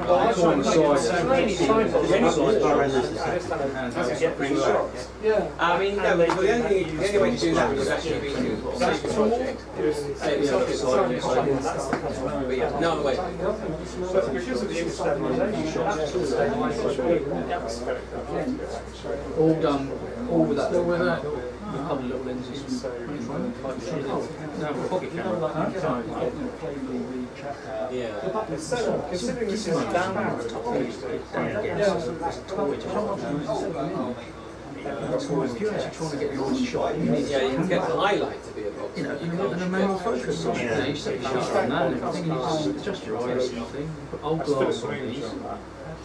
Little bits of glass. That's a picture. That's a camera. That's one of the. But I want to get a 4K. So yeah, you could bring in a picture with it, but you can't. Well, maybe G4, but I came with the idea. See if you can shed any more light. There's quite a few limitations of that. I'm going to get a 4K back. As a production. You don't need that much to. Anyway, thank you. Right. Just need a rig really for it. It's no bigger than like a normal everyday Sony Canon. Yes, I mean, when I was filming, I mean, we did quite a lot handheld, which, you know, on that I thought, bloody heavy thing. I mean, how am I going to hold it steady? But actually, I mean, I've got a friend of mine was doing it with me, and he said, I thought it'd be terrible, but I found it's so sort of heavy and solid that it's actually quite easy. Yeah, it's just a chunk, isn't it? But the one thing you do definitely need is things like there's no image stabilizer. No. So you basically need to get hold of a lens with an image stabilizer on it, which keeps the batteries up a bit more. Otherwise, you get some really wobbly shots. So there's definitely limitations, but there's a lot you can do with it. I mean, I was at a thing in London. The Grass Valley did this thing in London for filmmakers. There was amateur filmmakers, and it was sponsored by Blackmagic in Grass Valley. And everybody there was just getting up saying, yeah, I just made this small independent film, and there's one about the island, and this thing. And they were just saying, oh, I love the camera, I'm going to do so much with it, I can make it look like I want, you know. I can do this, and I haven't got a lot of money, so I can do this. Well, it's the death of the DSLR, isn't it? They're saying, really. You know, why buy a 5D Mark II or 5D III for the same money with the rig? You can get one of those Blackmagic production cameras. Well, yeah, but it's like with the GH3. You know, I mean, there's some things I could do. Like I was doing, you know, sometimes you might want to have a very fast shutter speed. But Yeah, saying limitations. and on that I've just got these degrees, and you know, it's not quite the same. I couldn't get quite. So there are some things I could do with the GH4 because I can play with the settings because I've got more settings that I couldn't quite do with Blackmagic. Blackmagic is much simpler. Point it, focus it, shoot it. But that's what I've always done, and that's what I've always liked. A high quality sensor, really, really good codec, and just everything always on manual. I've never used autofocus or also anything on the camera. I mean, the peaking and the focus assist is brilliant. You know, you've got to have focus assist, it's got to be decent. You've got a C300? No, I've got a XO305. Oh, right. And I've got a pocket camera. Alright. Oh, and I use other cameras, but I've got those two, and I just want to get a 4K. But I wasn't sure which one to get. I mean, the G4 is as you said, which company is Richard with? Holden. Holden, where are they? They're in Manchester. Oh right, oh sweet. But they're the reseller, so they're not a reseller, they're a distributor. So they'll actually sell stuff to us and then we sell it to you. Oh right. So you can't buy anything from them direct. Ah. But they're the wholesaler or for Grass Valley, for Panasonic, for Blackmagic, and lots of other things. Teradek, we've got a Teradek Cube here which is transmitting the stuff up to the internet, be a bit careful with which those Ringo's because, dealing with it necessarily on that. they- But yeah, they do all that kind of stuff. So they're so he moved up the food chain when he left us. He moved up to somebody more important. But someone told me that the Lilliput batteries What? were actually really Yeah, good. that's Yes, it is. I don't buy the light things in the house, I just buy light from eBay. Toy helicopters. High-end toy helicopters. Right.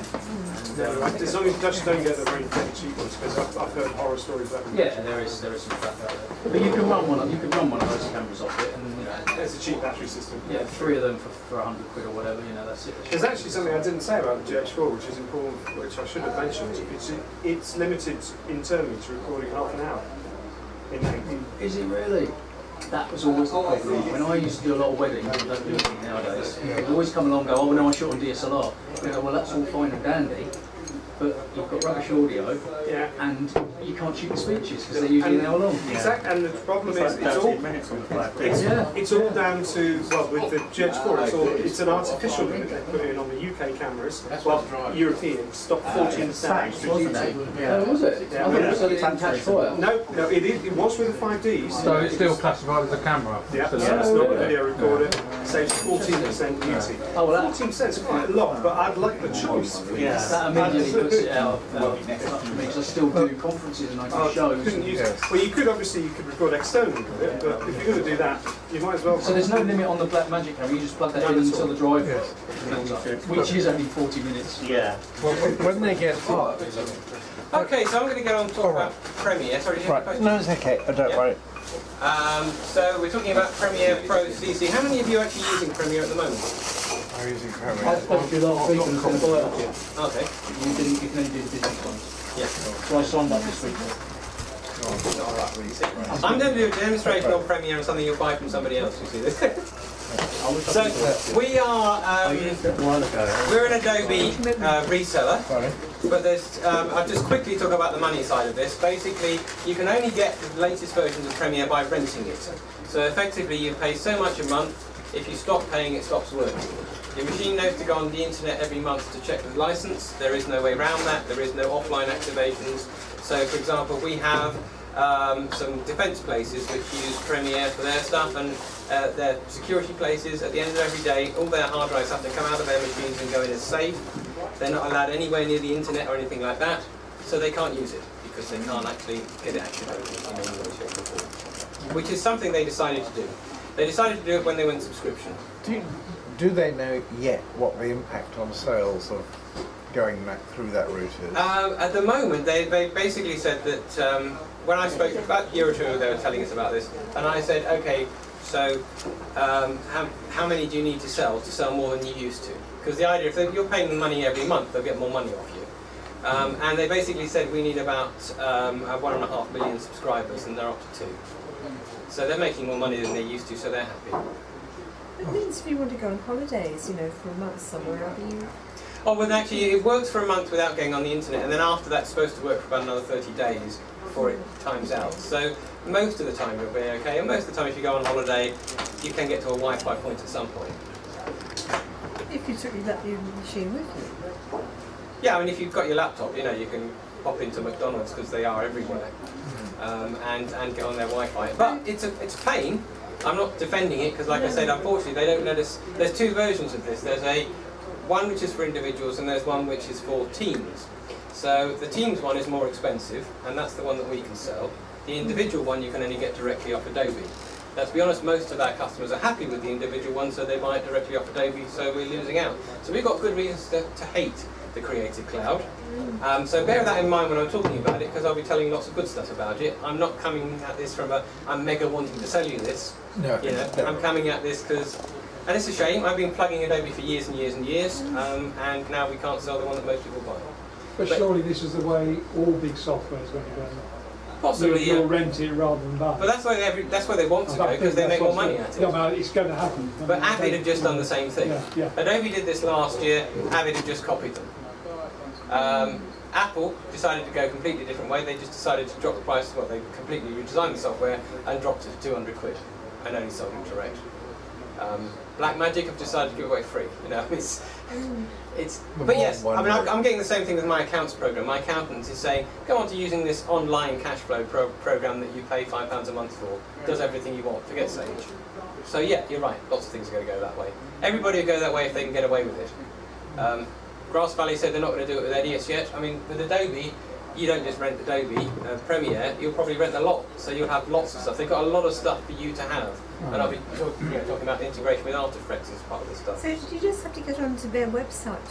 I'm just curious. What you do is you go onto their website, you download the Creative Cloud application. Yeah. Once that installs, it gives you a little thing sitting down here somewhere, and then from that you install the applications. Yes, but I mean, say I'm on holidays and I've got... Oh, if you're on holidays, no, what you do is you open up the program. If your machine's on the internet, it validates it automatically. So as long as your machine can get near the internet, it will validate it. If your machine can't validate it within, you know, so a month and a half... So if you've got it on a desktop and you're off away... Well, if you're not at home and you're using the desktop, yeah. The next time you turn it on, it'll validate itself. Oh, okay. You know, if you don't validate it within a month, it stops working. But as soon as you validate it again, it starts working again. Oh, okay. So it's not a major. Yeah, so it's not a case that you pay a direct debit or something, and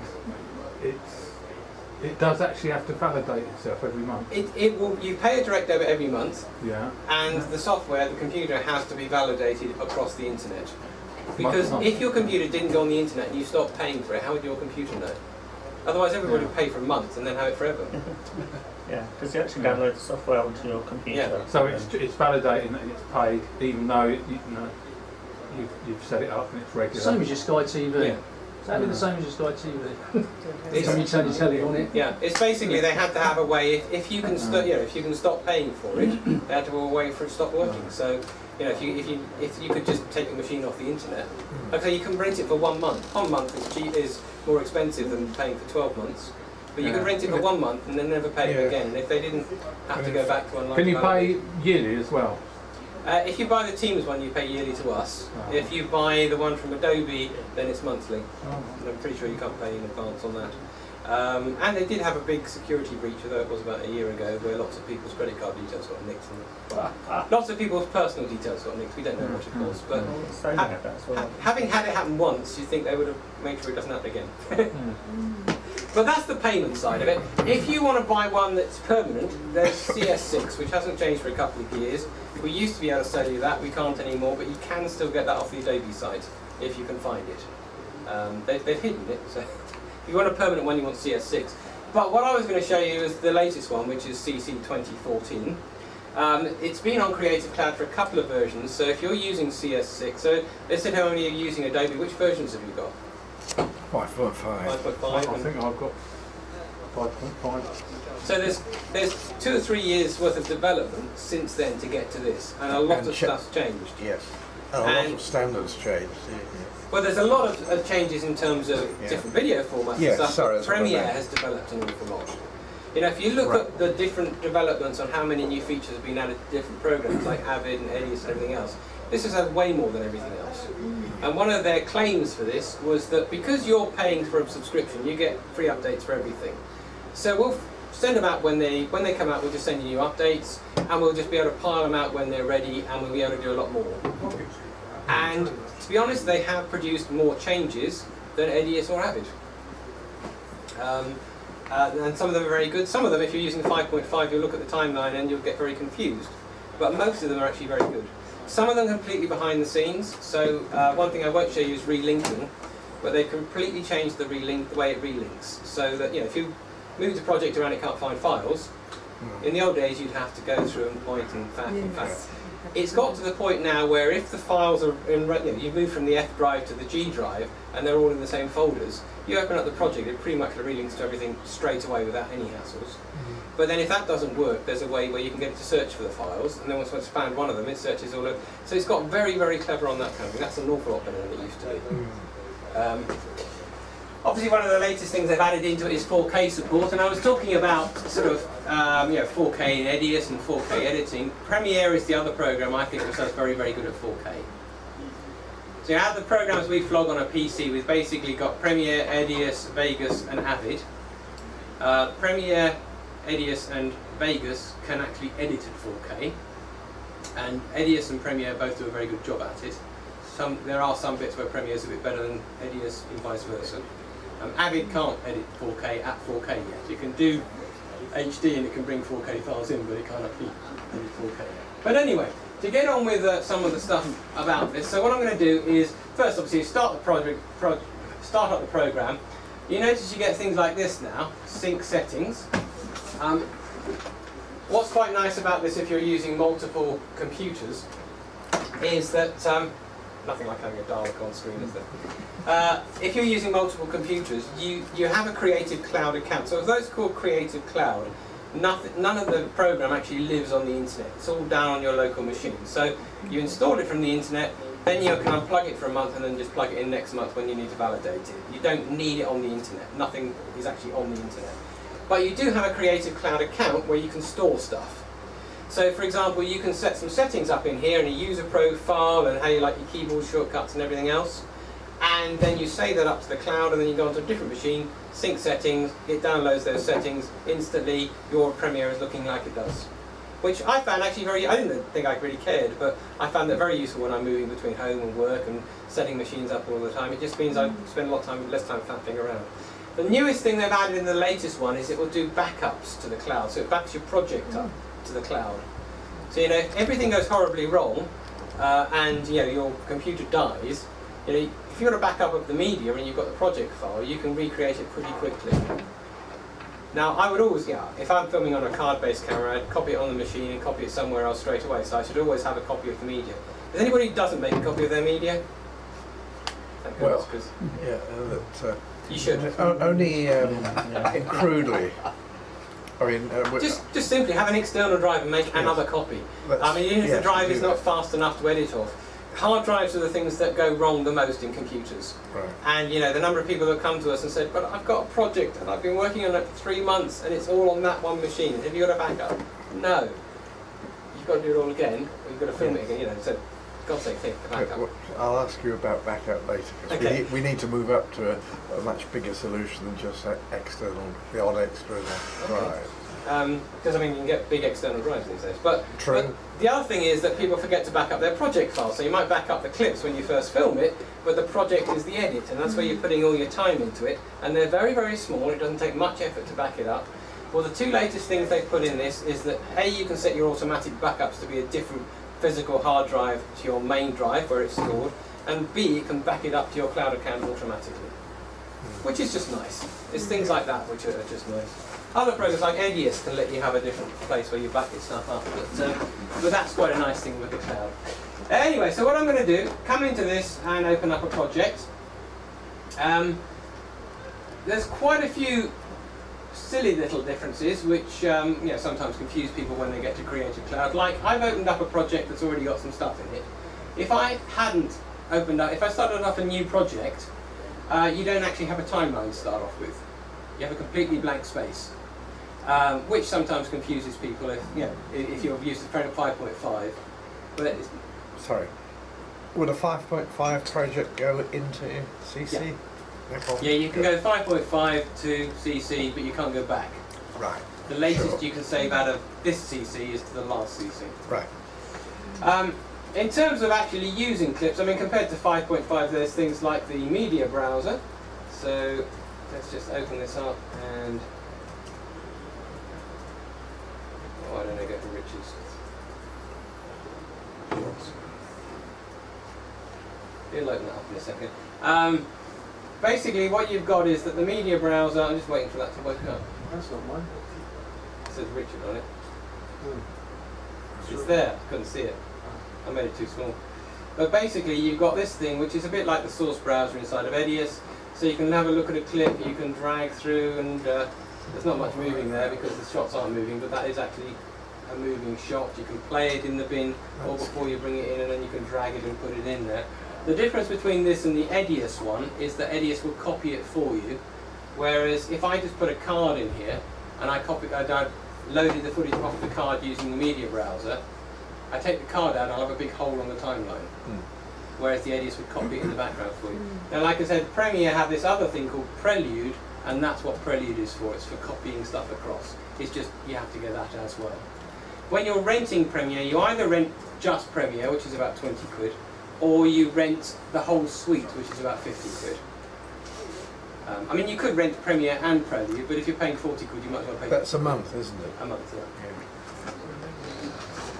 Obviously, if you start to rent the whole suite, you get After Effects, Photoshop, and all the other stuff, and they keep inventing new ones as well. When it comes to editing, you know, you just put a clip up in the source, and hang on a sec. Okay, I can't even remember what's plugged into where yet. So you put a clip up in the source, you can have a look at it in the source window. Marking and out points, all that kind of stuff is the same. This part will look different to what you're used to. So you used to have a little jog shuttle wheel. I've actually got rid of that completely. The rest of it is the same buttons, but you can customize it. So if I just click on this, you can add in buttons and take buttons away. And they're the same buttons that you had before, it's just that they've streamlined it a bit.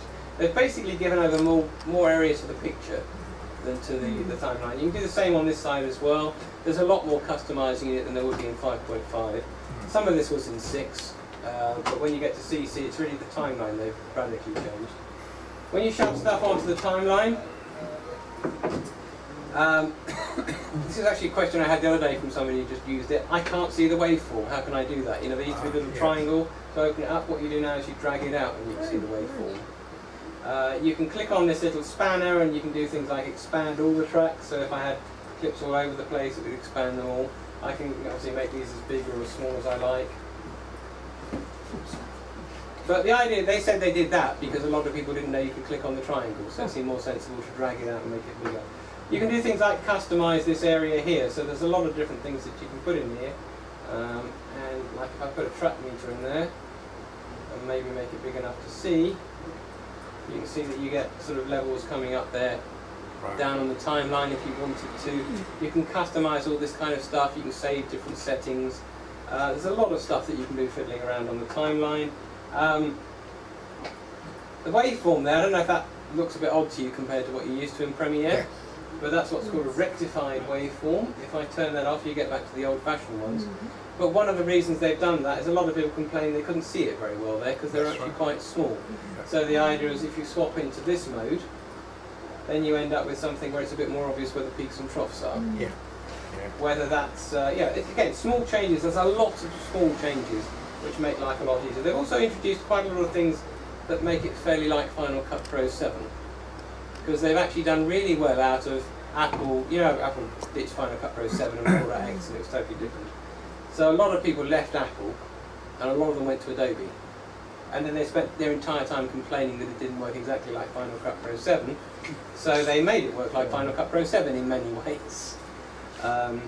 So, you know, there's a thing where, for example, if you make a cut in a clip, and where's the show through ones? I've made a cut in a clip there, but those are two clips where they join exactly. You know, that one finishes, the other one starts. It's the same clip. So you now have a note to tell you that there's a problem with that. You can then undo that if you want to. So if you've got that sort of through edit, as they call it, you can get rid of it. Just with a click of the button. One of the new things that they've just added in the latest one, and let's just take that clip there and move it around a bit. So that and that clip are exactly the same. That clip is totally different, I think. Oh, no, it probably wasn't. So I've got 3 versions of that particular clip there, and I want to colour correct it. So, what you'd normally do is you come into the list of effects, and you look for a colour effect. There's a search box there, so you can type in the words you're looking for, and then it shows you all the effects with colouring. You have to put colour wrongly, of course. But to be fair, it's the same with everybody. But yeah, basically, so you come down here and you can choose one of these colour effects, like a fast colour corrector, and then obviously you can sample a colour on there. I'll get that right in a minute. Sample a colour on there, or you can change the wheels and adjust the colour yourself. And there's some really nice colour correction filters inside of Premiere. But obviously I've just affected that one clip. It'd be nice if I could affect every time I've used that same clip all the way through. I'd really like to affect it. So what they've done in this latest version is they've added in what's called a master clip effect. So effectively what I do is I take that clip and then I put the colour corrector on it and then I do something. And then, that was the wrong one, oops, sorry. Stop here. Take that clip.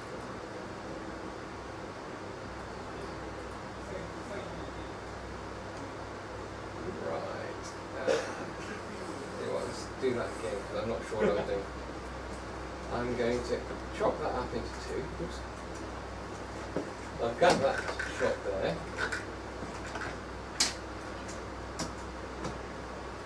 Put that up in the source, go to the effects window,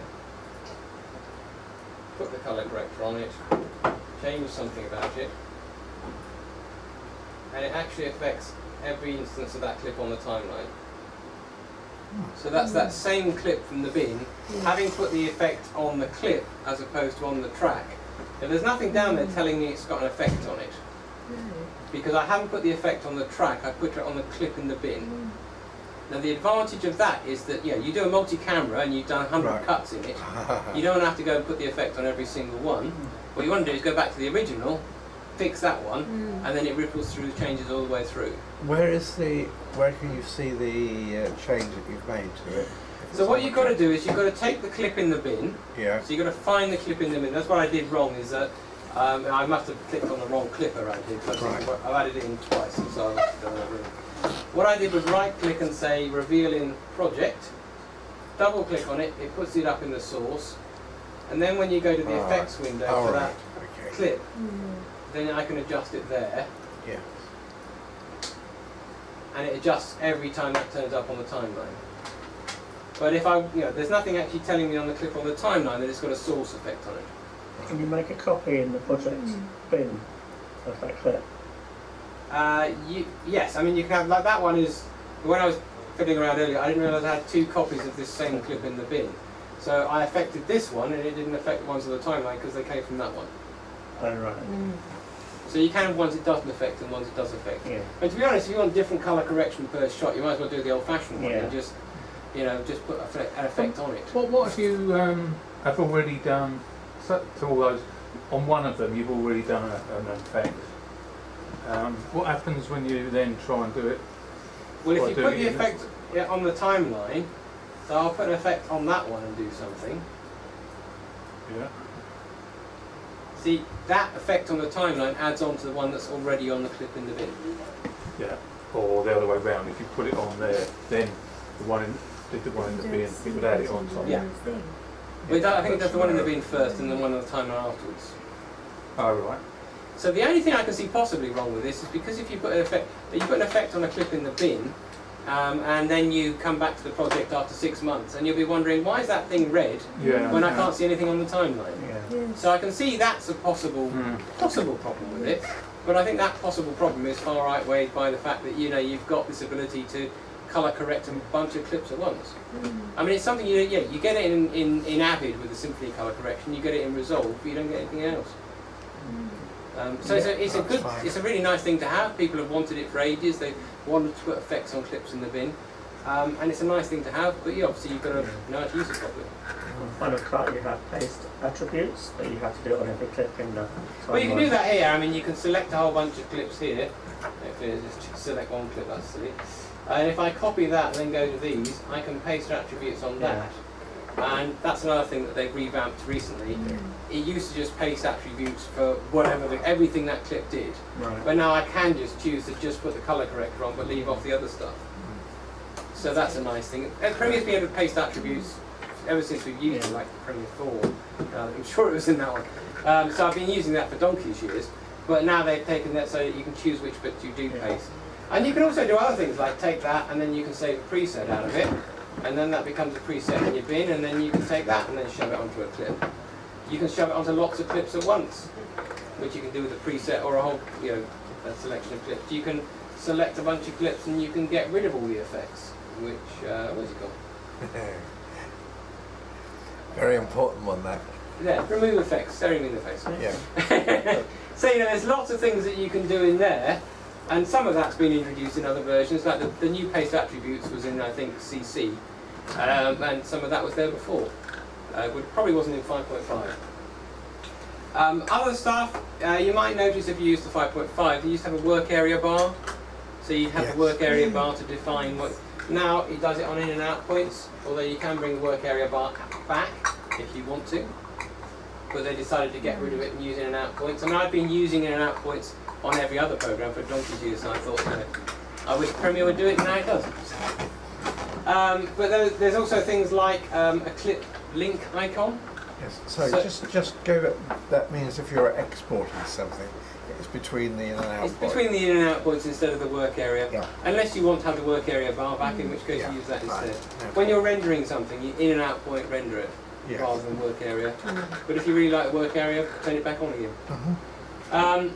When I'm moving a clip around, if I want to do an L cut or a J cut, I want to move the sound out of sync, whatever, then I would normally come down, hold down on the Alt key and start trimming, and I could do stuff, different stuff to the sound as opposed to the picture. I've been able to do that for donkey's years as well. They've introduced this little icon. The number of people I do training for and they don't know that's there has been untrue. Like most people, they want to do something separate on that. They will actually unlink it and then do that. But now the video and the audio is unlinked. So if you go back to change the video, the audio moves out of sync and you don't know. But I mean, for forever, I've been able to. Are they linked anymore? Let's see. I've undone that. Forever I've been able to hold down an Alt and do that, and I could do the video separate to the audio, or the audio separate to the video. But what they've done now is they've put a little link icon in there, so if you untick that, then you can do it without holding down Alt. So it's a little bit more obvious, and actually there are times when that suits my editing more than just holding the Alt key. But again, lots of little small changes they've got. This one is, where's my sequence? I've got to find the sequence first, I don't know where I put it. I'll tell you what, I'll use a new thing called Reveal Sequence in Project, which wasn't there before. But, oh, that's the sequence. Okay, and I've just typed completely the wrong words. But suppose I was to make up a new timeline, and then I was to take that sequence and dump it in there. Now what you've done there is what I normally do when I put one sequence inside of another, it nests it. So I can go into that and then I can change it and it changes in the other one. Well, they've also added this button here, and if you turn that off, instead of nesting it, what happens is it goes into a bunch of clips. Again, little things which a lot of people like to use. I prefer nesting stuff, but that's quite nice as well. So there's a lot of very, very small changes like that. So there's a little spanner there which shows you all sorts of things, so you can show duplicate frame markers. On the out of sync clips, if you put something out of sync, if you do it properly, let's just do that one. If you do it properly, then it will tell you you're out of sync by how much it's out of sync. They've also added in a preference, so if you do unlink them, it still tells you when they're out of sync. So there's lots of stuff like that.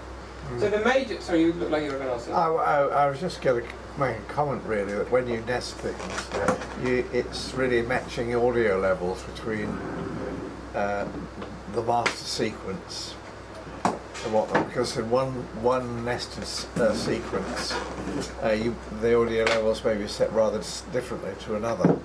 So when you add them together, you've got to make an adjustment, whereas if you copy them, as you have on the right there, it's probably easier to...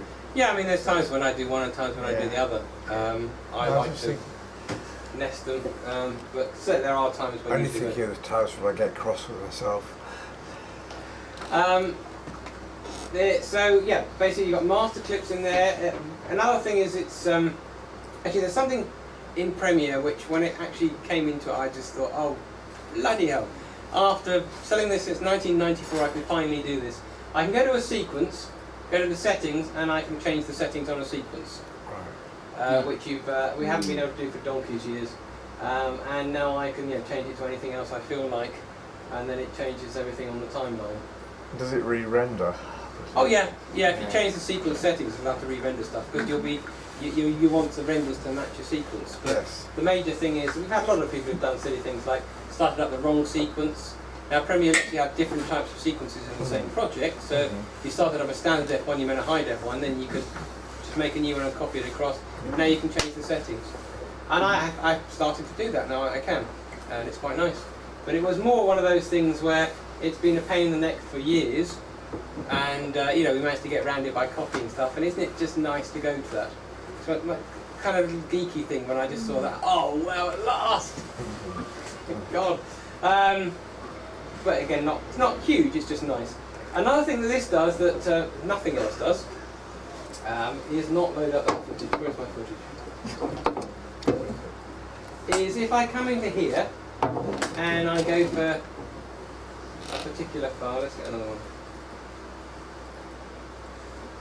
So this is Blackmagic DNG footage. This is the stuff which is basically a bunch of stills inside of the hard drive with a separate WAV file.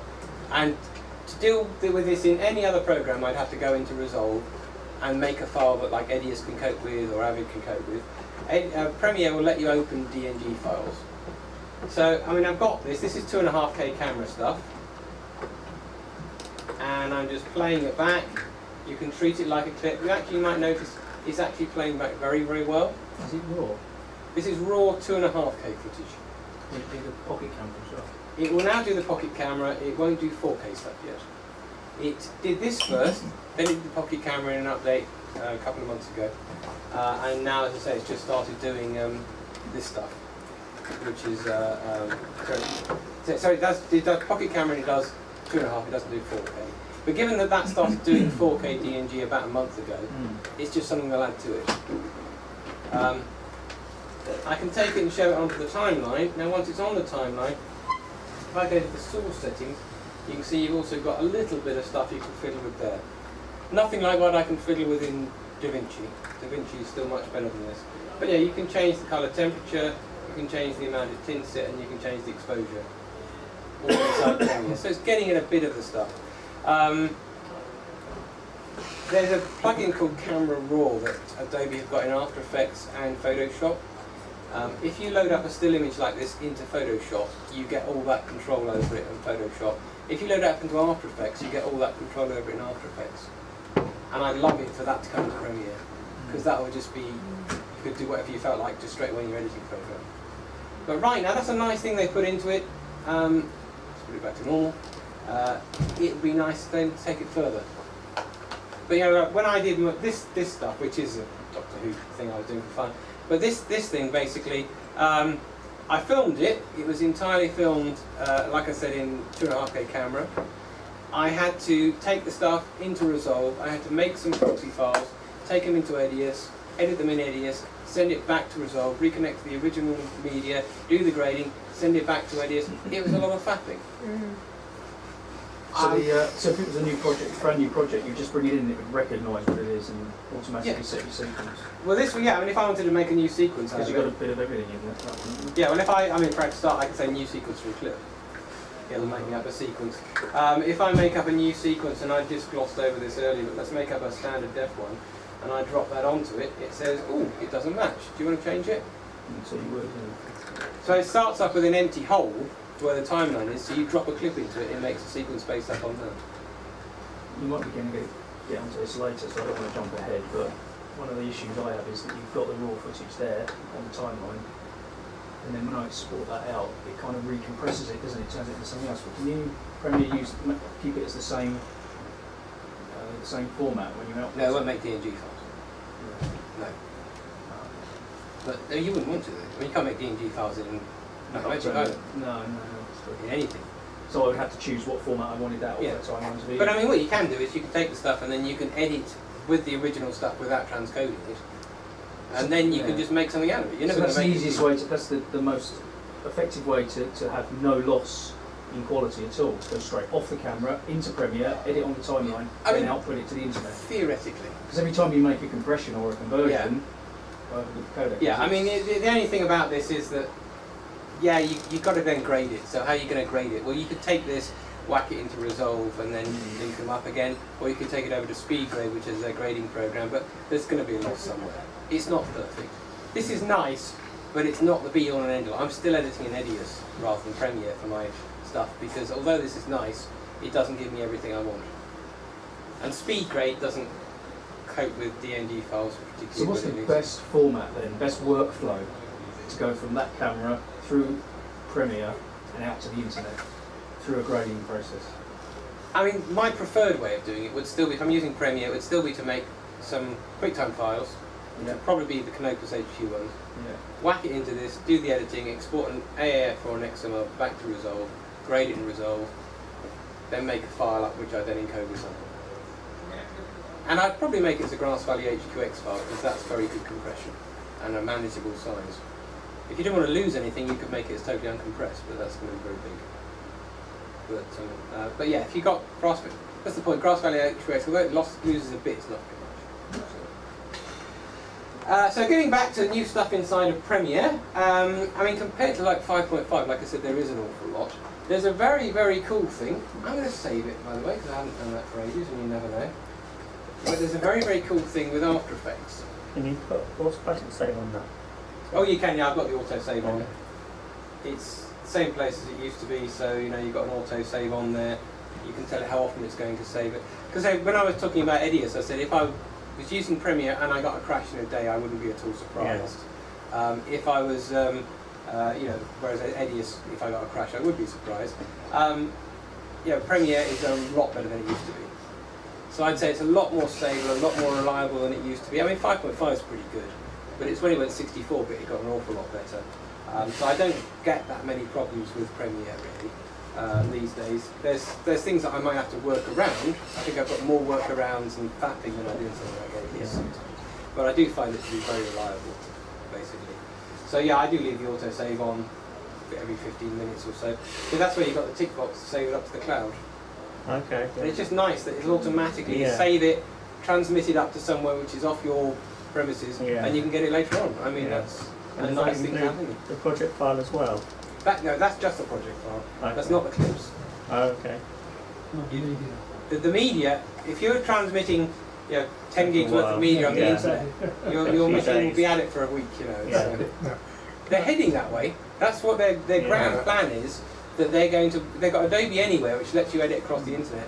I think their grand plan is they're going to have, you'll take all your media, send it off to Adobe, it'll sit on their servers, you'll get on your iPad, you'll edit it away on the iPad, all the hard work will be done at their end, and they'll charge you per month for it. I think that's their grand plan.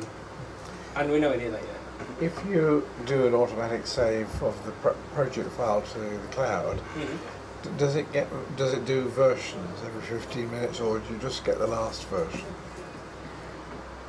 I don't know. I would assume, I haven't tried it. It was introduced in the last update, which has been out for a couple of months.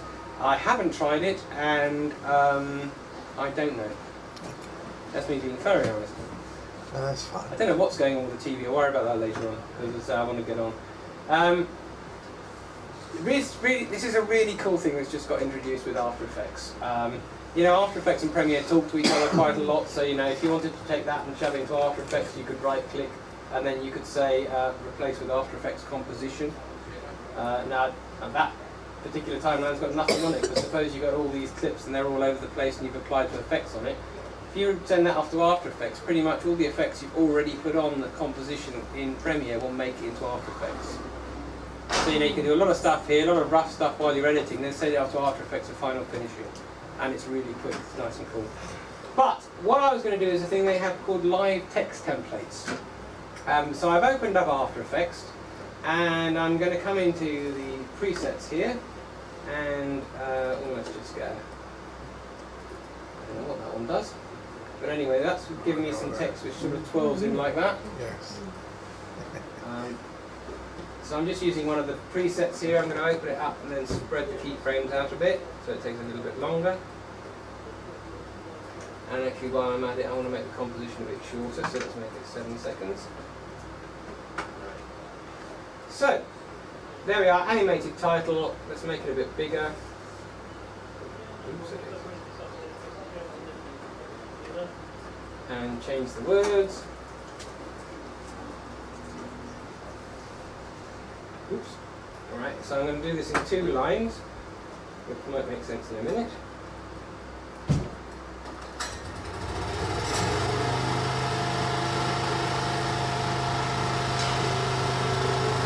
generator's kicked in. If anybody left their car in the wrong space, it's currently being scrunched up. I did check with the neighbours, they said it wouldn't mind.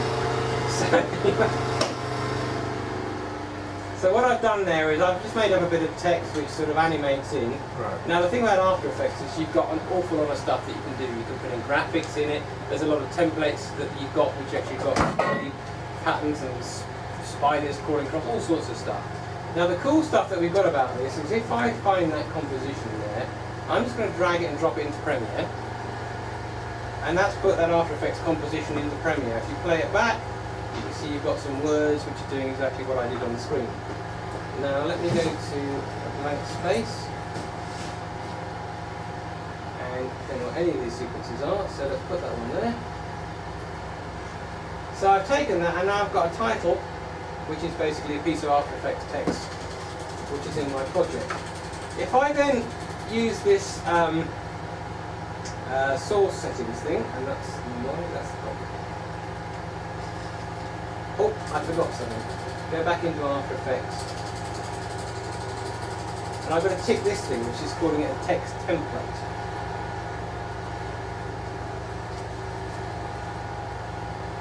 So I'm going to bring it in again just to make sure I don't finish this up right.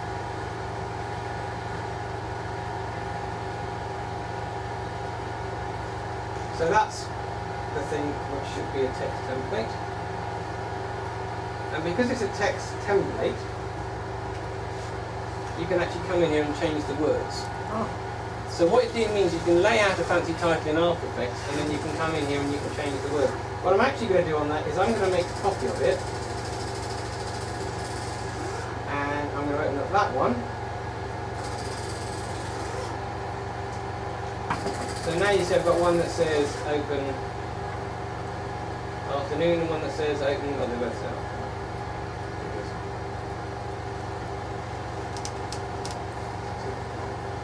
Sorry about this. Right, that's that one.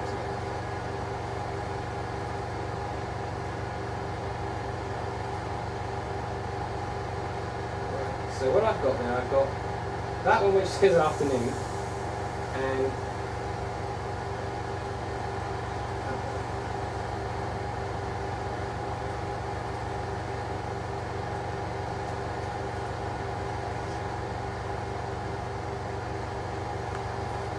so I've got two there which say, one says afternoon and one says day, both based on the same title.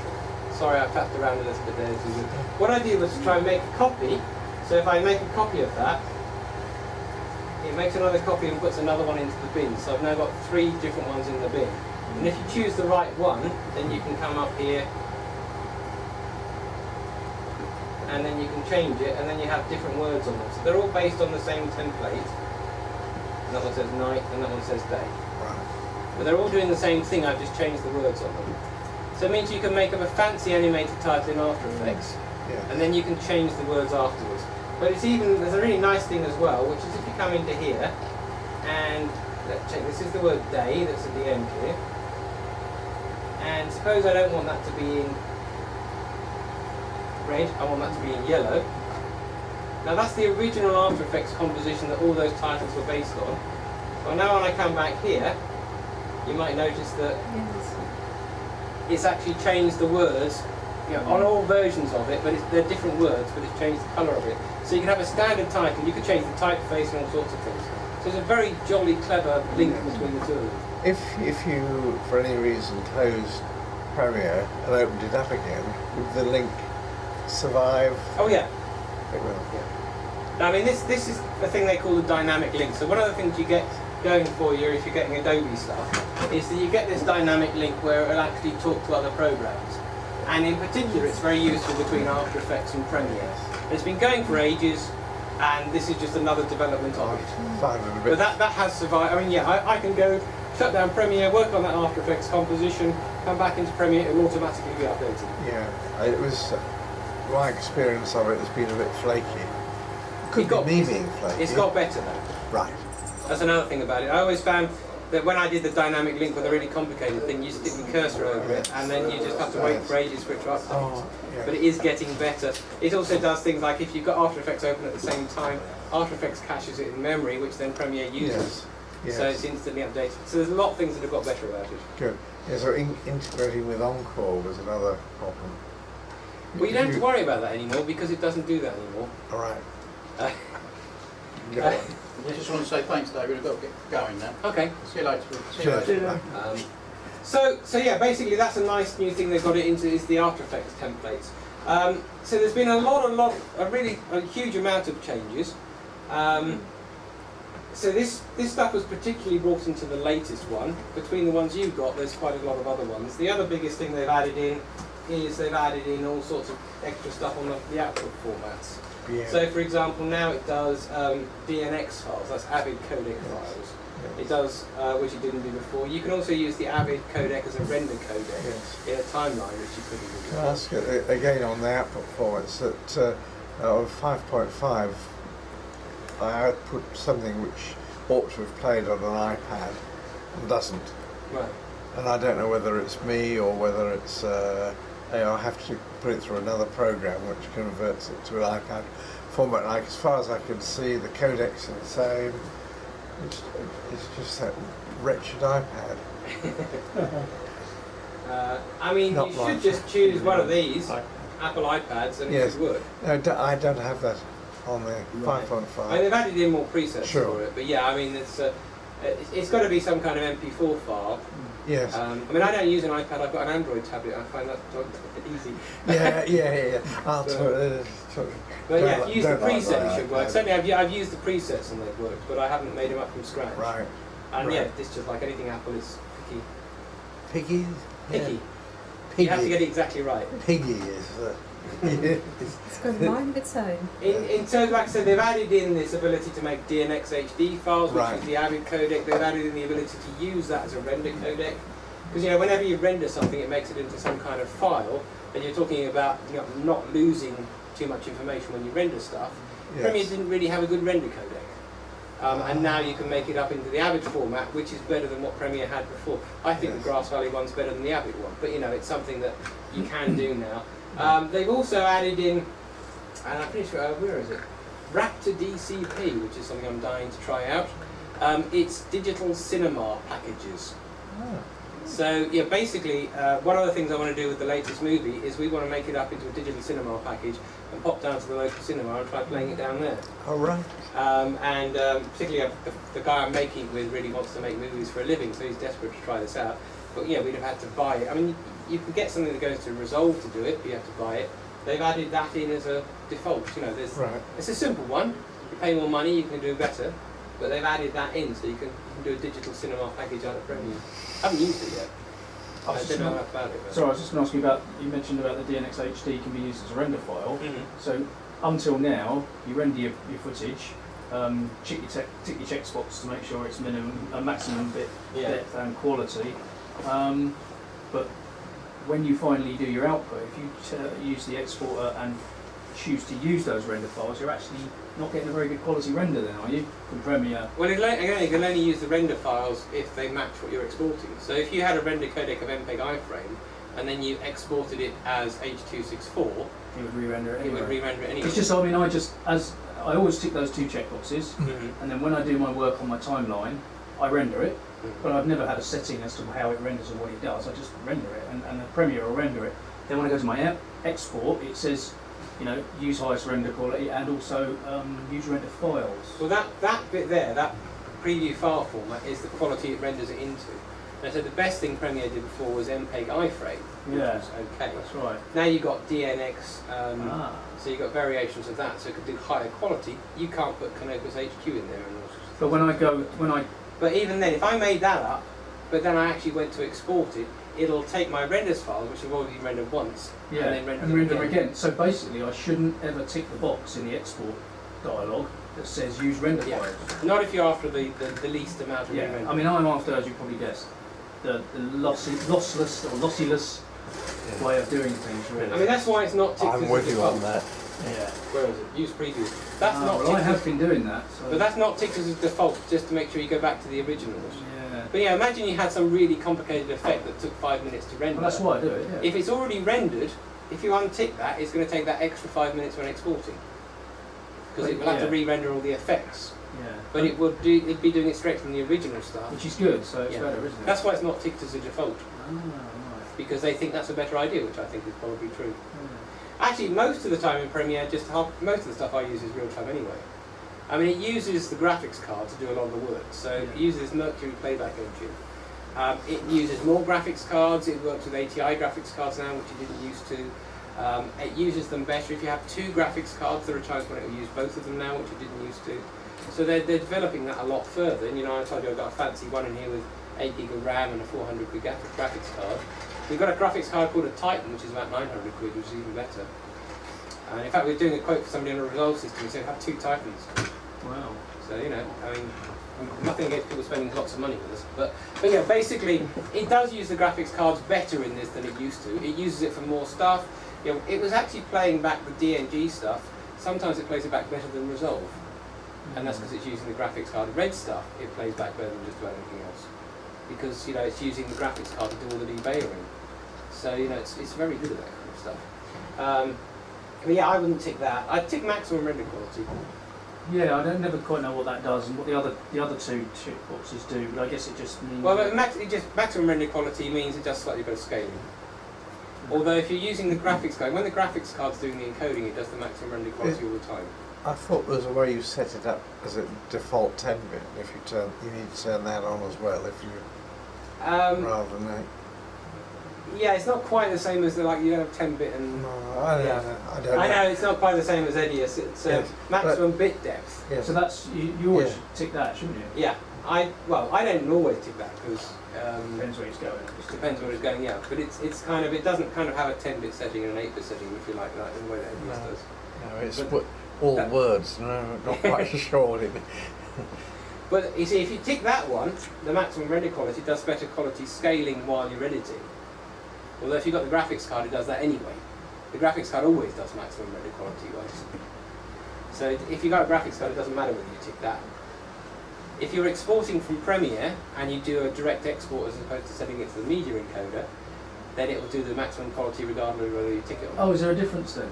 Because sometimes I use the media encoder if I've got multiple sequences. If it's just the one thing and I've got nothing else to do. Media encoder doesn't use the graphics card unless you're using this one. This one can use the graphics card. Yeah, mine can. My media encoder can. Yeah. It's got so if it's using the graphics card, it'll do that. But some of them don't, you see. What about direct export from Premiere, where you just go? Direct export will always use the graphics card still. Can you just show me where? I hope you're not confused over there. No, I didn't know about this. I mean, you know, I'm tramlining. Where is direct export? I've always used a media encoder. When you go to export, you either queue it or export it. Yes. Yeah. If you export it, it ties up Premiere, and you have to wait for it to queue. That's why I call it direct export. Oh, I see. If you queue it, it goes to the media encoder. Right. And the media encoder is a separate program. Oh, that's okay. Yeah. That's basically the difference. No, so which will do it better, as a rule of thumb, or does it make a difference? Queue or export? They should both do it the same. It's just that if you've got a media encoder that's not using it, or if this is using the graphics card and the media encoder, the media encoder will take longer. Yeah. Okay. Just to be difficult and confuse you even further, they had to add in this setting because actually there were some things like cross dissolves that rendered differently depending on whether you use the graphics card or software, and that makes them look the same. But that was again a new setting they put in. But again, it gets very confusing. No, it's just nice to know a general expert rule of thumb. Just generally do one or the other. Apart from that, as I say, we're going to have to get on and talk about Avid in a second. Can I just ask, so I use Final Cut, and there's an MPEG H264, but you can custom the export settings. Can you do that? I mean, if you're going to make H264, then you'll choose this one, and then all this. Some of the stuff they put in the later ones is all this match source thing. So, I mean, I think you could match source in CS5, but you couldn't turn off selected ones. So it's either match everything or not match it. If you don't want to match the source, you can change whatever you feel like. So you can see I've got variable bit rates, 2 pass, 1 pass. Actually, if you're moving on to another piece of software, that's my final question actually. The variable bit rate or the constant bit rate, which do you think is the better one to use? And it's for H264, not MPEG 2? generally for H.264 because it's going to be for web, isn't it? For YouTube, Vimeo, most of the work. So. It's basically, if you're squeezing it a lot, then go for 2-pass variable bitrate. If you're not squeezing it a lot, if you want to try and get sort of 20 megasecond or below out of an HD timeline, then I'd go for a variable bitrate. If you're doing 30 or 40 meg, you probably won't notice the difference. And so you can do a constant bit. So you can do a constant, yeah. But if you're going up to YouTube, you want to make it as small as possible. Yeah, I mean, I saw some stuff saying, oh, the best way to send something to YouTube is make an uncompressed file and upload that. And let YouTube do it then? So is that not YouTube always do it. No matter what you give them an H.264 file, they'll always re-encode it. Right. You don't have an option. But the idea is you give them the best quality in the first place, it'll make less of a mess of it. But the thing is, you wouldn't give them an uncompressed file. I saw some web thing said, make an uncompressed file. An uncompressed file off an HD timeline, you know, you're talking about 20 gigabytes for an Edius. You know, how are you going to upload that? I've got a really nice fast broadband here, about 40 or 50 megasecond, but the upload speed's really slow. No matter what you do, upload speeds are very slow. So you don't make a huge file, you try and make a small file so it can get out there at some time. I found 1012 is actually the best, gives me the best quality in these ones. It depends on the size as well, because sometimes for YouTube I'll knock it down to 1280 by 720 because I don't really need to put full high def up on there. Even though you can, a lot of people can't play it, as somebody was saying earlier on. So I'll probably go 1280, 720, in which case I could probably get away with 10 and 12. But there are times, I mean, I had some shots I did which was, you'll love me living that up on screen for ages. My friend I was doing the film with, you'll love it, gormless looking shot. Yeah, exactly. But basically, so about the bitrate side of things, I've got some shots where I was just on a train and we went out through a tunnel from a dark area into a light area with lots of grass. So there was a lot going on, and particularly green is the worst thing for encoding. And just looking at that, it just dissolved into a blocky mass if I went below about 15. So it's a lot of it is, if it's a talking head that's really well shot. I mean, it's another thing that's come up at previous Open Days. Somebody said, how come all the stuff the BBC put on the internet looks better than mine? Yeah, well I'll ask that question. One, they pay for better encoders. Right. And two, if you shoot it properly, like you do a talking head and the head's in focus and everything else is blurred and it's a really nice shot, it's less hard work to encode. So part of it, I mean, that's one of part of the thing was, if it's shot really well and nicely, and it's not wobbling all over the place and doing things like that, it'll work better anyway. I suppose image stabilised shots as well tend to be much better. Yeah, much lower bit rate. Yeah. But I mean, if you just film Richard there, all you've got to worry about is his head moving around and nothing else. If he's running around in a forest and the camera's moving up and down, there's an awful lot to worry about. So, but yeah, also if you're in a forest, for instance, but the rest of the forest is blurred, you don't have to worry about it so much. There's not much. So shallow depth of field obviously helps in encoding, doesn't it? I think that's what's helped drive the revolution for using DSLRs for video, because people are looking at stuff on YouTube and God, that looks better than when everything's on phones. I never really said that. Yeah, but it's obvious, isn't it? There are better encoders than the one that comes in. So where might you get those from? Better encoders? You're talking £100,000. Oh right, okay. Yeah, plus special suites. Yeah, which just use every trick in the book to do it. Yeah. Not necessarily. Well, but more than the free that I'm looking to play. Yes. No, I mean the program to look at would be a thing called TMPeg. TMPeg, there's a free one called Handbrake. I have to shoot, guys.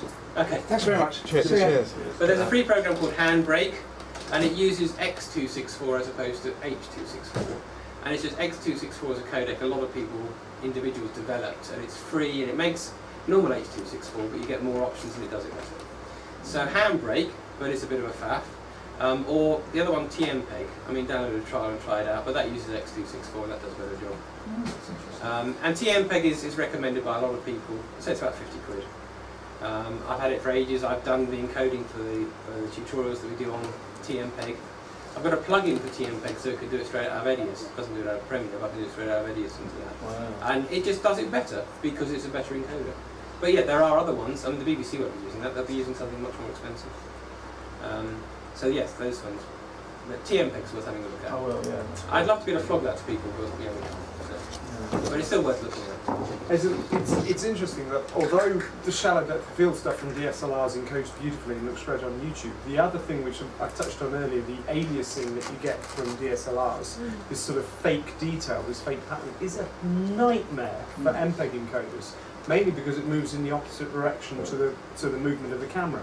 So if you're doing a pan, aliasing, the sort of false detail created by bad scaling, is moving in the opposite direction. So the motion prediction in H.264 encoding is expecting everything to be moving that way. Suddenly there's loads of stuff moving that way. It just goes, and it lowers the data rate for everything accordingly, and you get really crappy pictures, and that's why the BBC won't approve that stuff for content. Well, the 5D Mark II and Mark III stuff. Yeah, it's because of aliasing further down the production chain. By the time it gets to you at home, after it's gone through a few generations, that's when it really comes back to haunt you. That final bit to your aerial or to your satellite dish or whatever else. That's the bit which comes back to haunt, and that's when the quality takes a giant nosedive. So. And that's where these Blackmagic cameras, the production camera, would clear that up. Yeah, well, it's less aliasing, but actually the Blackmagic camera does alias a bit. Yeah. It's not great. The GH4 shooting in 4K and downscaling gives you very clean pictures, as does the Canon 1DC. Oh yeah. The Canon 1DC shooting in 4K and outputting, it's a, what is it, £8,000 camera body, but it's been BBC approved for HD output by shooting in 4K and downsampling. Has the cinema camera been BBC approved? No. It has not? No. I bet the GH4 has, hasn't it? No, it hasn't. Oh, is it not? I thought you mentioned they were doing the cycling with it. No, well, that was Sky. Sky. And to be honest, being approved, these days cameras are approved if the manufacturers pay for them to be approved. So it used to be that the BBC would test them all. Now the BBC don't test cameras, they wait for someone to put them in front. So actually they're using all sorts of things. They're using 5Ds, they're using all sorts of things for all sorts of production and getting away with it. But if you want that official approval, it's from the EBU, the European Broadcast Union. They're doing, they do the official list, but the manufacturers pay about £1,000 to do it. Cool. That's all live. So apart from that, the last thing I was going to mention about Premiere, because obviously I want to get on just for Avid in a second. The last thing I was going to mention about Premiere basically is 4K editing. Yes. And I was just trying to drag some 4K files up. I don't know if you saw it, it went white a minute ago as if it was going to crash, which was interesting. But if you didn't see that, no, I didn't see it. So it didn't do that. No, basically, I've been filming with the GH4 a lot, and that films into MOV files or MP4 files. And did find out with that if you try and load the MP4 files up into Premiere, it doesn't like them very much. Edius, it just doesn't care. You just throw them in and use them, as I was earlier on. But Premiere, it doesn't seem to work very well with the MP4 files. I dragged some of them in, but that's one of the reasons it went a bit blur, because it doesn't like them very much. So if you're using the GH4, set it for MOV, because they work really well. Also, other programs have a problem with the MP4 files. In terms of quality, the MOV files are exactly the same quality as all the others. But Avid won't load the MP4 files, Resolve won't load the MP4 files properly, so basically we film everything in MOV. It's just a good indication of how good Edius is at dealing with stuff, because it just takes anything. So when I was doing a lot of stuff in Edius, and I thought, I'll try it out in Premiere, and I thought, well, surely there's got to be something wrong here. This just works, Edius just works. And Premiere didn't like the MP4 files.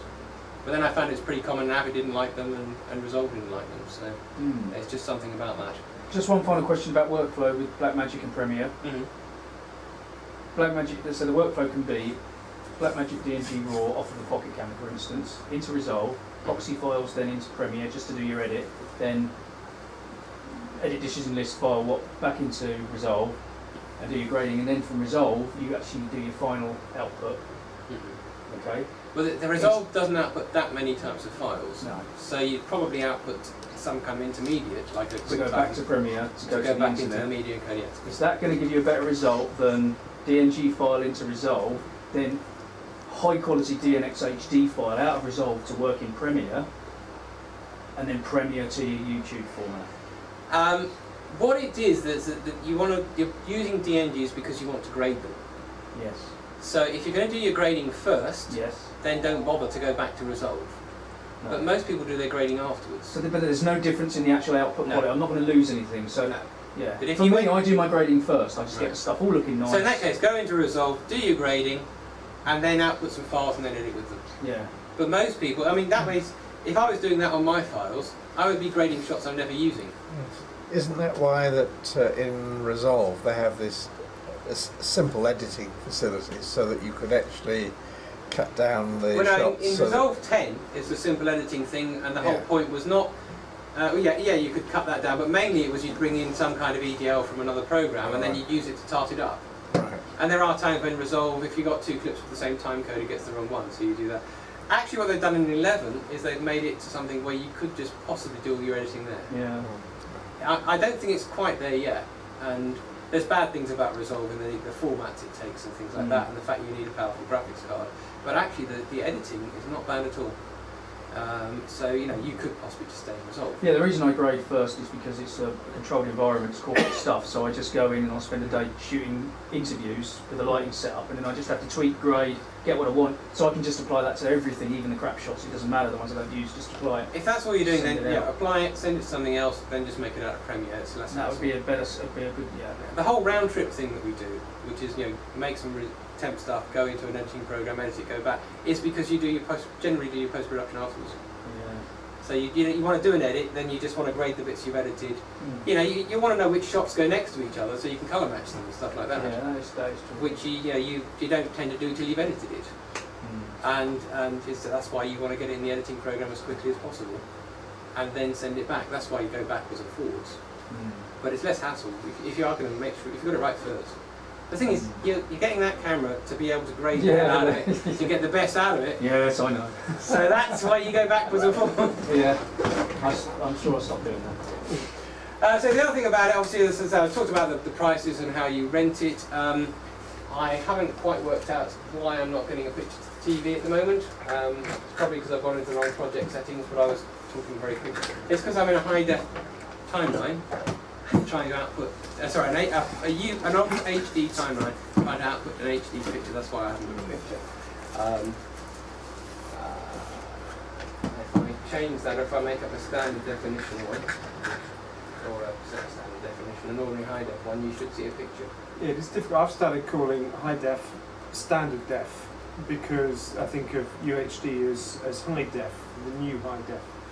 So you said UHD is not quite as high as 4K. That's right. True 4K. Yeah, exactly. But so what does shoot in true 4K then? Blackmagic. Oh, the Panasonic reds can, but only 24 frames a second. What about the reds? And the reds can, or the Epic can, the Epic with the Dragon sensor can, but not all of them can.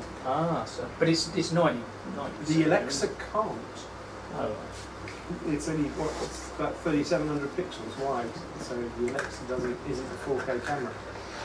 But I mean, all the TVs, if you're talking about going out to Dixon's and buying a TV for $1,000, they're all Ultra HD. Yeah. The full 4K is really meant for cinema.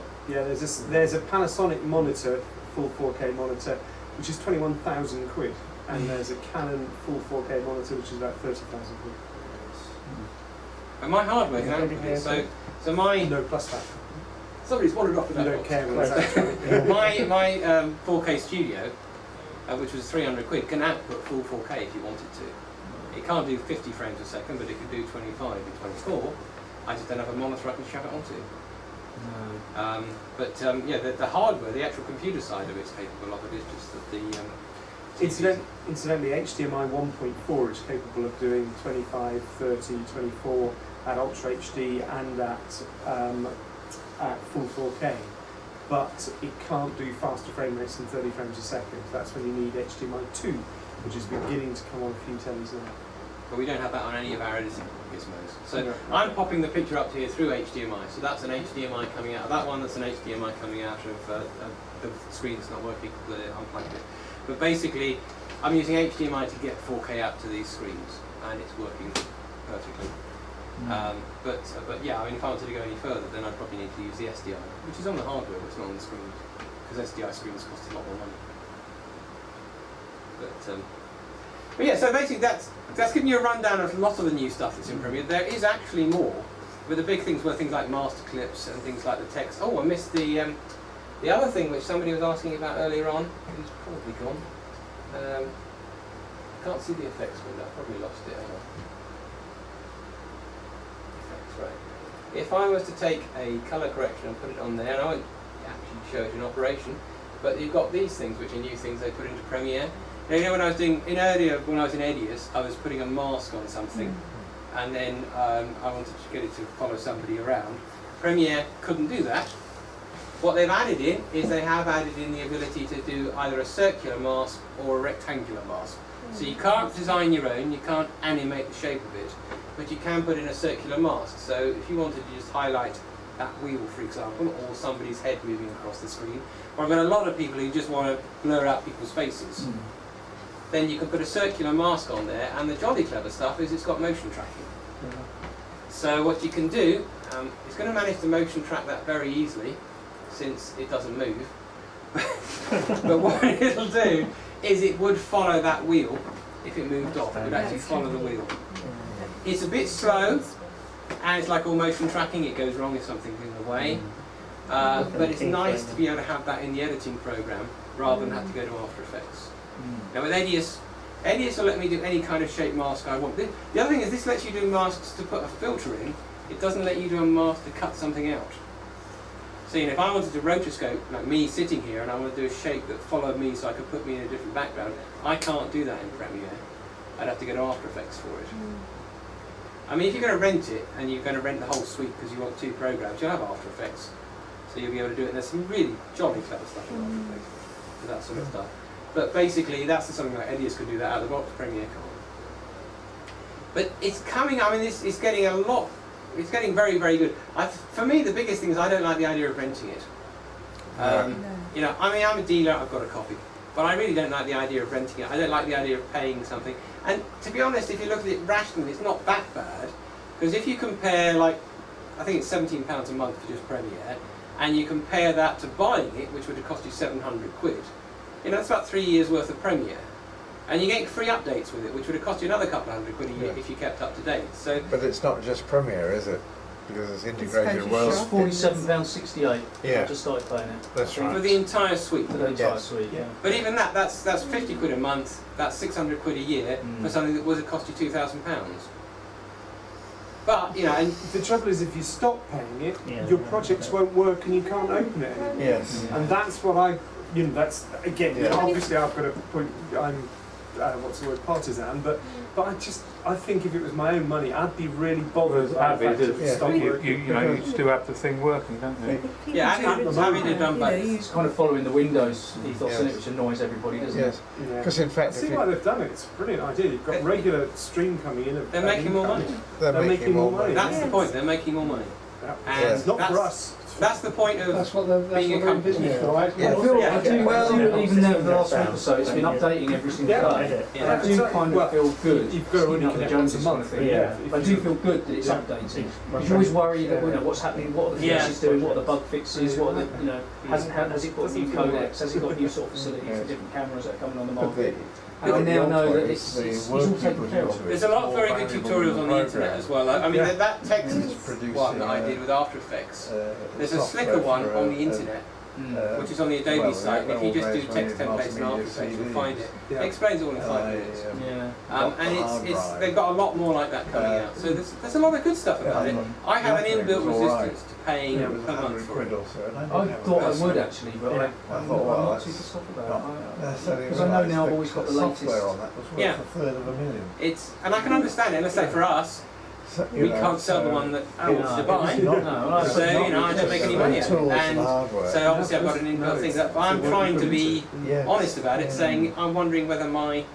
But I spoke to you 2 weeks ago, and I asked you originally about the because I couldn't get, I didn't have the DNX, it wouldn't work with DNX files going out as old, and you said you probably haven't got the Avid codecs. And I went, I've got the latest version of CS6. It's up to date. Why haven't I got the Avid codecs? Because they're not Adobe you haven't codecs. Yeah, because they're not Adobe. You have to. You told me to download, and that's when I said, "Oh, I'll buy it off you, the new version." You said, "Well, I can't sell it to you." But that pissed me off. The fact that I had no idea. Not as much as it pissed him. Yeah, and I had no idea, and no one had told me. But now I've got CC. It's showed up.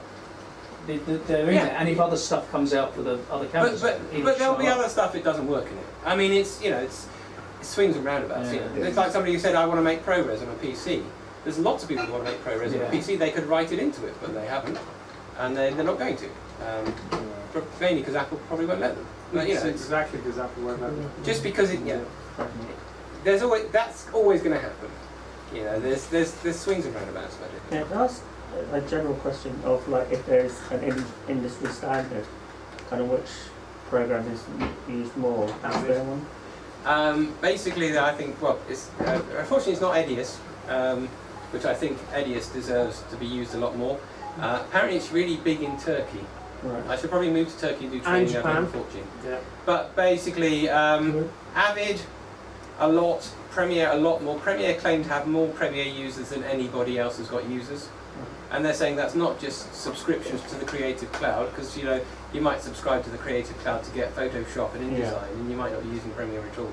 They claim there's more actual dedicated Premiere users than anybody else. They're probably including the people with dodgy copies, though. Oh, if they are. Yeah, well, not that I know anything about that. No. But you know, basically Adobe are now saying it's them. It definitely wasn't them in the past. It used to be Avid. Film and TV, is that still? Well, TV and film is Avid. It's Avid, yeah. I mean, it was apparently in the States. It was getting to be 50% Avid, 50% Final Cut, and then they brought out Final Cut Pro X, and that nosedived, and then it's going back up again. Right. People are starting to use Final Cut Pro X because it's cheap. Yeah. Yes, Then you talk to Apple. Yeah. Yeah. But that I mean, I've seen quite a few people, especially on the Avid forums, suddenly talking about Final Cut Pro X. When I did this thing with Grass Valley, which was all about independent, cheap filmmakers using Blackmagic cameras, trying to make film quality stuff, it's amazing how many of them were using Final Cut Pro X. So standing up to do an Edius demo with them didn't go down too well. But that's because they have Macs. Yeah. Dave, can I just just tell you something? That was the Final Cut Pro users meeting database that invited people to that. So you were screwed from the start. Which is why I didn't do it. Why did Grass Valley support it? Pardon? Why did Grass Valley? Because no one told Steve. Okay. But anyway, like I said, I think Avid, yes, but Avid needs to do a bit of work. I'm going to talk about Avid now, so that's what I'm going to go on to next. Before I do, you got any other questions you've done to it? No. I think, to me, if they'd actually left a way of me buying this outright, I think it would definitely have taken over the world. I've been saying for ages, Adobe are going to take over the world when it comes to this kind of stuff. Yes, and it's put a huge amount of our customers off, and we're actually selling a lot more Edius copies as a result. Yeah. And what's selling them Edius is, okay, they like the look of Edius, they like lots of things about it, they mainly like the fact that they don't have to keep paying for it. Yes. There are definitely things about Edius which are better than Premiere, but there's things about Premiere that are better than Edius. Oh yes. When it comes to editing 4K, and it's supposed to be a 4K open day, they're both very good. When it comes to doing multiple layers of stuff, Premiere's probably got the edge. Yes. The difficulty is that in our situation where we're sort of supposed to be retired, allegedly, it means we've got to fork out £600 a year just to stay in the game. Well, you could just rent Premiere, so that's well, 17 quid. Sort of. Yes, but you like After Effects. You should buy Edius. I mean, I really should be trying to... No, you've already got the CS6 versions of it. No, I'm even stuck. You see, I'm 5.5 and I can't work out whether I should fork out for another production suite at 6. Only if you want to go to 4K, really. You need a new one, don't you, if you want to do 4K stuff? If you want to, yeah. But, or whether... But you probably need a new computer. Yeah. No, honestly, you probably, if you got a 5.5, which is about 3 years old, yes, you probably need a new computer to do 4K. Yes. Because that's the biggest thing. I haven't talked about the performance and so on, but if I'm using these different types of files, if I've got the stuff off the GH4, I'm using an up-to-date Haswell system here, I can get a couple of layers out of it. I can do a transition or I can do a picture-in-picture. If I go up to a better system, I might get 3 layers out of it. Yes. If I use the ProRes QuickTime files that come off of that thing, I can just about play it on this system. We're talking about an up-to-date kind of system. So, if you want to use ProRes QuickTime coming off that, ideally you go for a 2011 pin or a Xeon. What? How much? If one had the GH4 and you were editing in 4K based on that, what sort of? How much are you going to fork out for the computer that can do it? So the computer is going to be 1,500 to 2,500 depending on which one you go for. Right. So it's not that dramatic. Well, it could be 3,000, 4,000, 5,000. Oh, but, you know, I don't want to do it. Yes, that's right. but yeah, it's as I say, at least 1,500, and that'll get you a good machine, sort of like this. Yes. Without, with 16 gig of RAM, decent processor, blah blah blah, but without monitors. And then beyond that, you have more hard drives. I think. Yes. I mean, hard drives have got really cheap. But yeah, it is the sky's the limit. I was talking to some of the other guys here about they wanted to have a RAID system inside their computer, and they want to put stuff on and off and this, that, and the other. That will whack the price up an awful lot. Yes, so yeah, 1,500 to 2,500. We do have to get a RAID backup facility. Is that, talk to Ringo about that? The best thing, so I really ought to talk about Avid because it's supposed to be Yes, of course. too, but yeah, have a chat with Ringo, apart from the fact he's my RAID guru. Right. I mean, to do it properly, RAID needs to spend some money on it. I'm aware of that. But there are times when you don't need a RAID. No. You might simply just, so have a chat with Ringo about I'll do that. I've also got a 4K thing on here, so we'll be adding more stuff onto it, but there is stuff there about the sort of typical 4K systems. Right. I put some sample footage from the Blackmagic up there. I will put some GH4 stuff so you can download it and try it out. Excellent. Thanks very much. Much Right. Let's go and see the man. But yeah, if you grab Ringo, in the kitchen. He's in the kitchen. Right.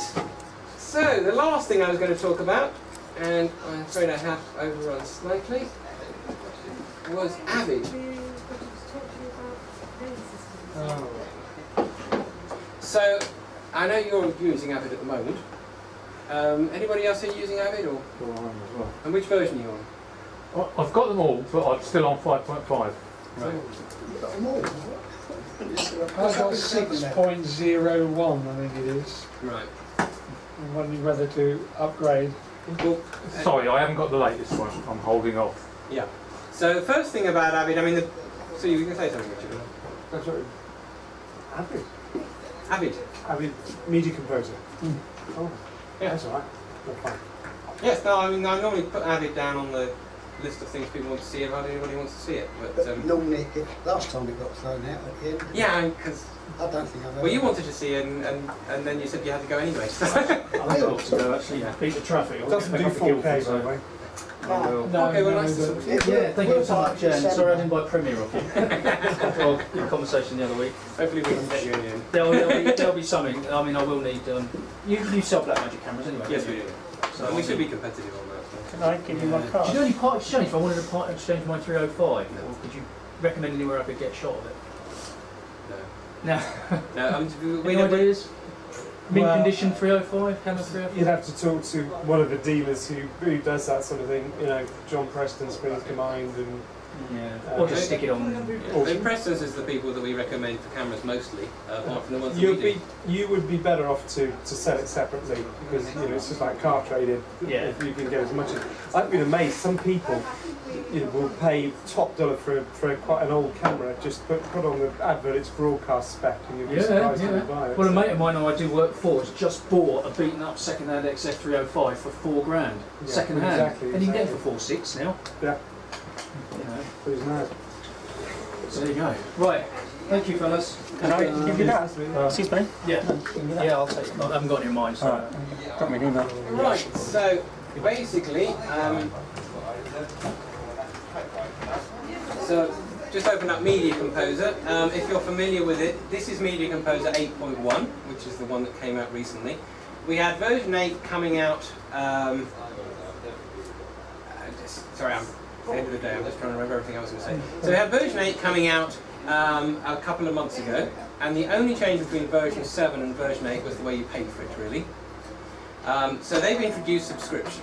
Like I said, everybody would introduce subscription if they could, and they basically copied what Adobe have done and introduced subscription, but they have left you a way to keep a permanent license instead. So if you don't want to pay for it per month, then you can buy a version and then keep it and never have to pay them again. But there are caveats on that. So well, what happens if they bring out version 9, 10, 11? Yeah, that's the sort of caveat. So basically what you've got, and let's see, have I got the...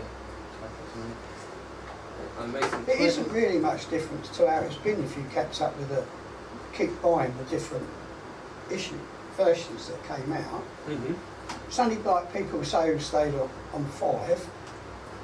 Like I'd buy the the new version every time it came out. And that wasn't 262 quid. It's the same logic as the Adobe one. It's different.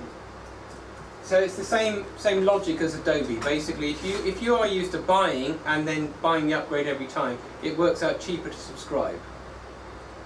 And that's the truth with Adobe. If you do the But if you subscribe, when you stop, you've lost it. Yeah. Whereas the Avid way of saying $299, which is 262 quid, if you pay that, you can still keep it, can't you? Yeah. At the end of the... Yeah, no, that's what Avid have done that Adobe didn't do. They've given you a way of buying it and then stopping paying for it and you keep something, which Adobe didn't do. And that was one of the biggest complaints Adobe had about their subscription. And, I mean, you've been on the Avid forums, I know, because I see you on there, but there's a lot of fury on the Avid forums. That's nothing to compare to the fury that was on the Adobe forums. And it probably turned out to be the same 30 people moaning about it all the time. And the great British public, not the great public decided to go away, and there's tons of subscribers, so obviously it didn't hurt Adobe that much, and they haven't changed it. But basically that's the biggest complaint is, I don't want to stop paying, and I've paid you over 5 years, I've paid you, $3 grand or something, and I've got nothing at the end of it. And so that's Avid have given you a way of doing that, but they're actually trying to encourage you to go to the monthly subscription in the same way that Adobe does. The other thing we like about Avid for this is that they value resellers, so we can sell both, and it's the same price from us as it is from them. So we quite like them for that. No, that isn't the same price.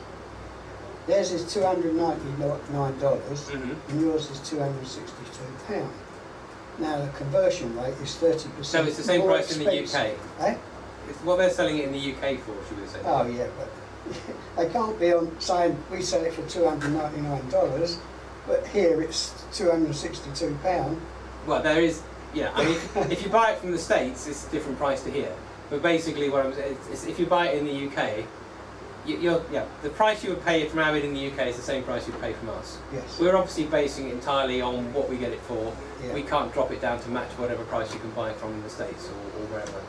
I can still feel ripped off and sick every time you use it. Avid it's always been the same though, but it's been worse with Adobe. Well, Adobe sorry, used to be quite hasn't been with Avid.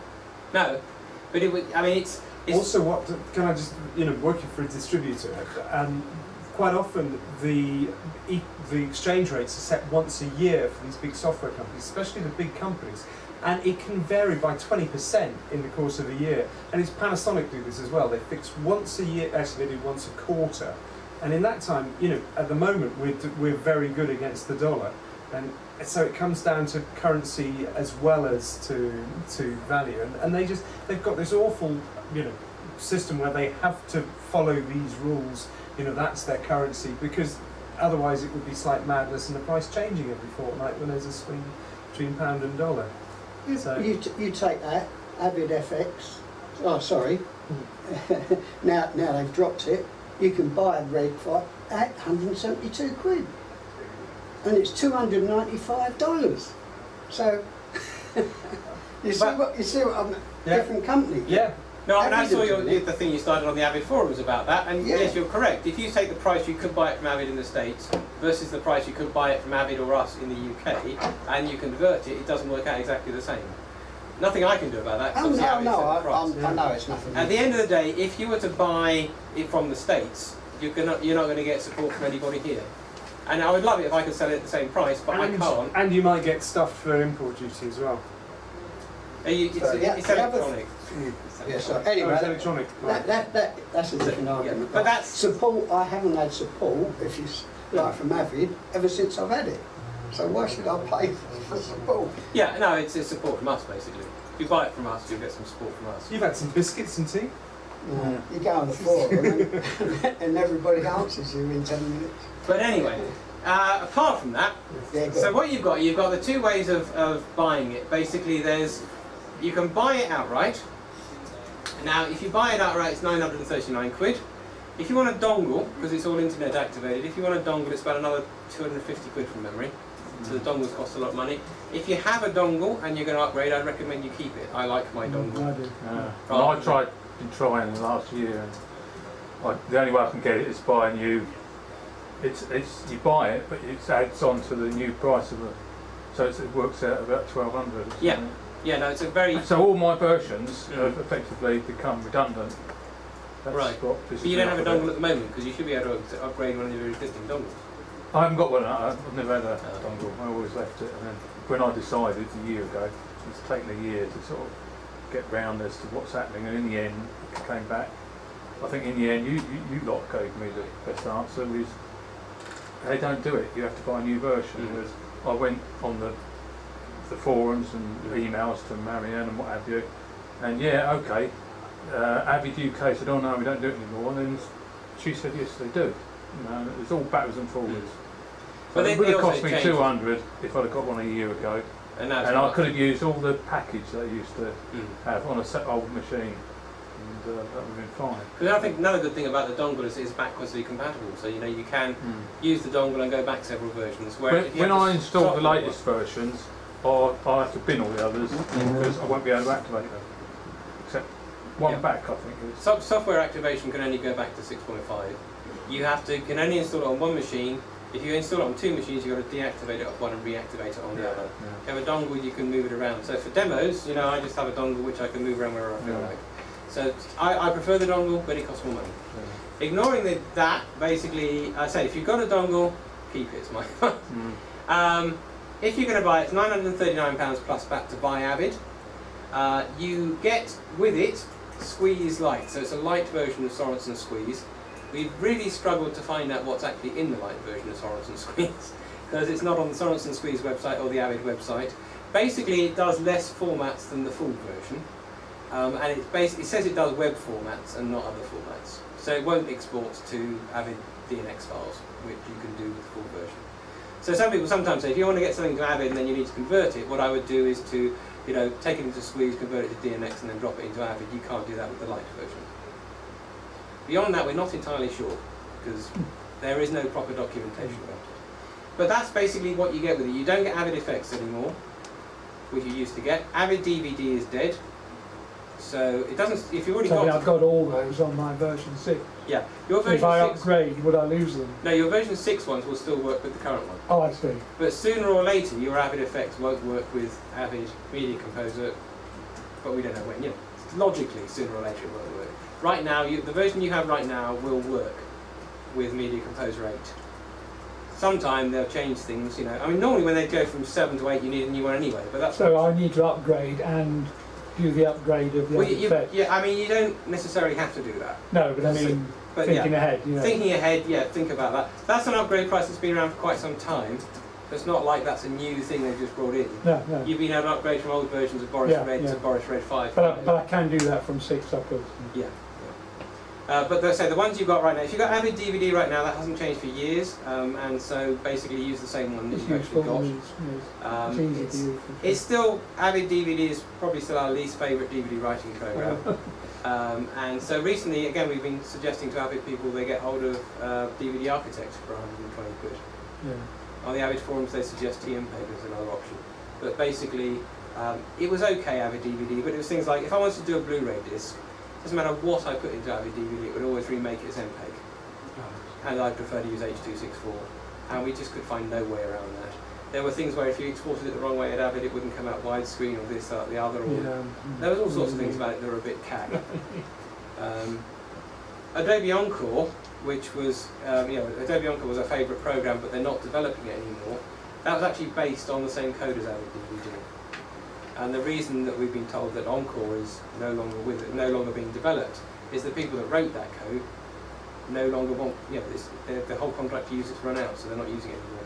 So they kind of Avid DVDs died for the same reason that Encore's been not developed, if you like. But anyway, what you get if you buy it is that, or you can upgrade an existing license for 200 quid.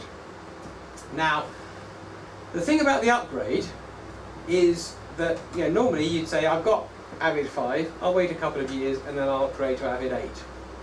The way this upgrade works is that you have to buy this upgrade, and if you want to be able to upgrade again, you've got to buy another one within a year. So if you've got an Avid right now, you've got till the end of the year to choose to upgrade. If you don't upgrade, if you want a new Avid, you've got to buy it completely fresh. You can't upgrade any old... At the moment you can upgrade any old version, And as at the end of the year, if you haven't upgraded and you haven't got MC8, you could pay for another year to upgrade to MC9, but you wouldn't be able to pay for any of the others. If at any time you forget or you don't upgrade in that year, you can't upgrade that version of Avid ever again, you've got to buy it. So it's almost a subscription. Basically, if you want to keep your permanent license up to date, you pay £219 per year. The advantage of having a permanent one like this is you can stop paying it and you've still got some software you can use. But then if you, 3 years time, you decide I want to get back into Avid, you've got to buy a full one. If you've got a dongle and you keep doing that, you can carry on using the dongle. If you then miss out a year and then you say, oh well, I'll buy a new full one and shove it on my dongle, you can't do that. So once you stop paying for an upgrade and you miss a year, that's what your dongle is stuck like that forever. So it's kind of different to what we've been used to. It's almost like a subscription. Also, that does include every update that comes out during that year. So if you wait until the end of the year to see what's happening with this current version of Avid, and then you upgrade, you've got a whole year's worth of updates coming out until you've got to decide again. So the end of the year is 31st of December, is it? It does say 31st December. Yeah, but I mean, I wouldn't wait till the 31st. I'd speak to you before then. No. We won't be working from the 23rd onwards, so you won't be able to buy it. No, I mean, I'm saying... I'd go for November. In October. I'd go beginning of December. Unless something brilliant happens to come out in Media Composer, you say, I need that, then you'll pay for it. But to be honest, that's what most people are doing. I mean, version 8 came out, there was nothing in it, there was no reason to pay for an upgrade. 8.1 comes out, they put some stuff into it. Is it worth paying for an upgrade? It's something you have to decide yourself. I think most people are going to hang on till December, you know, and then you're going to have to pay. I mean, is 8? What are the changes from 8? Oh, the changes from 6 to 8. Yeah. The other one, just to mention about the paying for it, is you can rent it. So it's £429 per year, which I mean, if you're buying it off us, you pay it once and then you choose whether you pay it next year. If you buy it from Avid, it's a rolling update, so they'll just take your money next year anyway. Notice you see it does come with some stuff the other one doesn't come with. Actually, the other one should have said it comes with Titler Pro 1, which was it's a new blue titler program. Anyone played with it? I've had a look at it. It's not a bad titling program. Version 1 was a bit cack. Version 2 was a lot better. So if you buy the permanent one, you've got version 1, which is okay. Version 2 is better. They've got version 3, of course, that's coming out, which does more stuff. But you get new blue titler pro. You still get Marquee and you still get the Avid title program. So they still exist. It's just, I mean, Marquee does a lot of very good animated titles, but I don't find it either that intuitive or fast. But it does do an amazing amount of stuff. Titler Pro, you shove it on the timeline like a filter, you can change the text, and it does it quicker. You get Titler Pro 2 with it. You still get the same version of Squeeze Light. You get Boris Continuum Light. So Boris Continuum, you used to get Avid a few versions back. Then they stopped buying Boris Continuum with it. Now they put it back in again. The light version, again, not entirely sure what all the differences are. Every time we set one up, I keep meaning to think, I'll sit down and just make a list so I can see what the differences are. But you get less effects with it and less presets, basically. But at least you get Boris. The nice thing about Continuum compared to effects is that it works like an Avid filter. So an Avid effects goes into its own interface and you fiddle around in there. Continuum gives you a bunch of effects that work like Avid filters. And Continuum's got some filters you don't get in Avid effects. So it's kind of swings and roundabouts. The other big thing you get is Symphony Color Correction, which is if you've all got a permanent license of Avid, you probably haven't got a Symphony. Again, I've only got the standard one on here, so I can't show you the color correction. But, if you were in a timeline, I've left them all called Untitled Sequence 1. That's really clever of them. But obviously, you've got your standard color correction, which is up here, which lets you do color wheels and midtones and highlights. This is the stuff you'll be used to if you'll be using Avid. That's exactly the same. You get another 3 tabs if you get the Symphony color correction. So you get secondary color correction, you get various color wheels where you can apply colors to particular areas.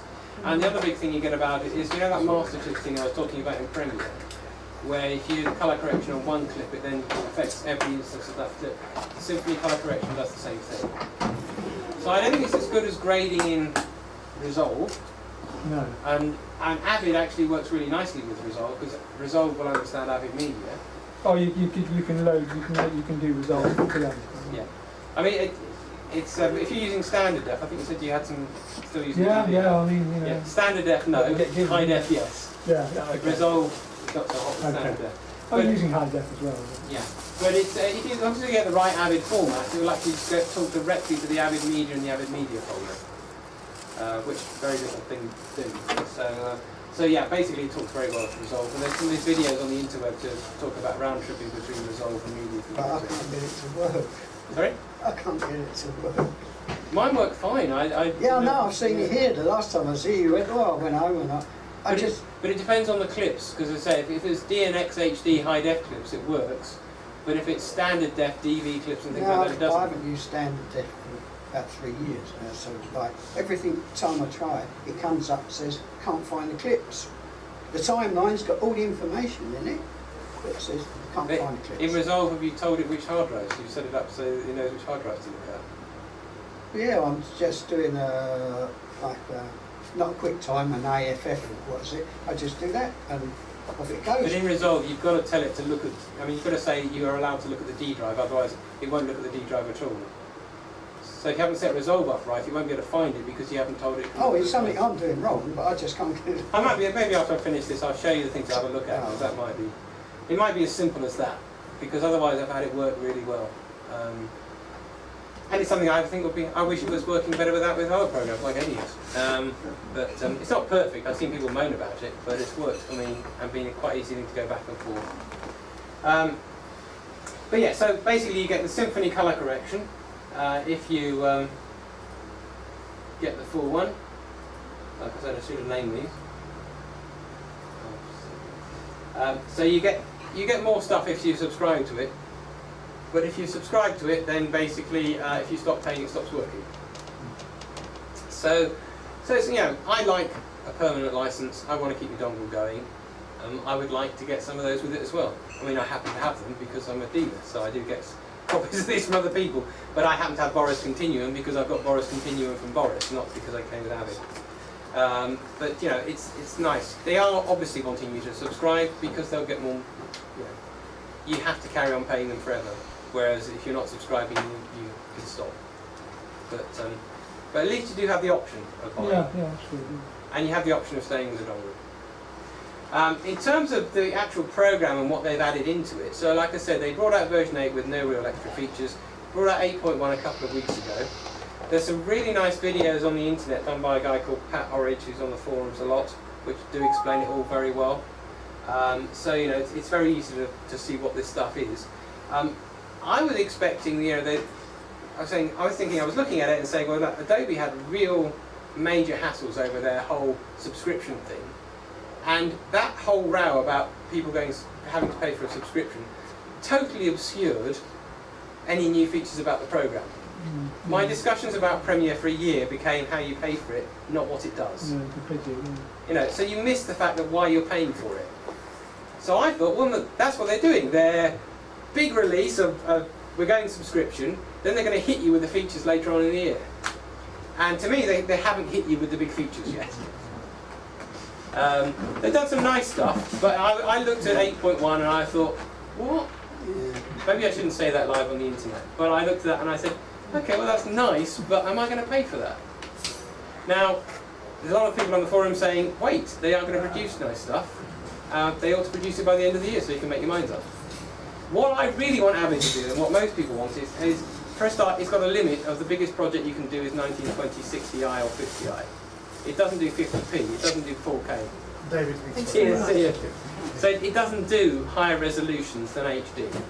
And I'd really like it to do higher resolutions. Very interesting to hear Richard saying at the start of the day, he thinks the point of 4K is not editing in 4K, it's producing HD but being able to use 4K footage in it, which is what Avid does. And if that's your opinion of 4K, Avid's fine for that. If you want to edit in 4K and produce a 4K master, Avid won't do that for you. I think it depends what market you're going for, isn't it? Because 4K is very much a, you know, its features. I mean, at the moment, it's big TV program. There is a major thing at the moment. What the hell do you do with 4K afterwards? Which we didn't talk in the 4K thing, because we were mainly talking about cameras. But there isn't a lot you can do with it. You know, with Edius, I can make a file up and put it back on an XAVC camera. So there are the new mode ray discs, which are just in my head at the moment. But eventually, if I get into the market, they'll be good. No, I mean, you look it up on the interweb and things. They're talking about 4K Blu-ray discs at the end of this year. Oh, yeah. H.265. Yeah, probably.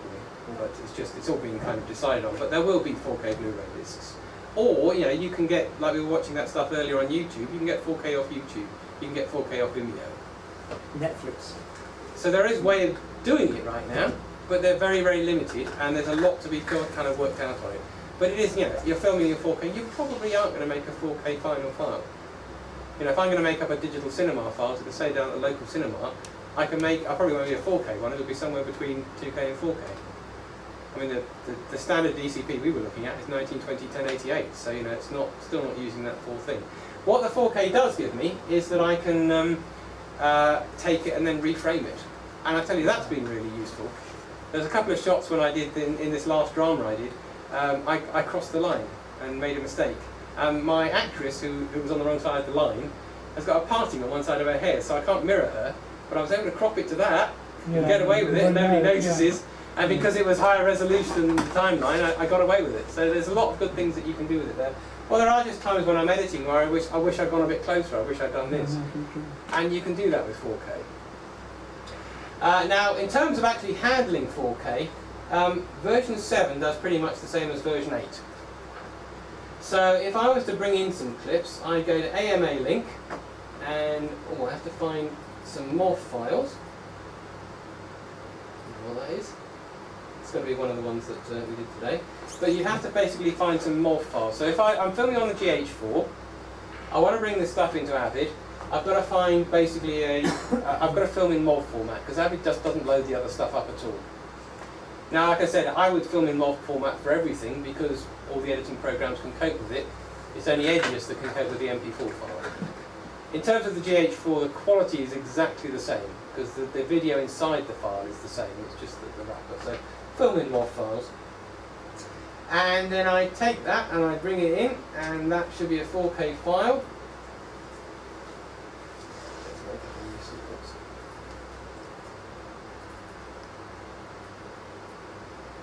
And it's black.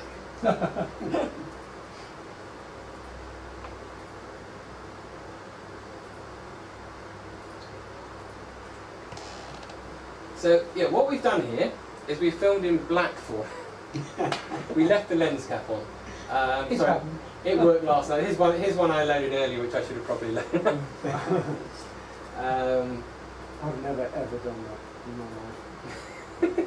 Well, only the 17 times. But anyway, here's a file which I filmed earlier, which happens to come off the Blackmagic camera.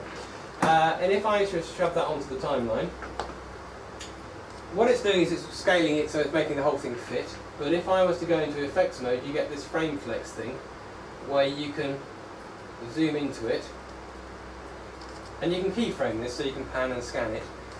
This is in version 7 as well, so it's exactly the same in version 7. I've used this to take standard def and put it, or 4x3 and put it on a high def timeline and all sorts of things. And it works pretty well. There are times when I'll do an adjustment, for some reason it doesn't save it, I don't know why. I've seen people get moan about it on the forums, but I found it generally does work. And this is how you would deal with 4K footage. You bring it in here, you would reframe it. So this is showing you what the final result's going to be like, and this here is showing you, the bit I'm cropping out of it. And then once I come out of effects mode, you can see I've got the final shot in there. So it was there in version 7, it's exactly the same in version 8. With some formats, you can change it in the source settings, so I can go into the bin and I can reframe it before I put it on the timeline, but I can only keyframe it once it's actually on the timeline. This source setting things has got all sorts of stuff in it, so there's not an awful lot here for these QuickTime files. We're bringing you red files. This is how you get the red science and plot around with red footage, which is all jolly clever. But that's to say something that's not new in version 8. That's something that was in version 7 and hasn't changed. What I want is for it to go a step further. I want to be able to edit in 4K. I want to be able to have resolution independence. I can change it around, all sorts of stuff. That's what I was hoping they'd bring out. That's what I was hoping would be the big step forward. What they've actually put into version 8 is a lot of nice stuff, but nothing sort of groundbreaking. So, for example, down here on the timeline, it would make more sense if I had a timeline with several tracks on it, which is one of these. Yeah. So, for example, here I've got a timeline. Now, you used to be able to disable different audio tracks just by clicking on that little sign there. Now you can do the same with video tracks. So you know, oh, that's reading it all together, I see what you mean, yeah. Oh, that's good. So yeah, in the old one you had this little TV thing here, and if you put it on there it would only show you video track 1 or only show you video track 2. But if you had multiple tracks, you know, you couldn't just show you the one in the middle. Yeah, because sometimes you get confused. Yeah. and now you can. Right. And actually I find that very irritating. I mean, I'm so used to using other programs. I've sometimes been coming into here and I'm saying, why the hell can't I see the title track? It's because I haven't clicked that thing up there. Because it's just not, that's not how any other program works. That doesn't mean to say it's the wrong way of working, it's just not how any other program works. Isn't there an option somewhere where you can click and it'll always go to the top? I don't know that one. I'm not sure about that. It does change sometimes. There is auto track patching, which I've used, but yeah, there might be. Because there's so many things in here that there's a lot. I've remembered some console commands, so I do know quite a lot, but I don't know everything. I don't know if you ever used the console, but you can type stuff into the console. Yeah, I haven't used it. I can't use it. Actually, the one I started to use in version 7 is, you know, you've heard of AMA linked media, presumably you're all familiar with that, even if you're not on the current version. But I love the way that Avid calls AMA linking. That's the new way of bringing clips in. It's what Premiere and Edius have been doing since day one, is file and import. They call it AMA linking. But ignoring that completely. Basically, in version 7, they added in the ability to manage media as part of their media management stuff with AMA clips. And I did find in version 7, if I used a lot of AMA clips, it would seriously slow it down. So I did get the console command to turn that off. If you go into the console and turn it, you can turn off AMA linking or AMA media management, and the AMA stuff worked a bit better. Although they claim in version 8.1 they've improved that anyway. And one of the really nice things I always loved about Avid compared to everything else was the way that it dealt with media. I mean, it was a pain in the neck because you'd import stuff, you would go into their central media directory and you had to wait for it to import. But then at the end of the day, if I wanted to consolidate it and just make up a version of that project I can open somewhere else, if I wanted to cart that project onto another machine, you just copy the entire media directory, open up Avid, automatic relinking. And it was a definite benefit of that central media directory, which has gone away with AMA stuff. So they're trying to make it better, but I mean, when you're using AMA, it's as bad as using Edius or Premiere for moving stuff around, to be honest. And yeah, they're getting better at it, but to me that wasted one of the big things I liked about Avid for moving stuff around. If I'm using AMA stuff, you know, if you're going to do a link to an AMA volume, what I tend to do is, particularly with stuff like AVC HD, is you know, I would select that, it would then populate a bin with the clips, and your AMA linked clips are a bit, where's it gone? A bit slow sometimes. It's a bit slow sometimes, I forgot, I can't see where they've gone actually. In fact they haven't come in at all. So, it's the end of the day, that's my excuse. Basically, that's how AMA clips. It is a bit slow sometimes. It depends on the formats. It's better with, say, XD Cam than it is with AVC HD. I thought it's got better. These ones you can tell are AMA because they've got those little things on there. What I tend to do, even if I AMA link something, is then I'll transcode it afterwards. So, you know, I'll come in here and I'll select the whatnot, and then consolidate and transcode. And the nice thing is you can run it in the background now. Oh, you can. Yeah, but that's again, it's a version 7 thing, not a version 8 thing. And if you set that going, it'll actually transcode in the background and then create new clips, and then you can get rid of the AMA ones. So I still prefer to have everything in the central media folder as opposed to linked. And these 4K clips, you know, I mean, this stuff is ProRes because it came off of the Blackmagic camera. ProRes is a format where every frame's an iframe, so it's very easy to deal with. If you're bringing the stuff off the GH4, it's a bit horrible to deal with, to be honest. It's like AVC HD, only a bit worse because there's, you know, twice as many pixels, 4 times as many pixels. So again, I would tend to choose the bit I want, choose the framing I want, transcode it, and then just work on the transcoded file rather than linking to the original. But anyway, so yeah, the frame flex thing that I mentioned, if I was to put that onto the timeline, yeah, frame flex will let you use 4K footage in Avid and then you can selectively crop it. Another nice thing about Avid compared to everything else, by the way, on the scaling of stuff, I don't think it's as good as some of the other programs. So especially if I'm downscaling, I think it does a bit of a fuzzy look to it, if you like. And Premiere does it a bit better. I think Edius probably does it the best because it's got this length of scaling. Avid, not so hot. What I did find was very good on Avid was when I was putting interlace footage on a progressive timeline. So I took 50 or 25i footage and put it onto a 25p timeline. So most programs, they just dump half the picture because you're going from interlaced to 25p. With Avid, if you ever use the motion adapters, so you put a progressive clip on an interlaced timeline or an interlaced clip on a progressive timeline, and it puts on what they call a motion adapter, which basically is doing the conversion. If you put that on the best quality settings, I think it does a seriously better job than anything else. So I thought it's very good at going from interlaced to progressive, thanks Richard. Not so hot at just downsizing stuff. Again, that's no different between 8 and 7.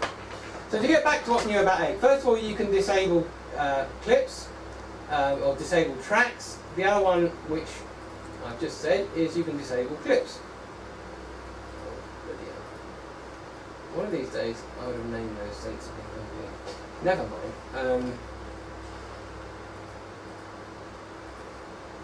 Not that one.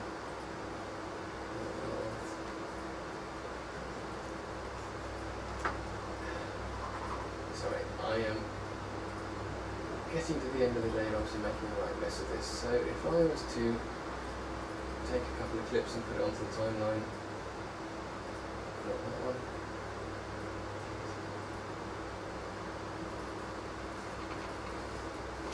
Let's just use it. So I'm going to put that onto the timeline, and then I'm making more of a meal on this than it's probably worth. But basically, you can come into a clip and you can choose the clip and mute it. So you can disable individual clips on the timeline, or so if I was to mute that clip, then you can see the one underneath it. You can't see this one, which I do sometimes in other programs. I disable clips rather than so I can see the ones underneath it, then I'll re-enable it again. You've got to select it and then unmute it. But again, that's something nice which they've added in, which is useful. Other stuff they've added in is when you come to trim clips, so let's put one after the other. Said.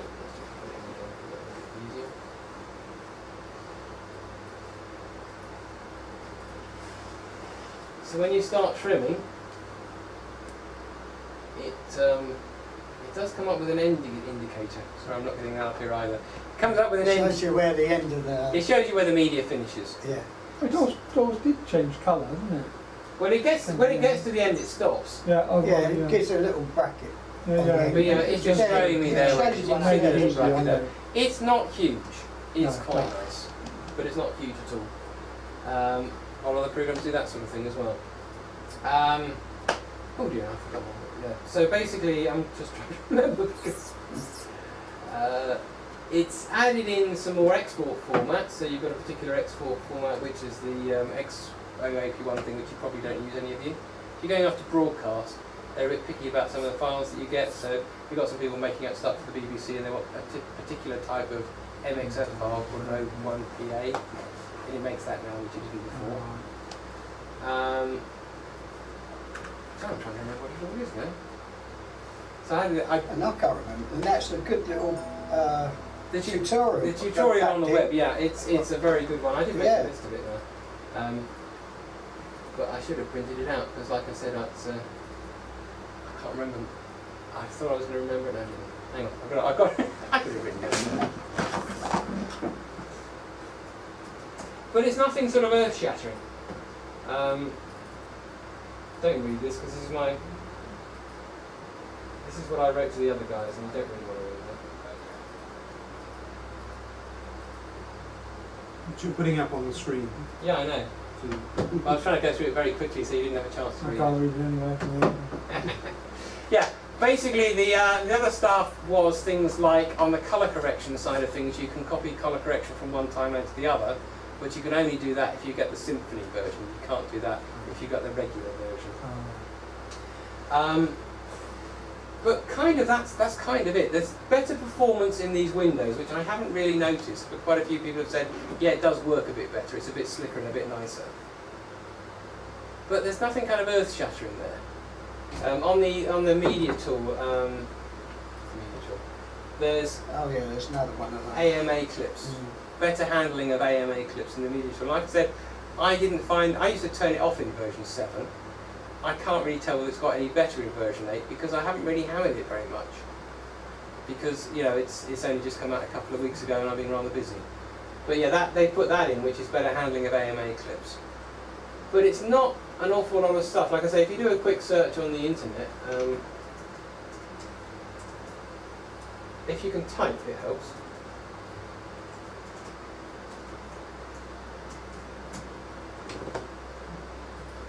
.9.1 is a new beta version I wasn't supposed to show you. No, I'm joking. I typed 9.1 up there. And it's going to be that one.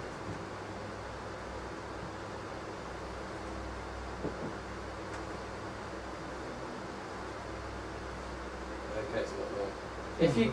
It's actually linked to from the forums, but basically there's a very good video by a guy called Pat Horridge who's on the forums an awful lot. There's a moderator on there.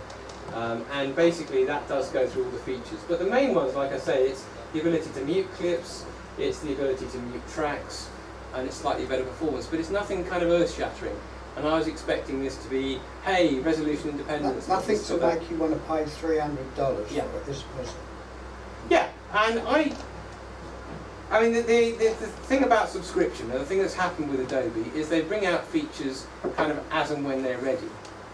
I don't think, if I was at Avid, I wouldn't expect to have a sudden rush of people that own Media Composer 7 or before to buy that.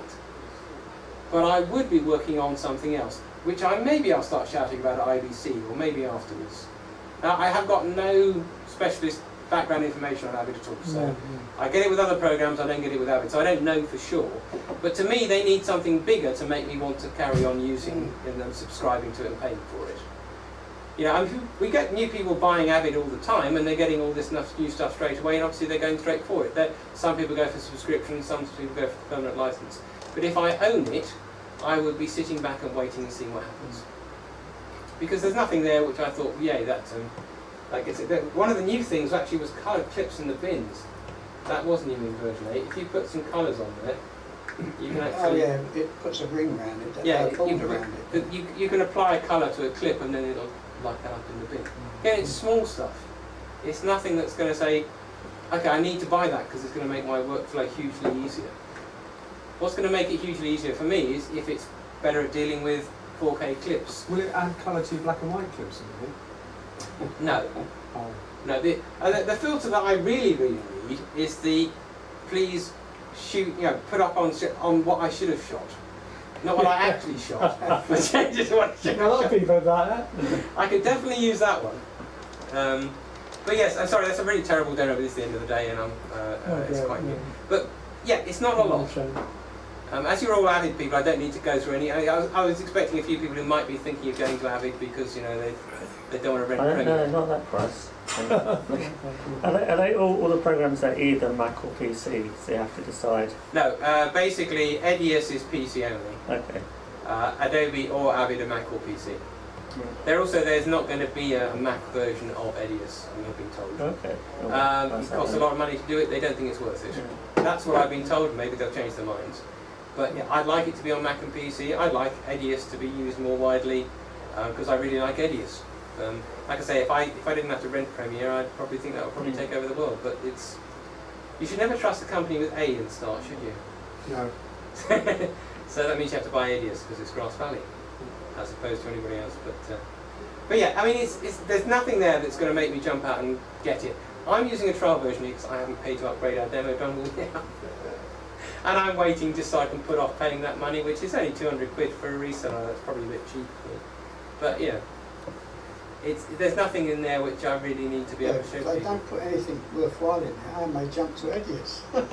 Yeah, well, you know, some people are. Yeah. I'm amazed at the number of people going on the Avid forums and saying jump to Edius. Yeah.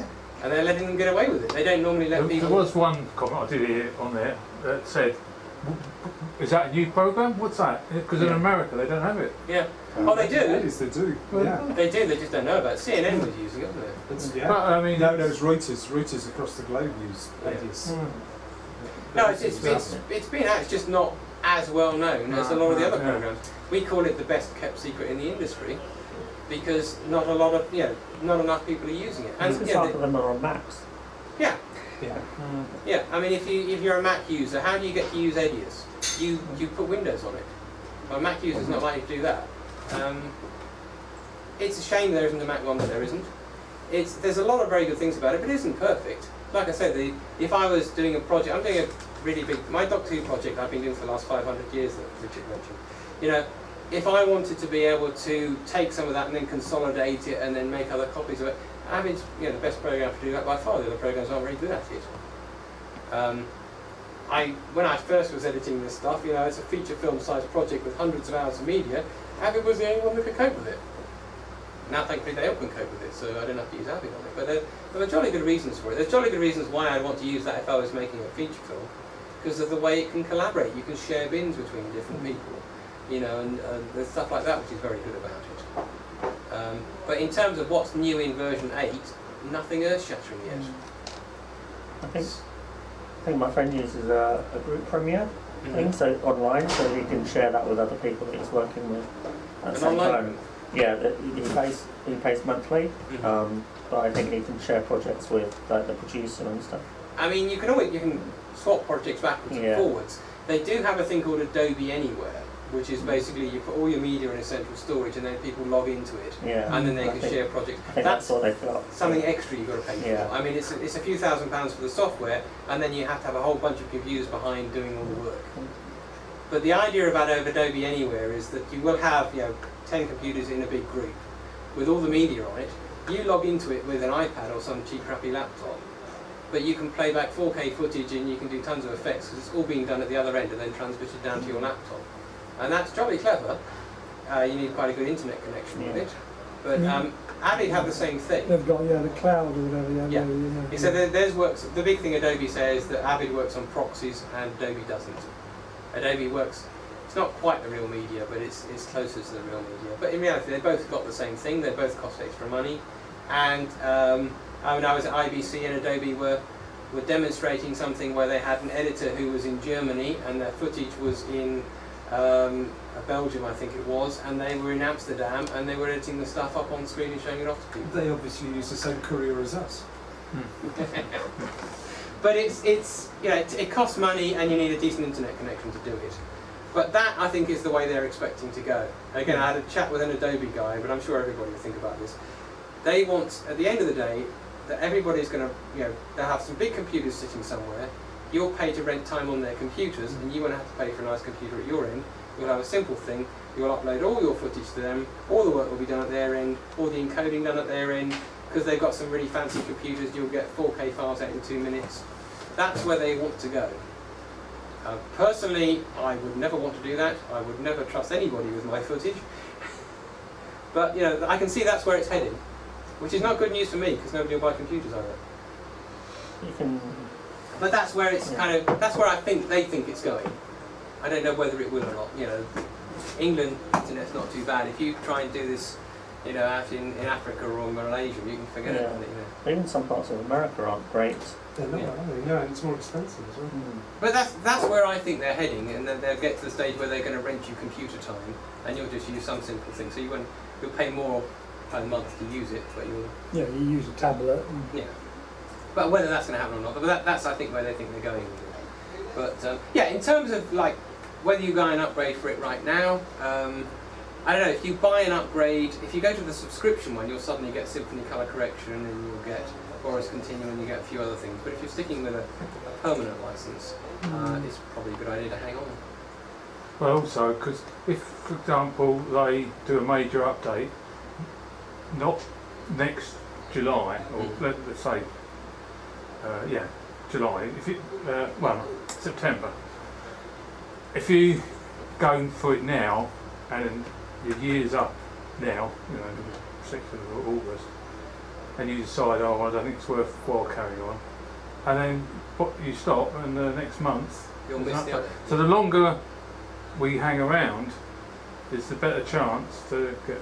Well, I mean, you don't pay for it now. You pay for it in 6 months. Where are we? What month is it? Well, because it's you pay for it in 4 months' time, right?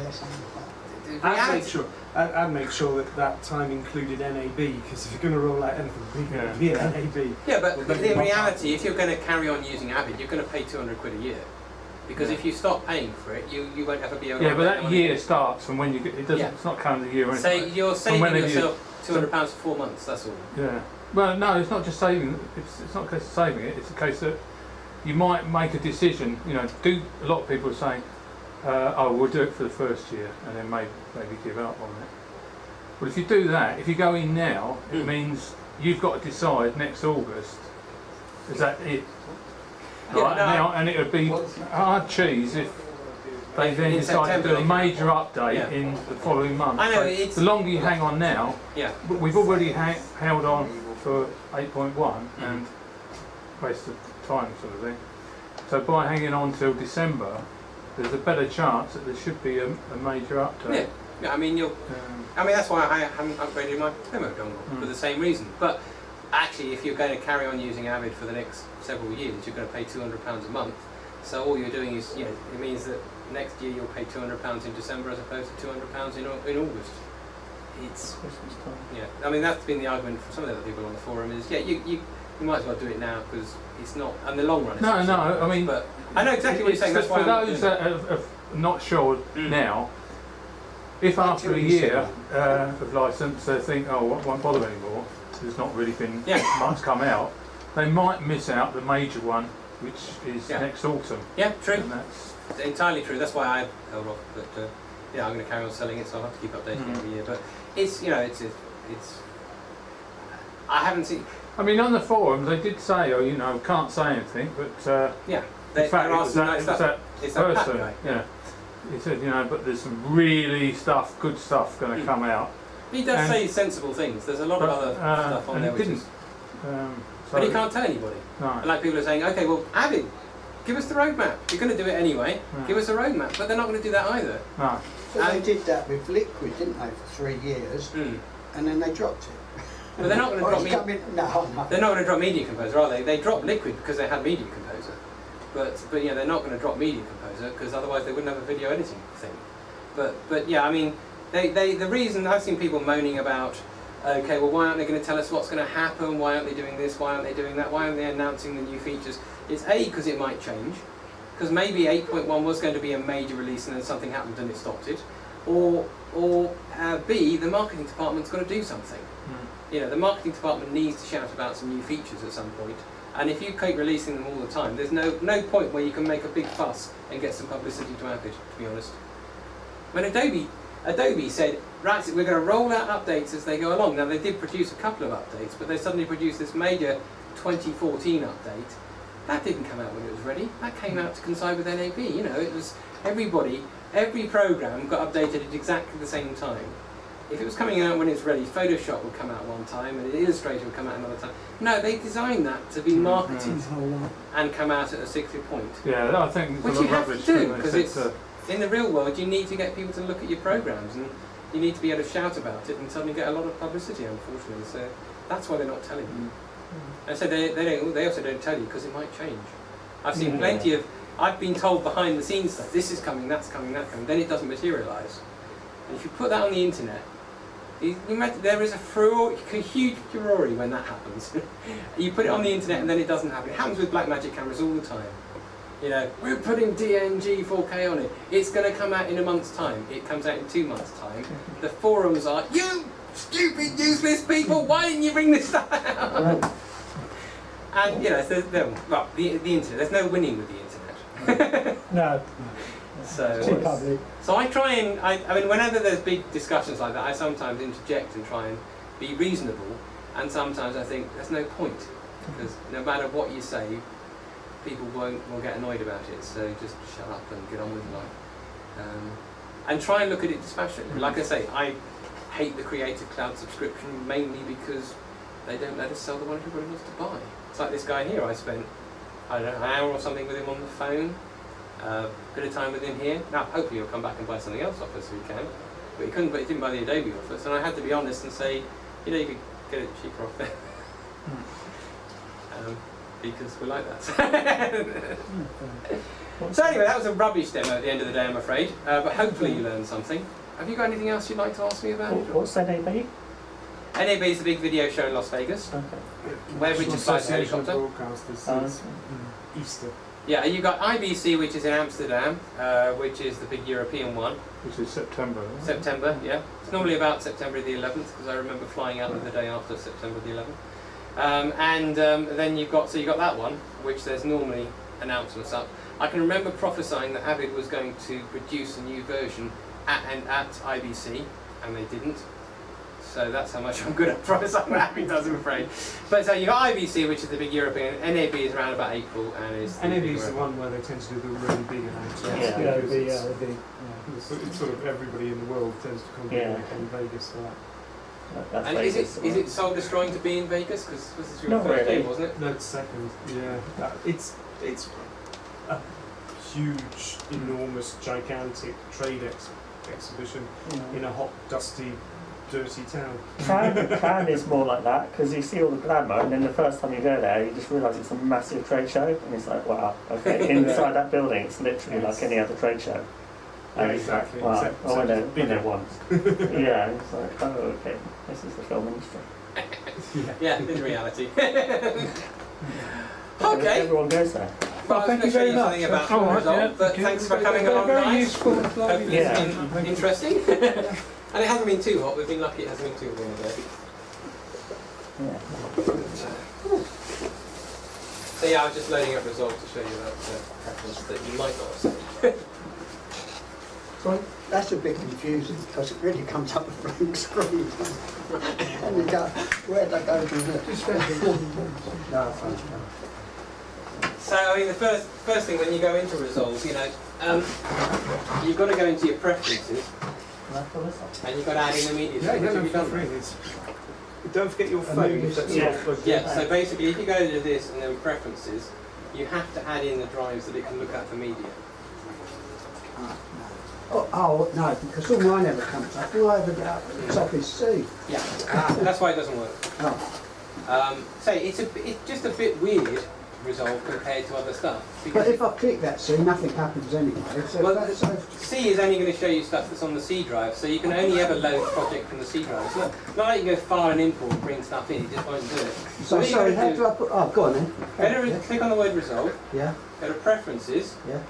And then you've got, you know, System Overview tells you if it's using a graphics card. Media Storage tells you which drives you're using. So the first thing you do is you click on plus, you find a drive. I've already added all mine in, so it's not going to work, but click Choose, and that adds it into the list. What happens if I've got stuff on more than one drive? I add them all. I add all my, this is a one-off thing. Yeah. You do it once. And then you have to shut it. And I add them all in, click Save, it says you've got to restart the program. Yeah, okay. You restart the program, then you can access all the footage on all of your drives. That's probably... That's it. That's it. That would be entirely it. That's it. You can't look at the drives where your media is, and that should solve it. Yeah. I followed all the demo tutorials and read it and everything. Nobody said do that. There's quite a lot of other things that I've learned over the years. Thank you. But I mean, that's the main one you'd have to sit here. There's the video I/O. You've got Matrox, haven't you? So that's the yeah. So you won't get any output from the Matrox. It only works with Blackmagic. So yeah, that's the one you have to set. Oh, okay. It should use your Quadro automatically, and then you see I can go to any of these drives, and I think it's the effing drive is the one I've got footage on. And, you know, I can go there and I can look at my DNG footage or QuickTime footage. Or no, I don't see any of that. Yeah, that's the very first thing you've got to do. Then restart it. Then you should be able to. I could get JPEGs on the timeline by importing because they're in the C drive. Pardon? Because they're on the C drive. Well, I may have been, yeah. But yeah, I mean, you'd think you could go here and then in the media thing. Oh yeah, I get all that, all the information, but no media. But yeah, you're thinking, that's the edit, yeah. In the media tab, you see, you haven't got anything, so you can't import any media. Oh. But if I just do the root directory of every drive, it does put a little bit of crap in the directories, but I ignore it. Then it should say, your AAF will say it's in this Avid Media folder, and it should just work. Easy, isn't it? Well, there's quite a lot of things in Resolve which are a bit like that. Easy when you know how. Yeah, I'll rush home and do that. I wouldn't like to do this for a living. I'm glad I only do Resolve. Well, you can always give us a ring. I mean, I know Resolve a lot better than these guys, so I'm in for a bit of tomorrow, but then I won't be in for 2 weeks. If I get that far, Please. I've got something to mess about with them. That's true.